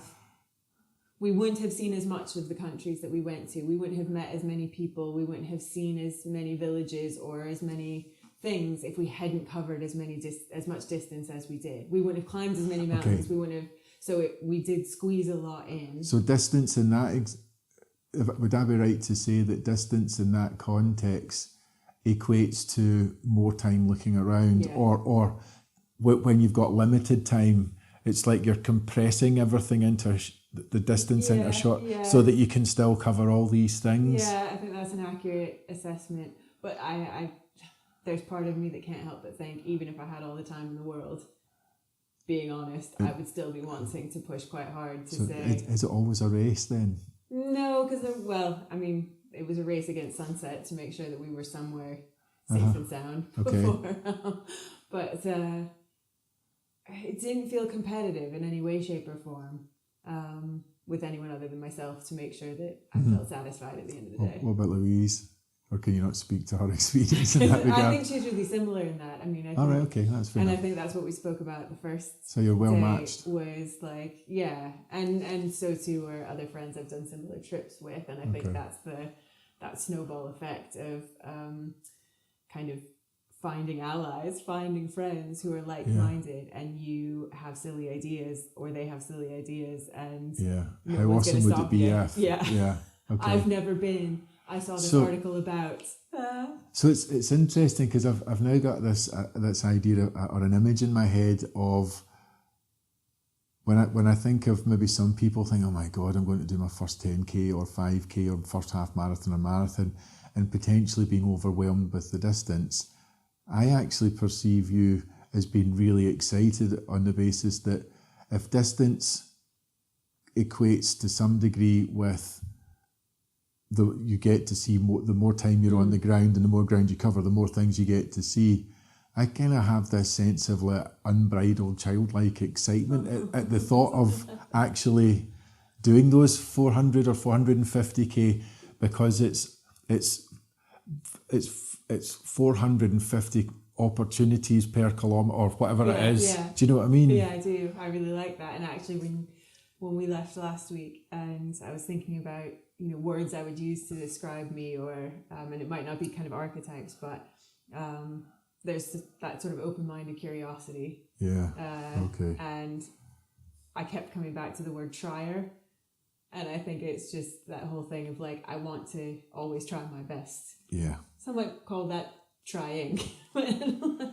It's all relative, isn't it? Wanting to try my best at what it is I'm doing. So if I could, I'm just thinking of a succinct way to put that, and I quite like this idea of opportunities per kilometre. So the more kilometres you clock up, you're magnifying the number of opportunities to witness and see interesting things. Yeah, and that's certainly now, I think I'm trying to draw on my years of building up endurance and resilience and all of that, and applying it to not necessarily a race or a competition, but applying those things to travels and friendships and activities that I do in a totally different kind of context, but using those skills and those values and those motivations and all of that. I just think that's such a lovely way to frame that.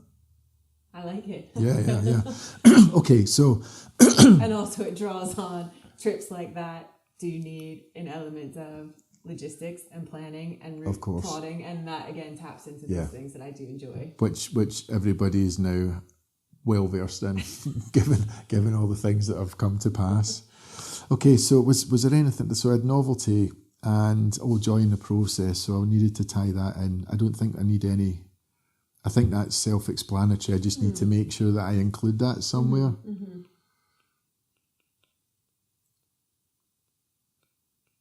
Okay. So from an archetype perspective, if we think, so we've got vision and mission at the top, and then the next level down is identity or mindset, whatever somebody might want to call it. So this is where we get into our Jungian archetypes. And the three, or there's two that you highlighted, and there's one I want to throw at you, but it's one of those ones that's like, that doesn't feel like it quite covers it, but it should stimulate some kind of conversation. So we've got the adventure seeker. And that sounds to me like the person that wants opportunities per kilometre. Is that a fair way to sum that up? Or is there a sentence or a phrase that you would use to sum up an adventure seeker's mindset in the context of how you go about doing what you do? I like that notion of couching it in terms of opportunities, because it's not about adrenaline. No. And that's where sometimes people, we got into that quite heavily last week, didn't we? So, I think those are kind of misconstrued to be one and the same, and for me they certainly aren't. Yeah. So I like that exploration. So adventure is kind of tied to exploration, learning, exposure to new things. Okay. In the context of it being something that requires problem solving. Yeah. So I wouldn't find it as fulfilling to go on, even though it would expose me to new things, it would be exploring of a, completely 100% guided, catered, packs carried for me kind of a trip. I would still be seeing new things, but it wouldn't make me feel as fulfilled. So what? There's something about self-sufficiency. There's something about self-sufficiency. See, that's really important. This is a rabbit hole. Because I'm really curious as to if those things get done for you, what is it that you perceive yourself to be losing, or is then absent, that reduces the perceived reward or the feeling empowered to be able to problem solve and sort out my own stuff. That's weird. And that's not to say, if you go back to Monroe Round, it's not to say that I want to do everything completely on my own and in a vacuum, because that's clearly not the case. But I want to feel like I've had responsibility for choosing my own adventure and kind of having a lead role in that adventure. Oh, so that just, if I sum that up, or how that comes across to me is, it's about ownership and accountability for your life. Yeah. Not at the, not living in a vacuum, and certainly not being dismissive of the roles that other people play. Because I think it's completely ridiculous to think that I've managed to achieve any of what I've achieved in the absence of support from auntie, friends, family. Thinking about it in the context of holidays and stuff. But what's interesting though is when the adventures are more extreme in the sense of the Monroe Round, that I can't imagine if somebody was to attempt to do all the organisation, all the planning and all logistics themselves, that's potentially an endeavour for many, many, many years to pull all that together. So that's it, that sense of pulling the community. So it's kind of like, that's okay to lean on it at that point. But if you're just going on a holiday, it's not.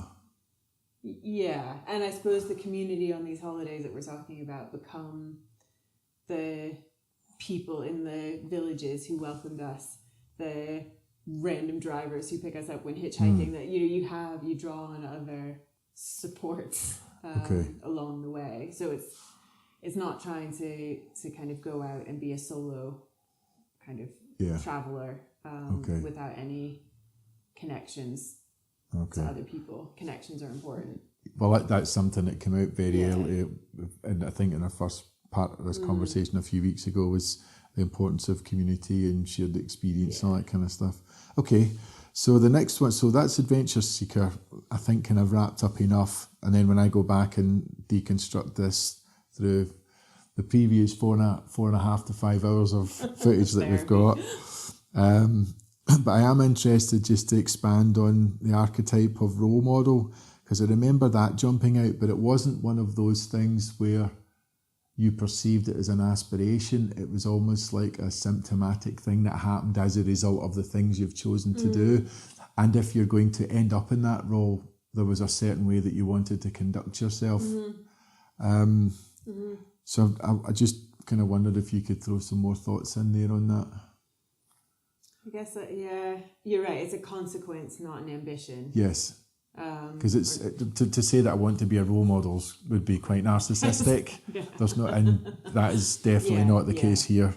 So if by doing the Munro round you become a public figure, you therefore by default become some form of role model.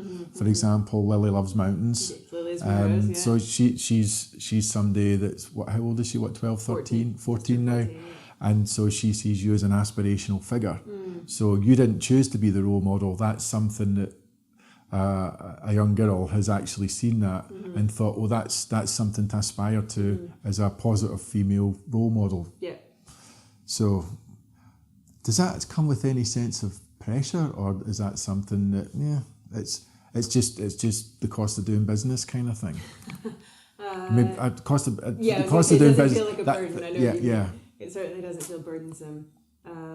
I think it makes me, I was a teacher once upon a time. I'm a social worker. I'm conscious of the power of language, and it's not to be underestimated at all. No, and I think I'm very, very conscious of the inherent risks of social media. I'm very conscious of how I put myself out, or how others, if they're acting on my behalf, put me out in kind of the public domain. But I wouldn't say that's not necessarily me thinking through a role model lens. It's me thinking of, kind of just in general, how I do or don't want social media to kind of be used. And as a if being a role model is a consequence of all of this. And I guess I'd like to think, I have 2 young nephews. I'd like to think that, one day, as you're saying, they would be able to think I'm cool, that they're proud of things I've done, that they want to do stuff like what I've done, and that I would be proud for them to follow in some of my footsteps. Okay. So one of the things that's just jumped out at me there with everything that you've said is something that comes back to me, role model as an ideology, an archetype, and that notion of what we talked about very early on with sportsmanship, kindness and integrity. Is that something that maybe links quite closely with that? But I think that those other things are important to me, whether someone else is watching me or not. So when the camera's not on, you still conduct yourself even when the camera's off. Yeah, okay. I'm not a dick when the camera's okay. Most of the time, anyway. Okay. But I think and that comes back to wanting your very first statement today of I want to live a life that I can look back on and be very proud. And I'll have a million blips, and there will be regrets and times that I didn't say or do or act in accordance with those values or those principles, but then hopefully I've made amends. It's just a case of just doing your best. Yeah. So the trier. The trier. Oh, okay. So the trier, is that an archetype? Oh, the trier. I'm going to make a wee note of that, because that's the kind of have a go hero. It doesn't necessarily matter that you finish. What matters is that you start. Give worst that could happen? Well, okay. Well, the third archetype that sprung to mind, and this was something that I was thinking about, probably more to do with your Munro round. But I had this notion of a pioneer in some capacity, because there's no question that you broke through some kind of societal norms with that. But I can't quite tie that to a lot of other things that you've done. Yeah. But I've got a sense that kind of fits, but just not quite. But I couldn't think of another way to frame that. But I was hoping that if I suggested it, that you might come back with something going, well, I think I can see what you're getting at, but I think this is maybe a better or more fitting sort of title. Or maybe we just discard it completely. I'm just curious. Yeah, no, I think you're right. Pioneer doesn't. It's not quite fit, there, but because I'm also trying to capture the fact that a lot of the things that you've done are also very niche. So even though the fact that even all the races and the events, I'm very much aware that the adventure racing world and the ultra running and all these are incredibly small sections of the population, even on a global scale. Yeah. You know, it's like the 1% of the 1% kind of thing. Of the weirdos so I just wonder. Yeah, you got any thoughts on that? I'll have to edit down the pauses for thoughts. That's okay.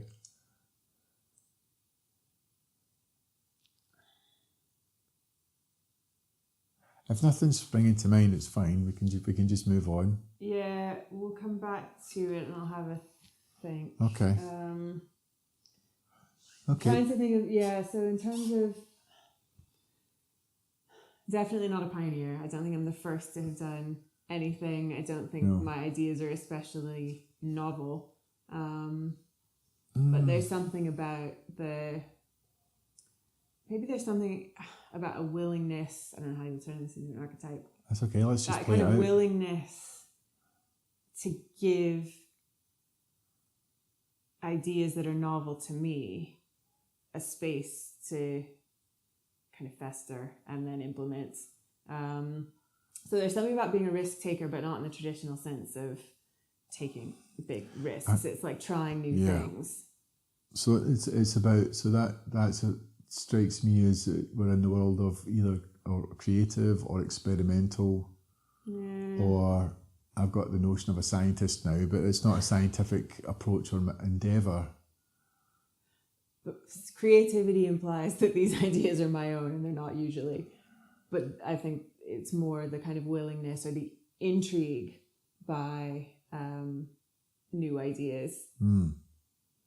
The curiosity of that, but that's quite different than being a pioneer. So there's something about maybe something like along the lines of like an early adopter. I know that's a bit more businessy sounding. Yeah.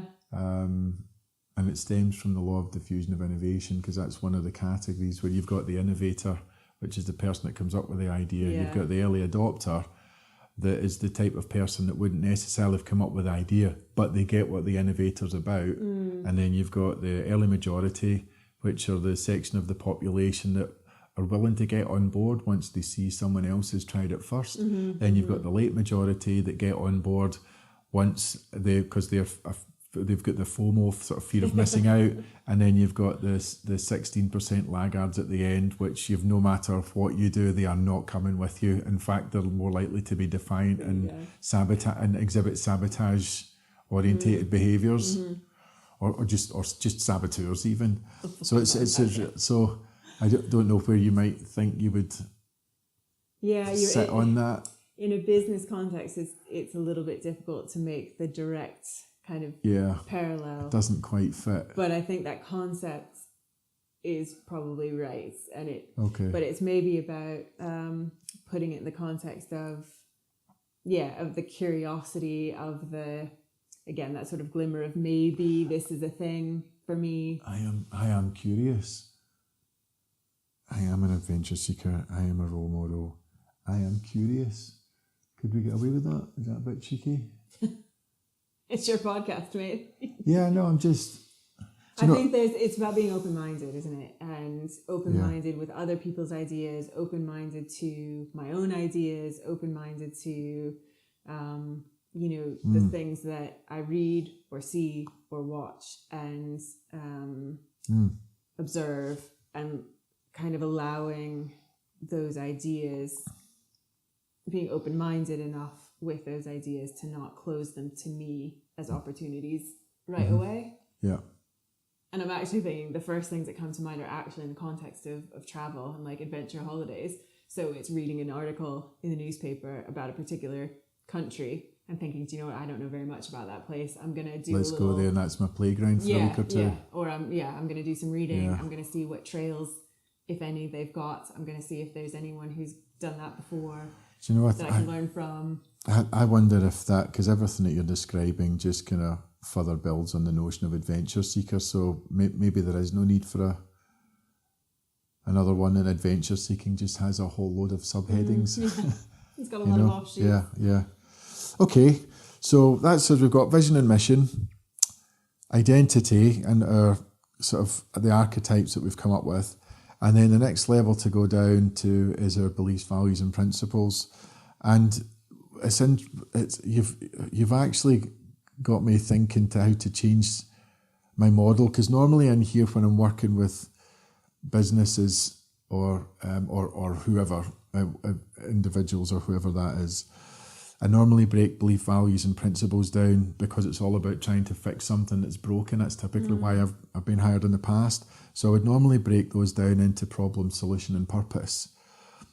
But when I've started thinking about a lot of what we've talked about, I was very much aware that the solution from a beliefs and values perspective was this notion of, I think I should embody sportsmanship, kindness and integrity.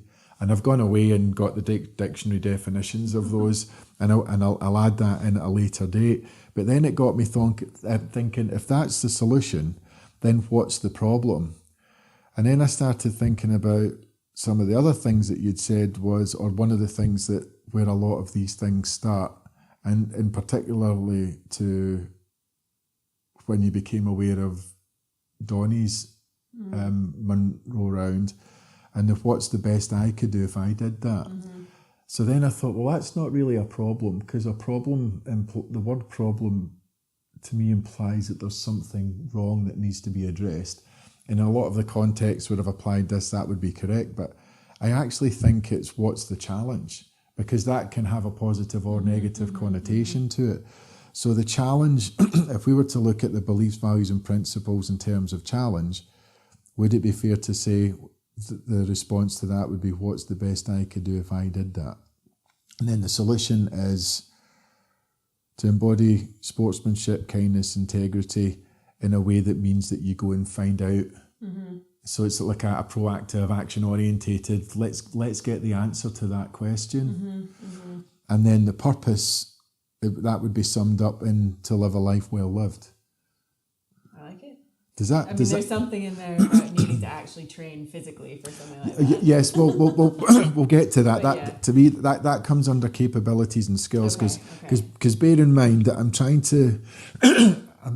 to keep us out the weeds so that it's high level enough that somebody could hang their hat on this to say, I understand what they're getting at, and if I take these ideas and apply them to my own endeavours, I can see how that would work, because anybody could go and create their own definition of sportsmanship or kindness and integrity.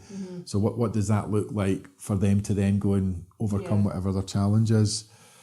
So is there anything that you would change in those three things, or anything that you would add? Or so just thinking about your question of what is the problem, if you still kind of put it in those terms, I think the only thing that springs to mind is when we spoke about the concept of flow previously, and you think the problem or the thing I'm trying to avoid is boredom.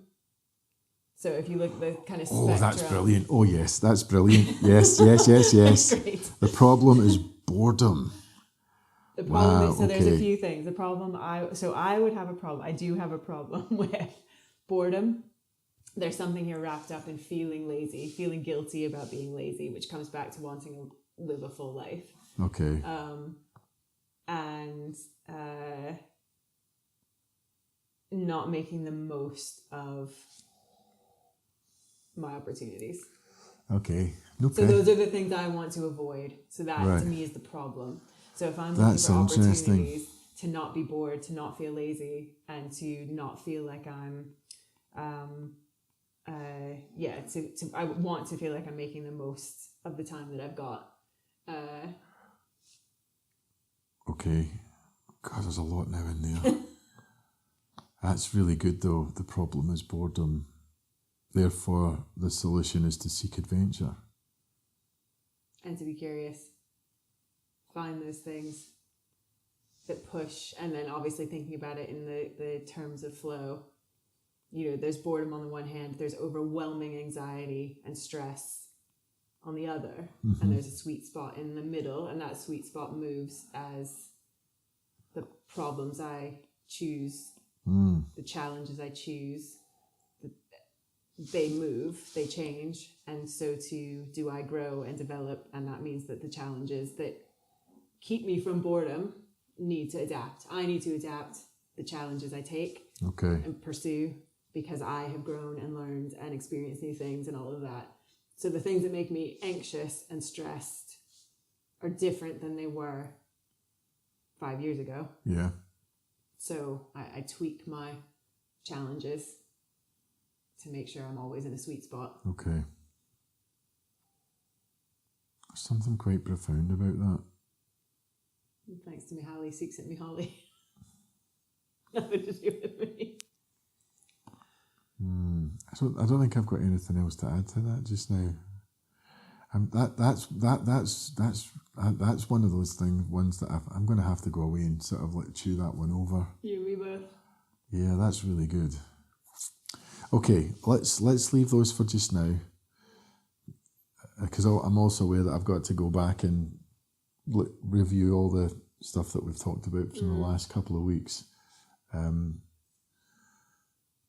So if we then take it down to the next level down from beliefs, values and principles, are the capabilities and skills. So there's what you think, what you've been thinking, and then it's like, well, how do I we're now moving away from all the stuff that happens inside our head to this is all the stuff that we use to enact all of that.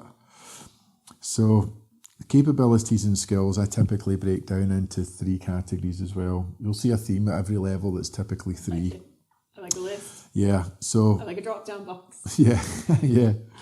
So, and for me, there's people skills, technical skills, and game IQ, and I think we touched a bit on this a little bit.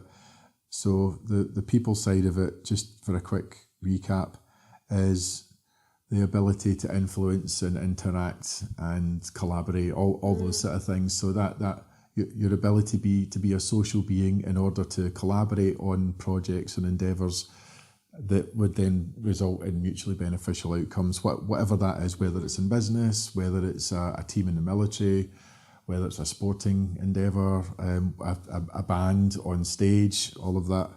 And then there's the technical side, which is, from a professional perspective, might be what you studied at university, or if it's if you're an athlete, it'll be all the aspects, or however your sport is broken down, and all the physical skills that are then make up that capability.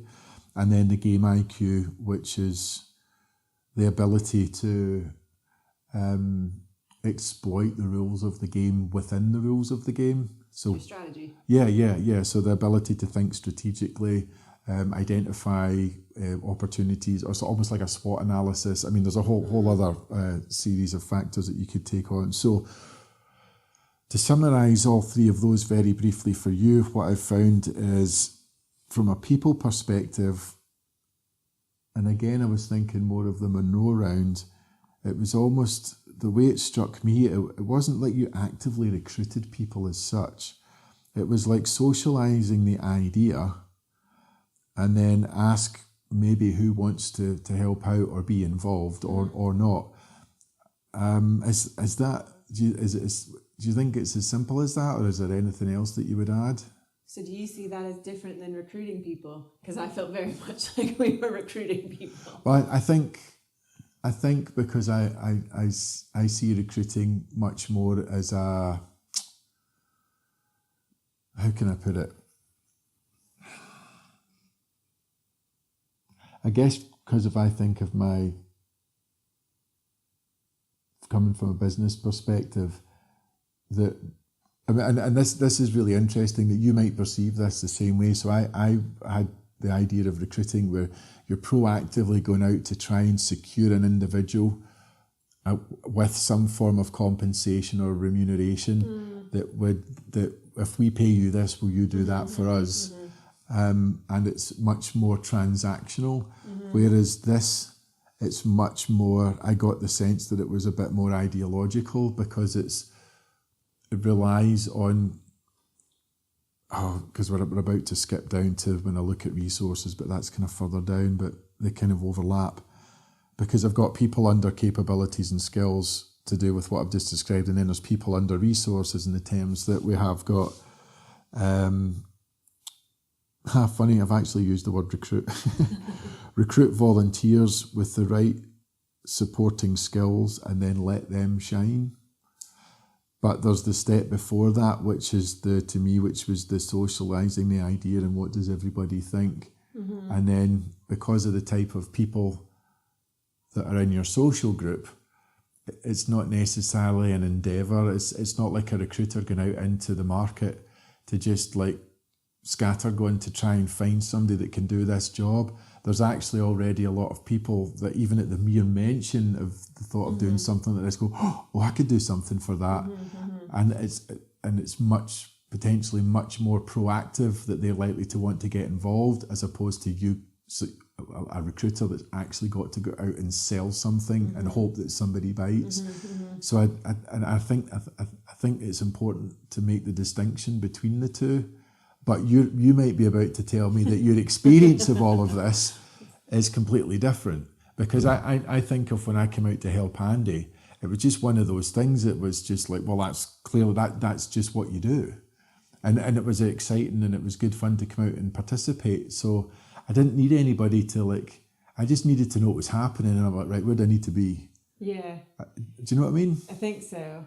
Interestingly, so don't forget that we, for lack of a better word, not recruits, we drew in, we attracted well over 100 people to support, about a third of whom I had never that's the thing met. So there was a wide net cast on social media and through networks of friends. I maybe missed all of that side of it then. So there were quite a few people who were, as you say, kind of socialized to the idea through me sharing the support scoping survey, which just said this is a thing I'm going to try in a couple of years, about 7 months or 8 months or something before, who's interested, and as you said, how can you shine?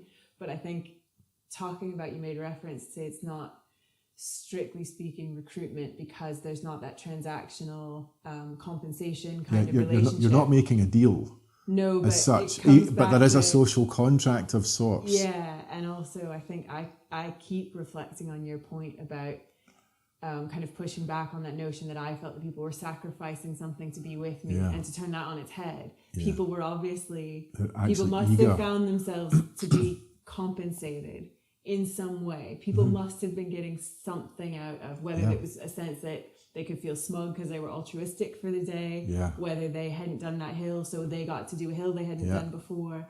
So there is some kinds of compensation of sorts. Yeah, every person that participated walked away with some form of reward. Hopefully. Regardless. Not just the t-shirt. Not just a t-shirt and a buff.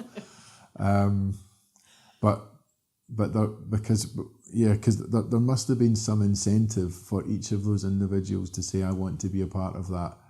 And it might have just been, I want to come out and, like you say, do a section of that hill, or I want to come out, so I've got an interesting photograph for Instagram because and I get to say that I was a part of this awesome thing, and it becomes a talking point that's quite interesting. I mean, who knows? There'll be a whole myriad from egotistic to altruistic and everything in between.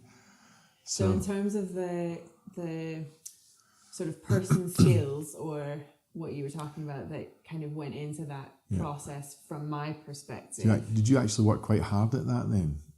Or do you perceive yourself to have put a lot of effort into that? So the thing that took effort, for lack of a better word, the thing that drew me furthest from my comfort zone was about making that request public, because in so doing I had to say publicly what I was going to be attempting to do. And now it's etched in stone, so you have to do it. Yes. Yeah. So it wasn't about asking people for help that I was nervous about. It was the method of delivery of that request that was uncomfortable for me. So when you put the request out for help, was it one of those? Did you have to nudge anybody along, or did everybody that get involved pretty much put their hand up and said, "I'm up for that"? So the way we processed it was basically to put a request out in a very structured way. So there was a literal survey for people to complete, and then I had a whole separate spreadsheet of those responses. So then we spent quite a lot of time trying to match people to their skills, to their strengths. Oh yeah, we talked to yes, okay, yeah, okay. So we talked about this was before, part of that kind of 2-year process, and mapping that against the route and literally mapping it against the map. But that bit didn't take people skills. That took the logistics. So it was the, I suppose, as you say, I think it was that socializing of the idea with. So the first step then was to put the idea out into the public domain. The second step was, let's see who responds, if anyone. Yeah. So essentially, it sounds to me like every single person that took part at that point at least put their hand up and said, I'm up for that. Yeah. And then from then on, it's then a case of logistically organising which part at which time each of those individuals could sort out. Yeah. So it does sound to me that there isn't necessarily that much. All the volunteers were so proactive that it didn't actually. It's not like you had to go in and sit down as if you're going to an investor, and you've got to sit down and give them the pitch because you're trying to get them to give you money to grow a business or whatever that is. It was actually one of these. It sounds like it was actually self-selecting. 100%, yeah. And if anything, there was an element, especially as we were getting closer to starting, that I needed to make sure that people were realistic about what they had signed up for and weren't just thinking, as you said earlier, oh, this sounds cool. I want to be able to there's say no I was romantic notion. That. This will be a graft. Exactly. Yeah. Okay. And there's, you're going to be potentially carrying something heavy, not sleeping very much. There's probably going to be midges. There's probably going to be rain. Yeah. We might get lots of kind of just making sure that people were realistic about that. It's funny that reminds me of there is some in the press. There is a lot of dubiety around whether this is actually fake or not. But I don't know if you've ever seen the supposed Ernest Shackleton's advert in the newspaper for one of his adventures. No. And it was looking for people to travel to such and such a place. Will be extremely cold. This, that, and the next thing. Likelihood of return is slim and blah blah blah blah. And yet he got like however many people actually went, yeah, that sounds awesome. Yeah. But I have since discovered that it looks genuine, as if it's been cut from a paper. And it's been around for like, I don't know, like 10, 20 years. This isn't something that's... So this is something that's been around a long time. But it would appear that the Antarctic survey, or whoever it was that has the records for these things, they actually can't find it in their archive.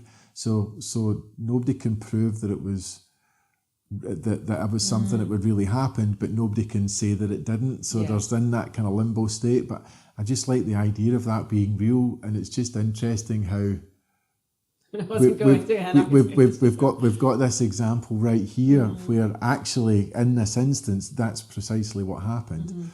Here's what I'm going to try. you absolutely have to set your expectations at this level and consider very seriously as to whether you're up for the task. And then a whole stack of people, myself included, went, yeah, all right, I'm game. Yeah. Let's have a go. Yeah. And I think it did also, more people got involved once I'd started and people started telling people. And actually the thing that I think was so awesome, and it is one of the highlights looking back on the Monroe round, there were people who signed up for a day or a section of a day. And that was it. And that was awesome that they were willing to give me 12 hours of their life. Yeah. And multiple of those people, I ended up seeing more than a few times because they got back from that 12 hours or however, whatever they did. They found it such a positive experience on balance that they came out and do it again and again. I mean, there were friends that, first of all, I hadn't seen for years. So it was a great reconnection with some people just to get to do some hills together at all, who I thought, that's so awesome. I got to reconnect with this person on the hill for half a day. And said our cheerios and said, I'll see you when I'm, done in a couple of months or whatever. And then lo and behold, just when I'd least expect it, people were bivvying on mountains and popping up unexpectedly. People were in car parks unexpectedly. Like, I just want to come with you again. That's great. It's clearly such an invigorating experience for them. Yeah. So there's a very real reward there. It might be intangible and immeasurable for some people. That's really interesting. So people were getting something out of it. Yeah. And I can't say that it would have been my people skills for that month. But I disagree in the sense that the people skills might have been simply to float the idea and then be very, very honest about this is what you're signing up for if you choose to get involved, and then just let everything kind of almost take care of itself from their perspective. They just need to know when to show up. But the people who kept coming back, I mean, my chat was not great. There were things that people were bringing to the table, or I guess reasons that people came back, some of which must have had to do with their experience with me, although some people came back and it wasn't necessarily with me per se. It was to do other things to help Andy, to help others. So I think there was a real community of helping each other. And while my challenge was at the heart of that, some people weren't helping. They weren't with me directly, but they were contributing to the cause by helping others. Yeah, I mean, it's one of the things that when I was thinking about my own participation back then, was I would love to have come out and done some of the legs. But given what was going on in my life at the time, I thought I'm in no way physically able to participate. So the simple filter to put that through was, am I going to help or am I going to hinder Jamie's progress? And I thought, right, I probably can't actually do anything that's of genuine benefit for you being out on the bike or in the hills. But I thought, Andy's carrying an awful burden on his own, and he's the only person, because everybody wants to come out and take their photographs with the superstar, and Andy's like the roadie that's kind of behind the scenes that, and it was really interesting to see the amount of expectation that when other people were showing up, that they seemed to think that he was there to provide him with food and water. And it's like, no, you were actually meant to be completely self-sufficient. Everything in this vehicle is solely for Jamie. And that's the end of it. So, and that's when I thought that's where I can help. I can come out, and if he's feeling a bit done in because he's been going 40 hours straight and it's maybe not safe to drive, or he can go and get the head down, and when you're coming into one of your transitions, I can make sure, if he just gives me a list and tells me what I need to do, he can go and get a few hours sleep and simple things like that. So, and the personal reward I got from that was, I was genuinely deflated each time I had to go back home for a while to come back out. But that was my my reward, was the sense of helping out two very dear friends to achieve their objective. So yeah, anyway, so from a stakeholder's perspective, I think it was done cleverly. And when I say cleverly, I don't mean it was done. It was set up with some kind of Machiavellian where it was like, let's sit down and figure out how to get as many people. It wasn't done like that. It was just quite an honest, this is what I'm doing. Can you come out and get help? And then it became self-selecting. From the technical perspective, all I've got down for this just now is coach, training, nutrition, etc. Because I don't think that it's rocket science to figure out that if you're going to self-propel for that amount of time,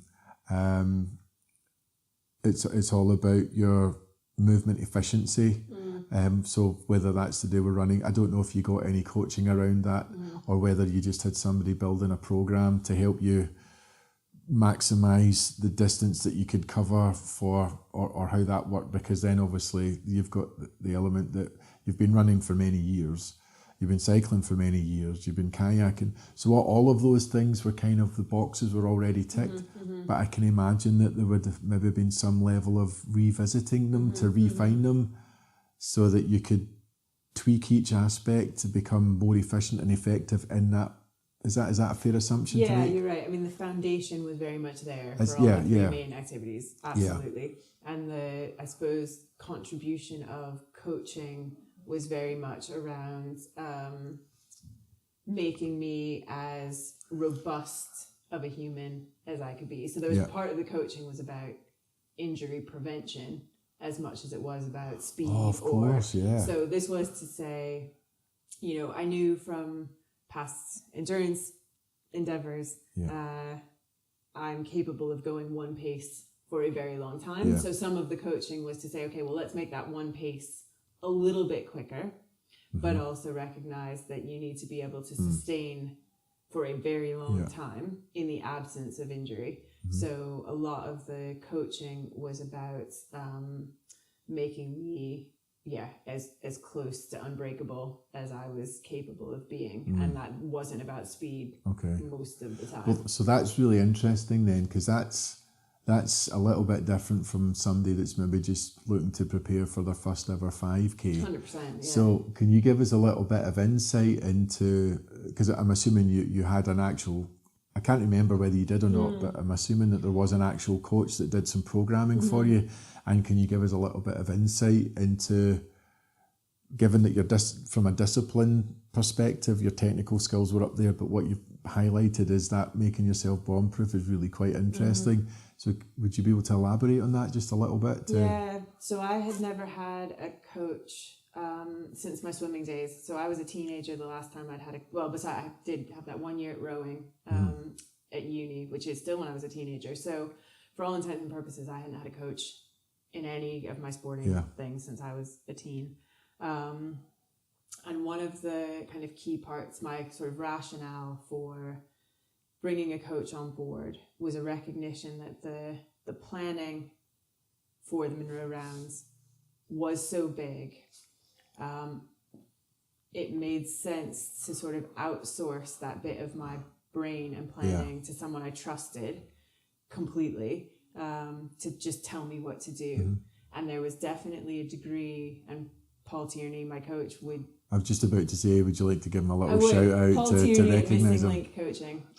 So Paul previously had the record for doing the Wainwrights in England, continuously running. He's a very accomplished athlete, 100% in his own right, as is his partner.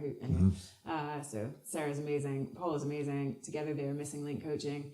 And Paul will be the first to say, one of the things I struggled with, I was a good student growing up, and I think I'm not a horrible student when it comes to being, a trusted Paul. If you told me something to do, I was going to do it. However, I had a real challenge in letting go of the control of, which will surprise you none. And one of the things we debated as it neared, when I was probably about 6 months out from starting the rounds, I knew myself that psychologically there were certain things that I felt like I needed to have done to feel confident going into the Munro rounds. So in my head, I needed once a month for 6 months to have a really big weekend of tons of ascent and tons of descents every 4 weeks for 5-6 months. And Paul really had to rein me in from doing too much and risking getting injured. And there was that balance. So what we typically negotiated, was that over the course of, did we do 4-day weekends once a month for 5 months, I think.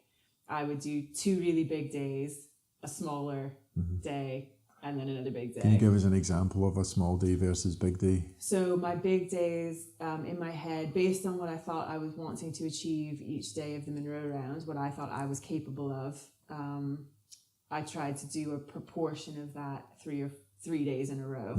So I was trying to do a minimum of 3,000 meters of ascent, at least 3 of 4 days in a weekend for,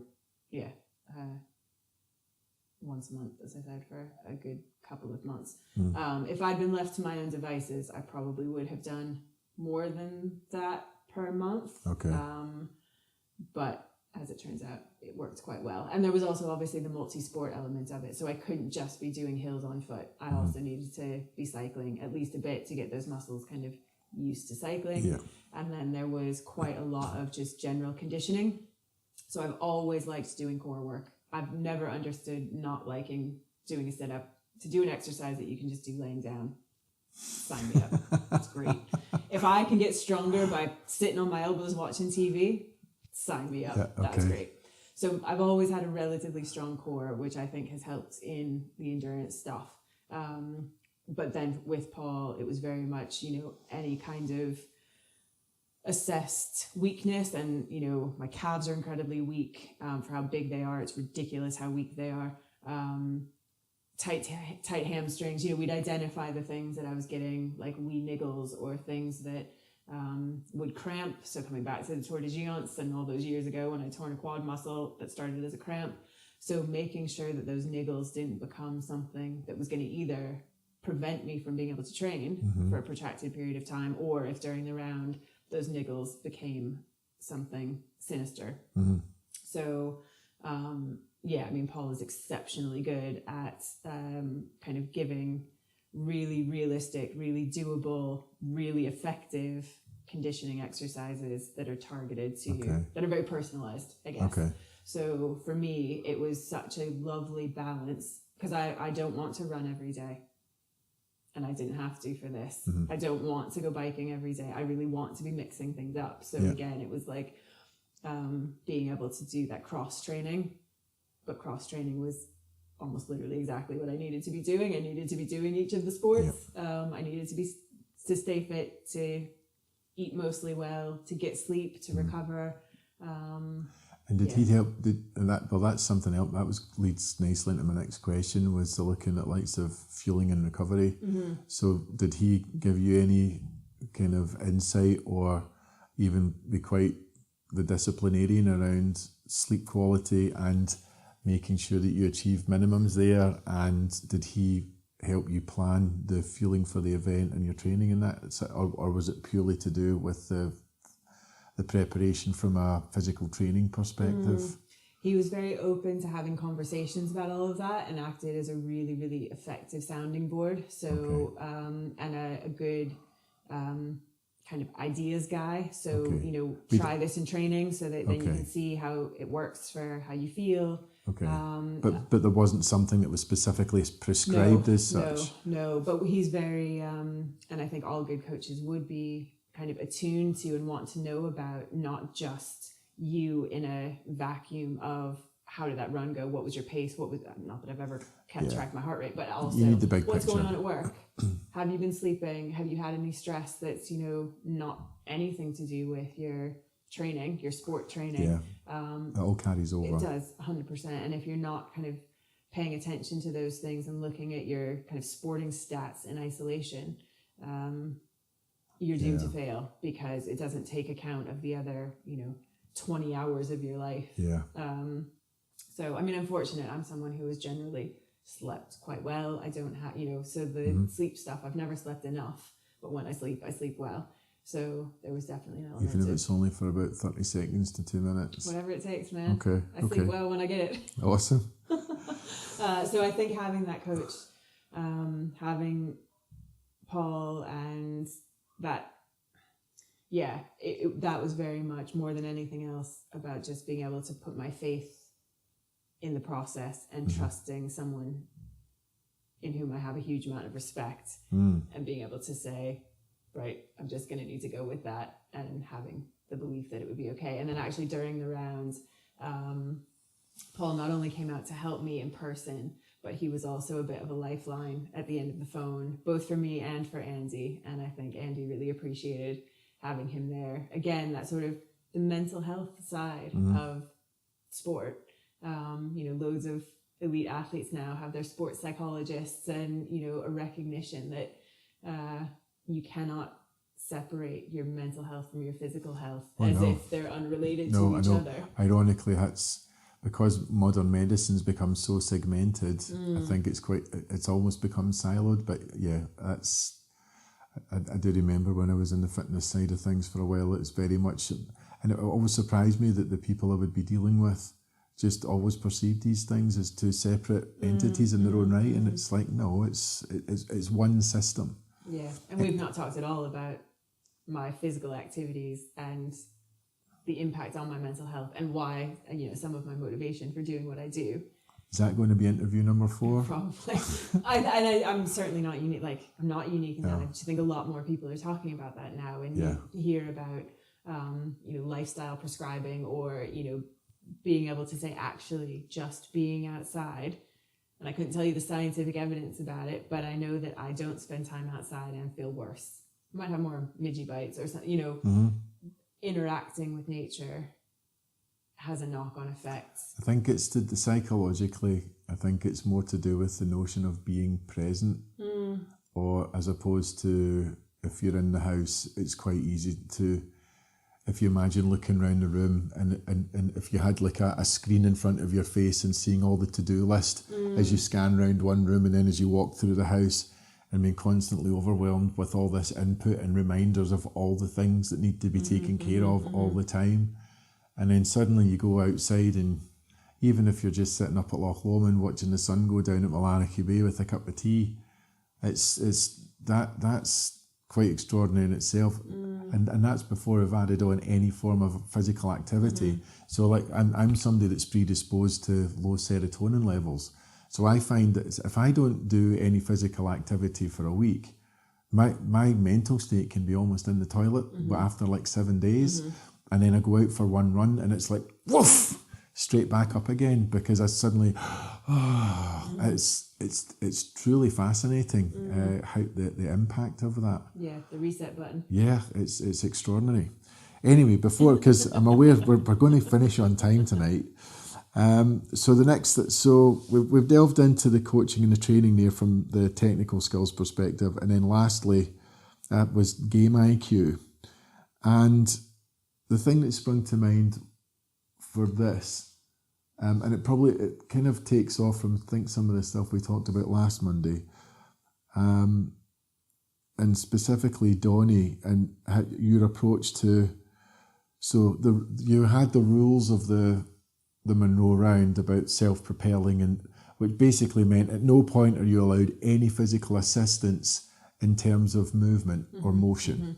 People can prepare things around that and set equipment up for you, but you have to be wholly self-sufficient moving across everything. So with those being the only rules, and then the hills, all the Munros being in a fixed position, it then becomes, well, how can the game IQ for this is, I'm not following Donnie's route. Let's see if there's a way of linking all these things, all these Munros together in a way that would allow us, I know that the record wasn't the focus at this point, but they're still looking for that, because it's a tremendous physical endeavour. So if you can shave distance off or stay at altitude for a longer without descending and reascending and all that, all of those marginal gains over the course of 32 days are going to make a substantial difference. And I just wondered if you had anything else that you wanted to add to that, but this notion of don't follow in somebody's footsteps. If even though you're playing within that, what's the route that's going to work for you that helps you be your best on the day or over the month or whatever? I'm just wondering if you had anything to add to that, or if you thought that kind of summed it up kind of nicely. Yeah, I mean, the only thing I would say is it wouldn't be fair to say that I didn't build on Donnie's route. I mean, a lot of my route did turn out to be similar. Okay, or the same fair enough. as his. So to give him his okay. due of, Okay. I mean, he did the same of the person before. Yeah, I mean, I realise that you're using that to kind of take that into. It was a starting point. Yes, and then you're trying to modify it to make it your own. Exactly. So I think the biggest modifications were very much around having that flexibility of where and when I slept. So that instantly led to adapting previous people's routes who they made sure that they were always at a road to enable them to sleep in some kind of vehicle or house or whatever. So I mean, I think for me it was to say, not that my kind of pseudo superpower of sleep deprivation, but also my love of camping and my love of bivvying and knowing that those things are comfortable for me. And then I think I mentioned before as well, like I built in some extra kayaking because I love paddling. Yeah. And while, I mean, I'd like to think it was still the most efficient for me because I am probably I can bike faster than I can paddle, but when you looked at the distances and things, it probably worked out to be much on balance. It was either incredibly similar or incredibly similar. And if all other things were equal, I was going to choose paddling over biking. So okay. Yeah, so that would be your preference anyway. Yeah, as a between the disciplines, if you were to pick one of the two, that would be the one you go for. I think especially during that month, because it was so skewed toward being on foot or biking, opportunities to not be on foot or biking were appealing. Especially when the pain in your feet was picking up. I mean, I didn't anticipate that when we were plotting the route, but I think just adding in something different, was attractive for sure. Okay. So we've got vision and mission, identity, we've covered beliefs, values and principles, capabilities and skills. That's kind of tied up for now. And we're now looking at behaviours. So the capabilities and skills being that I can, the behaviours being that I do. But I think we've kind of covered an awful lot of what you actually did by delving into the skills and capabilities side of it anyway. But I would like to narrow that down just to recap, because I do think we covered this a little bit before, was for me behaviours kind of correlates with your action plan. So that's your objectives, your metrics and feedback. And I remember us talking about the route, because it's such a staggeringly, I can't remember, what's the number of kilometres? Was it 2,500, 3,000? It was about 3,000. About 3,000 kilometres. So the route's obviously for planning purposes and for the purposes of execution, the whole route's broken down into specific sections, and then if I remember rightly, each of those were analysed in their own right, looking for places where you would need access for landowners, or can you get there on your own steam? Can you drive up there, or is Andy or somebody going to have to hike with a whole stack of gear up? Is Andy going to tow a bike to that? So I'm aware that's all something that was kind of broken down into sections, recce'd and tested to some degree. So I don't know that there's much really to say about that, because I think that's actually quite self-explanatory, and a lot of the stuff that you've stated when you've cited examples under capabilities and skills kind of underpins that. So the next level down is the environment that I am in, which is all to do with resources, time, which I break down into time, money and people. So the time aspect, again, using the Munro round as an example, was 2 years of meticulous planning, reconnaissance and testing and reviewing, and then 30 days plus 31 in X number of hours. I can never quite remember that, just precisely what it was.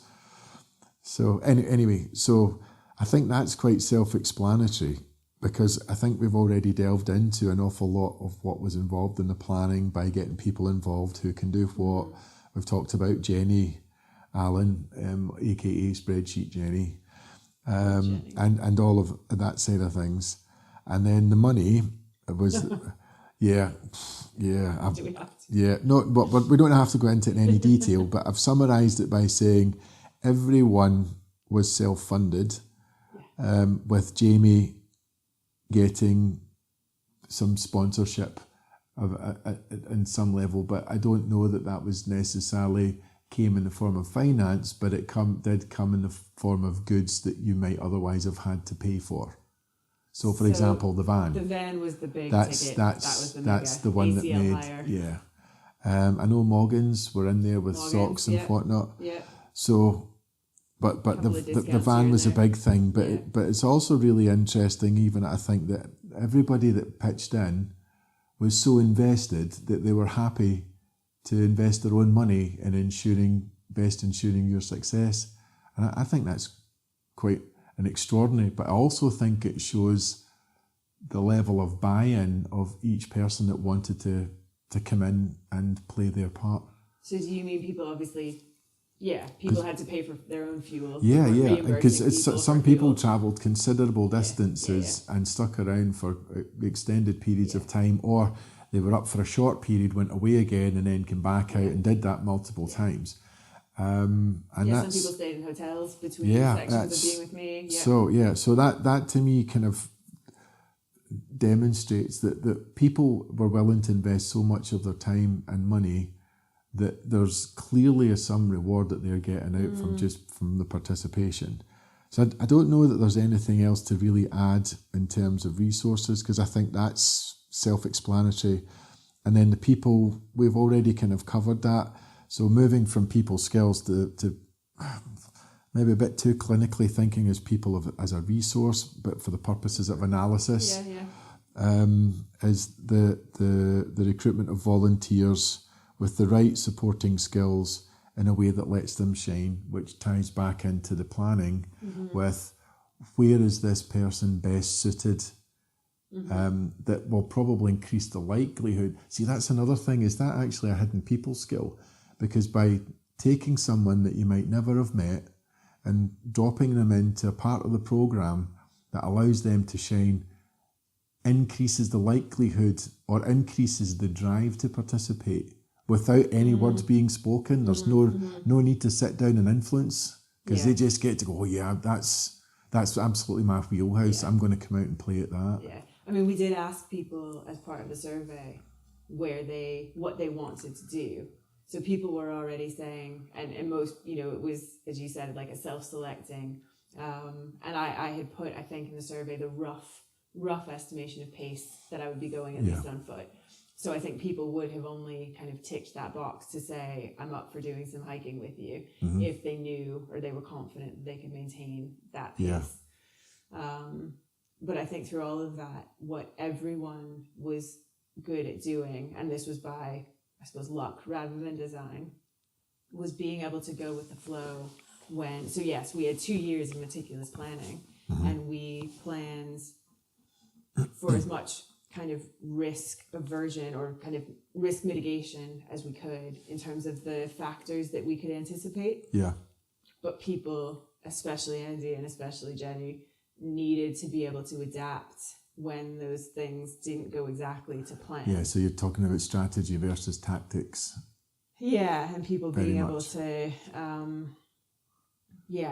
what you hope for and what actually happens. Yeah, what you've planned for. They're not the same. And what actually happens. Yeah. And being able to not just collapse in a heap and, say, oh, this isn't what the spreadsheet said, that's me, I'm out. Yeah. But actually at that stage, being able to say, okay, we're here in a lightning storm and the burns have all burst their banks and we can't go the route that is on your spreadsheet. The three girls didn't just curl up and suck our thumbs till the water receded. But this is what's really interesting about this type of endeavour is, I think from a volunteer's perspective, it's naturally going to attract the people that are into that type of thing anyway. It's like, I remember the year that you and Andy did the and you spent the night in the barn. That was because that was the year, I think is it the only time it's ever actually been cancelled, because they normally, it happens no matter what. And then there was the public uproar in the press and the insanity of it all. And then all the actual athletes and participants all rallied for the cause to say, this is what we signed up for. This is my idea of a great weekend out. Yeah, type 2 fun. Yeah. Sign me up. So it's like, a huddling in a barn with a bunch of strangers with a howling wind and the pitch black through the middle of the night and the rain battering the doors. Yeah, I'm game for that. So it's, I've lost, where was I going with that? The people who have signed up. Yeah, it's like the event attracts that tribe of people. Yeah. So that's which brings us back to the self-selecting thing. So I would have been surprised if that would ever have been something to worry about, especially that given that you'd accommodated people's ability in the planning phase to work out what they think that they could meet, which means they're going to come out with maximum energy and maximum effort. Maximum commitment. Because the other thing that I would imagine that they would have been thinking, if I was to put myself in their shoes, which is the reason why I didn't come out in the hill, it's like, I can't come out and do this and be the person that slows everybody down. Because Jamie's looking for the invisible tow rope, because all these people are essentially, every one of them is your pacer. Yeah. So they can't afford to be lagging behind you. So I imagine that would have come with a real sense of responsibility. So but again, you're attracting the type of people that are like, I'm game for that. Yeah, and I think looking back, and actually I thought this at the time, so as I said at the beginning, I was aware of Donnie doing the round when he was, and to me, this elite athlete going out and doing this thing, and I know that he had friends who were going out to help him and things. It wouldn't have crossed my mind to go out and join him because of the pace that I knew he would be sustaining. Whereas I think a lot of people felt that my adventure was more approachable, attainable. It's within their grasp. It's something that they could probably hold on to. Yeah. And so I think and just for the record, you are not slow. I'm just slower than Donnie. But let's put things in context. You are not slow. I mean, you're in the all-time top 10 women for the West Highland Way under 20 hours. So that is not slow. So, but even no. You don't diminish your effort. Let's not do that. But so I guess it did mean that I think the pool of people who could chum me on the hill, especially, was wider than it would be for people who are faster than me on the move. Yeah.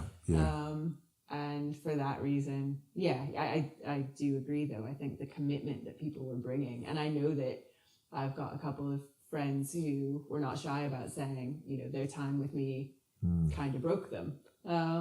People who weren't as used to being so sleep deprived for days on end, people who weren't expecting to have such big days out in the hill. Yeah, I don't know who they were, but I do remember one of the mornings you banging on the side of my van far earlier than I was expecting you to, and suggesting that to be aware that I should expect two people to take back to their camper vans. And one of them was very, very keen to get when I say into my bed, I just mean into the bed in my van, to get some sleep as we drove back to. I've just said something that might have been illegal in terms of being on the road, but because it was like that was. I think that might have been a new level of experience at that point. I'm not 100% sure, but there was definitely. We need to be careful. I've got to be really careful what I'm saying here because I've only got 2 seats in the van and there was 3 of us. I maybe have to edit this out. I think it's fair and one of them was like, "It's okay. I'm totally okay with the bed." Anyway, but I won't name names because I don't want to. It's because fair they're to say both that also pushed their own limits. Yeah, but what's really interesting about those 2 people that I picked up are also people that are incredibly well accomplished in these disciplines, and one of them is also taking multiple podiums in ultra running races as well. So it's like even the people, because this is the thing that I find really fascinating about your social group, and myself and Michael were talking about this, how when him and I were out for a trail run in the West Highland Way, and we were talking about your social group and all your runners, and it's like globally, ultra running, as we've said before, is an incredibly niche sport. And yet there's this group of your social group that are actually within that niche group are another niche group of people that actually do really quite well at it and end up on the podiums at the end of races. And even some of them were struggling when they came out to help you, as far as I'm aware. And the reason I say that is not to diminish their efforts, it's to reinforce the level that you were operating at in order to do the whole thing. There's also something there about being mindful of, they were almost inevitably carrying heavier bags than me. That's they were fair. carrying my stuff. Yes. And they were almost inevitably under a degree of pressure that I wasn't, in that they had, I think, a sense of self-imposed responsibility for particularly the night you're thinking of. It was not great weather. I think that was a tough It was a tough one. shift. Yeah. It was in the dark. It was through the night. I was gobbed. So they not only probably felt like they needed to make sure they were looking after themselves, but they will have had a sense of responsibility of looking after me. Yeah. And that carries an emotional toll. Yes. That then when you finally get to switch off and take a breath, suddenly overwhelmed with dramatic relief. Absolutely. And I think that we can't underestimate the pressure that some people would have felt, particularly when I was at my lowest. When I went down, people stepped up. Yeah, but that's how it works, though, it isn't it? Is, but it's I always think how it works. as I hit, and I think sometimes when I was with my closer friends, I probably allowed myself subconsciously or otherwise to be lower. Yeah. Because I trusted them completely to step up. Yeah. And also, there's something about being able to let your emotional guard down when you're with people you know better. You're not going to be more honest with anyone than your closest friends and your family. Yes. So for me, sometimes I might have been able to contain my negative emotions when I was with strangers or people I had just met. Whereas then when I was with some of my closer friends, that was my perceived opportunity to let it go. Yeah. And that will have had a greater emotional toll. Yeah, it's funny. It's hard enough if you were to think of like entering an ultra running race, regardless of what that is, just to get round yourself is an endeavour. But to get yourself round and to be the emotional support animal for someone else and taking responsibility for getting them round. Yeah. Exactly. It reminds me of being a soldier, where you're not just looking after yourself, you're making sure that your stuff's in order. Yeah. Because one of your muckers might actually be struggling for whatever reason, having an off day, and you've got to sort yourself out in a hostile environment, but you've also got to get them sorted out because they might be flagging a little bit, and you can't drop that ball, because like in a week's time or a couple of days, those roles might be very much reversed, because everybody has their own sort of sine wave where it ebbs and flows. Whereas for the Monroe Challenge, while it was a team, it was the team around a Jamie. Yeah. So I do, I'm very, very conscious of the fact that those folks who were supporting me will have felt like they couldn't be as you said, they couldn't be the weak link emotionally or physically. They absolutely can't. In fact, they're there on the agreement that they won't be. And that's it's like, you're not the one that, you don't ever get to complain about what's going on here. And so multiple people did say almost those exact things. Yeah. I know I'm not allowed to moan. You're absolutely not. No, you've signed up to be. You've signed up to be the pack mule that just keeps going. Yeah. It was a team. It was absolutely a team effort. And I think then when you look at, you mentioned adventure racing, so that is truly a team. And in that team, as you say, we will all have strengths and weaknesses. Well, and ups and downs. And I think you can only go as fast as your slowest person at that time. Yes. So there is no benefit to marching on ahead. When actually what you need to do is support whoever is struggling in that moment. Absolutely. Knowing fine well, even if it's not me right now, it's going to be me soon. Even if it means a bungee from a seat post on a set of handlebars on a steep climb just to take the pressure off, all those little things. Mm-hmm. Again, it's all these little marginal gains that we talk about. Well, I think we're at the stage where I can officially say that at roughly the 6 odd hour mark that we've done this to death. But just to finishing everything off nicely, and I know that from other interviews you probably haven't been, or other conversations, it's unlikely that we've gone into any level of analysis like this. So I'm curious to know or learn if there's anything that's popped up that you've discovered or hadn't thought about or have found useful as a result of going through this experience, just to, even though it's like a relatively casual chat, if you like, to see if there's anything that you've picked out, you've thought that's actually really interesting, and would you use that in other endeavours, or is there anything that's jumped out that you would share with other people, perhaps the audience, regardless of where they are in their endeavours? I mean, I suppose first and foremost, it's probably been the closest thing that's... Closest to therapy ever? Yeah. I mean, Is it really? I've been through therapy, but I think all the best bits of therapy, which are posing theories and asking me to consider them and their alignment with, what I think looking back, how I plan to, do things going forward. So I think in that respect, as you say, it hasn't just been a conversation of this is what I did, this is how I did it. Tell me about what you ate, and, the very kind of practicalities have obviously gotten much deeper than that. And certainly looking at how the past has informed the present and how the present will potentially inform things I do in the future.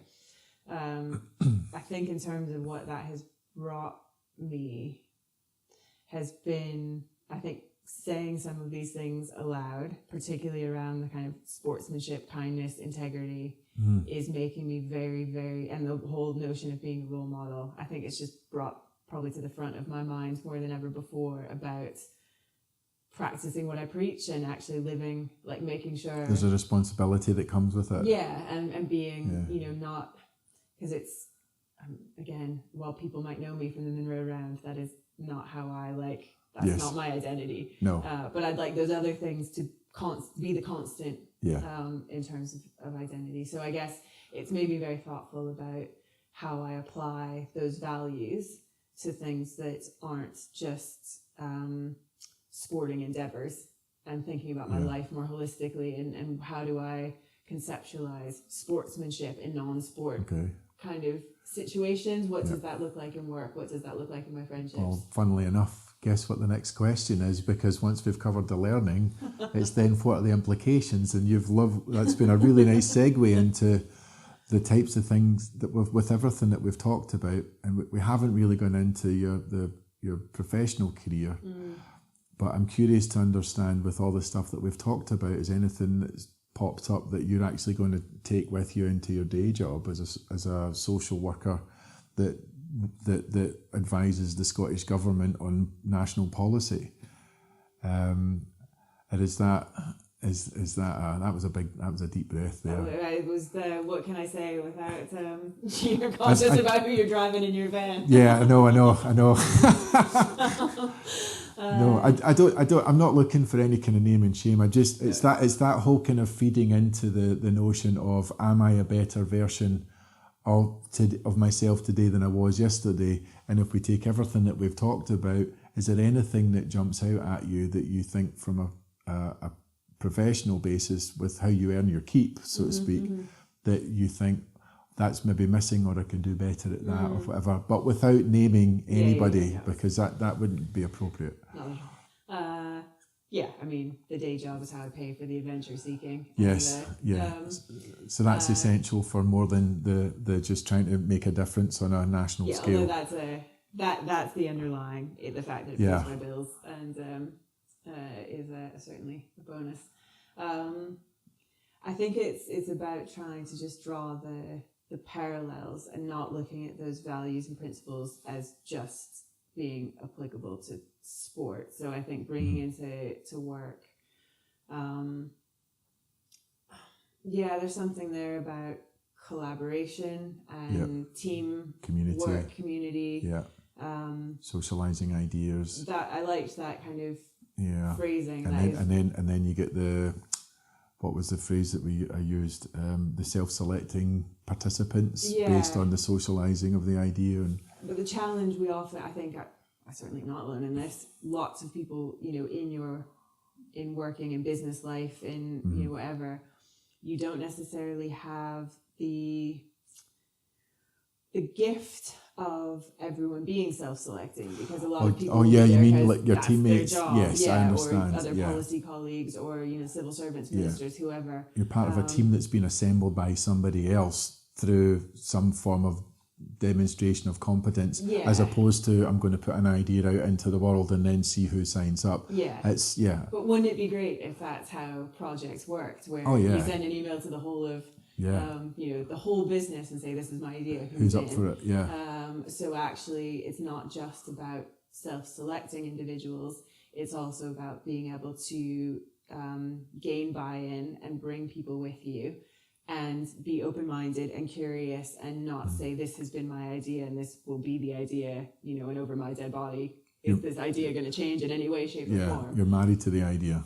So I think being able to be collaborative in a true sense of the word is easier said than done. And I think there's, you know, there's phrases like co-design, and there's things that are kind of bandied around in business speak that I think are done tokenistically, but I have seen them done incredibly well. And I think the Munro round, to some extent, when you think of something, you know, yes, it was a silly idea, but then it was truly sort of shaped and molded and evolved, and it was an iterative process right until the bitter end. You know, even the party that we had at the end had to adapt because the hotel that we were in had they didn't have any water, because the water had been switched off because of a drought. So just kind of always being able to problem I forgot solve. about that. She who hadn't had a shower for 32 days. You can't get still washed. couldn't have That's a shower. right. So I think just that kind of notion, and I guess for when I give talks in like in schools or at work, for me, some of the takeaway, coming back to your question, is about being able to remind myself that I have done hard things, and that when things are feeling really pressured at work, or feeling like demands are unrealistic, or feeling that collaboration isn't there when I need it to be, it's kind of being able to draw on the strengths I've applied in other situations, and hopefully use them to adapt and kind of feel proud of whatever it is we're aiming to achieve. Okay, and one last question. This is the very last one, I promise.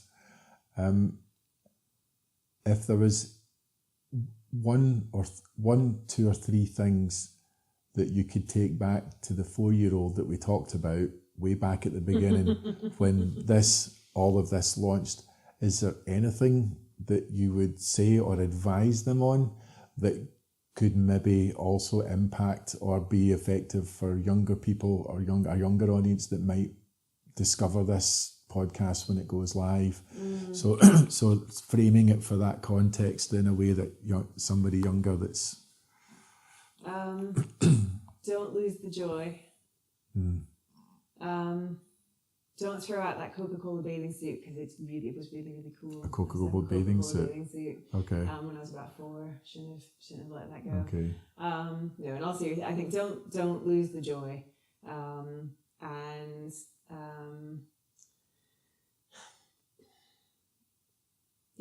stay curious. I don't know. I think I'm proud looking back of that 4-year-old who was 5-year-old who was so excited about being cheered on by the entire pool, having no concept that other people had been out. They'd probably, changed into their dry clothes. They were probably home. But I tried really hard, and the joy that came from the trying is worth it in the end. And I think putting in the hard graft is what makes it all feel worth it. If it was easy, everybody would do it. Yeah. If it was easy, I wouldn't want it.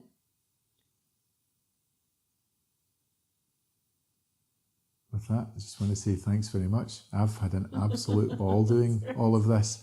Having first go, no idea how this is all going to play out. I've learnt loads. But it's one of these things that reminds me why I love the work that I get to do, because of this depth of analysis and understanding and seeing what makes everybody tick. So thanks ever so much for being my guinea pig and letting me have a go. Thanks for having me. Yeah, it's genuinely been fab. It's been awesome, isn't it? Every Monday I'm going to have to start paying, let's see if I can get to do it a lot more. Thanks very much.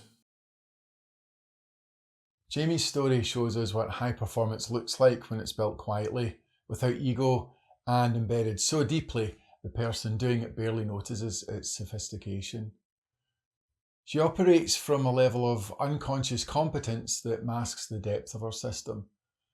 Her humility isn't modesty, it's the natural byproduct of someone who has internalized the work so completely that it just feels normal. 3 things anchor her approach. First, a values-led compass of sportsmanship, kindness, and integrity as non-negotiable standards for personal conduct. They create psychological stability, govern her decisions under pressure, and sustain trust across every environment she moves through. Second, curiosity replaces fear. Jamie's silly idea filter isn't whimsical. It's a structured incentive model that converts uncertainty into possibility. And third, community is not a support mechanism, but a strategic asset. She socialises intent clearly, allowing people to self-select into roles that match their strengths, creating a resilient, self-reliant system that scales far beyond the individual.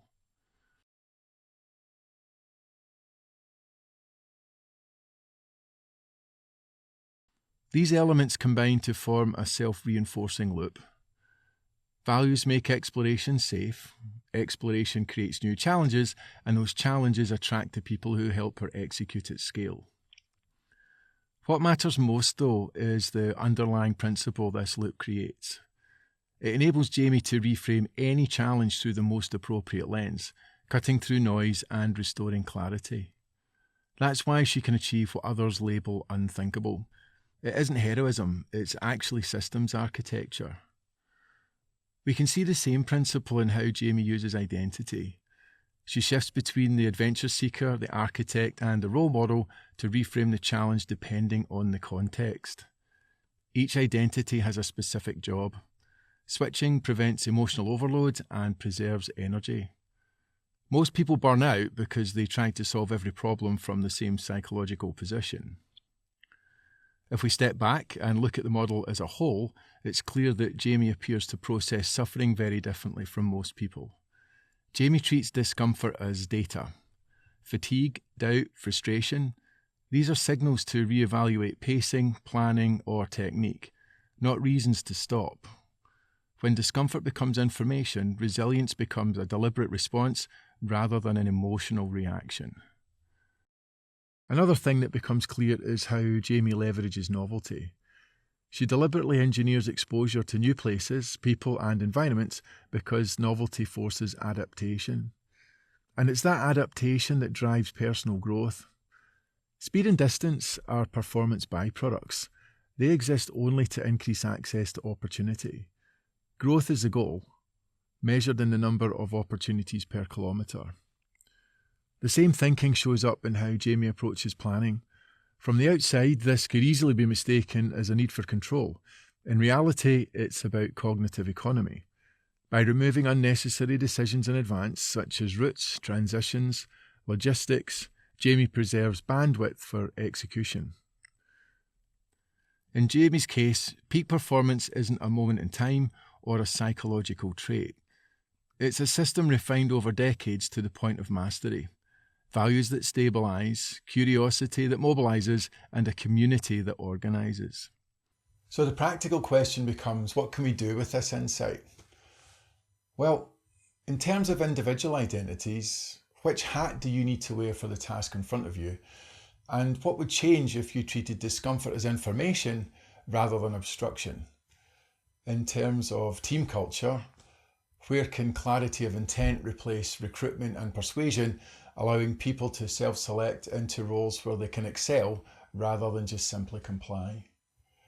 In terms of organisational performance, What planning, processes, or environmental constraints can you simplify to stop things from becoming harder than they need to be? Creating consistency and build a system that actually sustains performance rather than consumes it. Progress only happens when insight becomes action. So decide on one change, define when you will take it, and act. Everything else is just a distraction.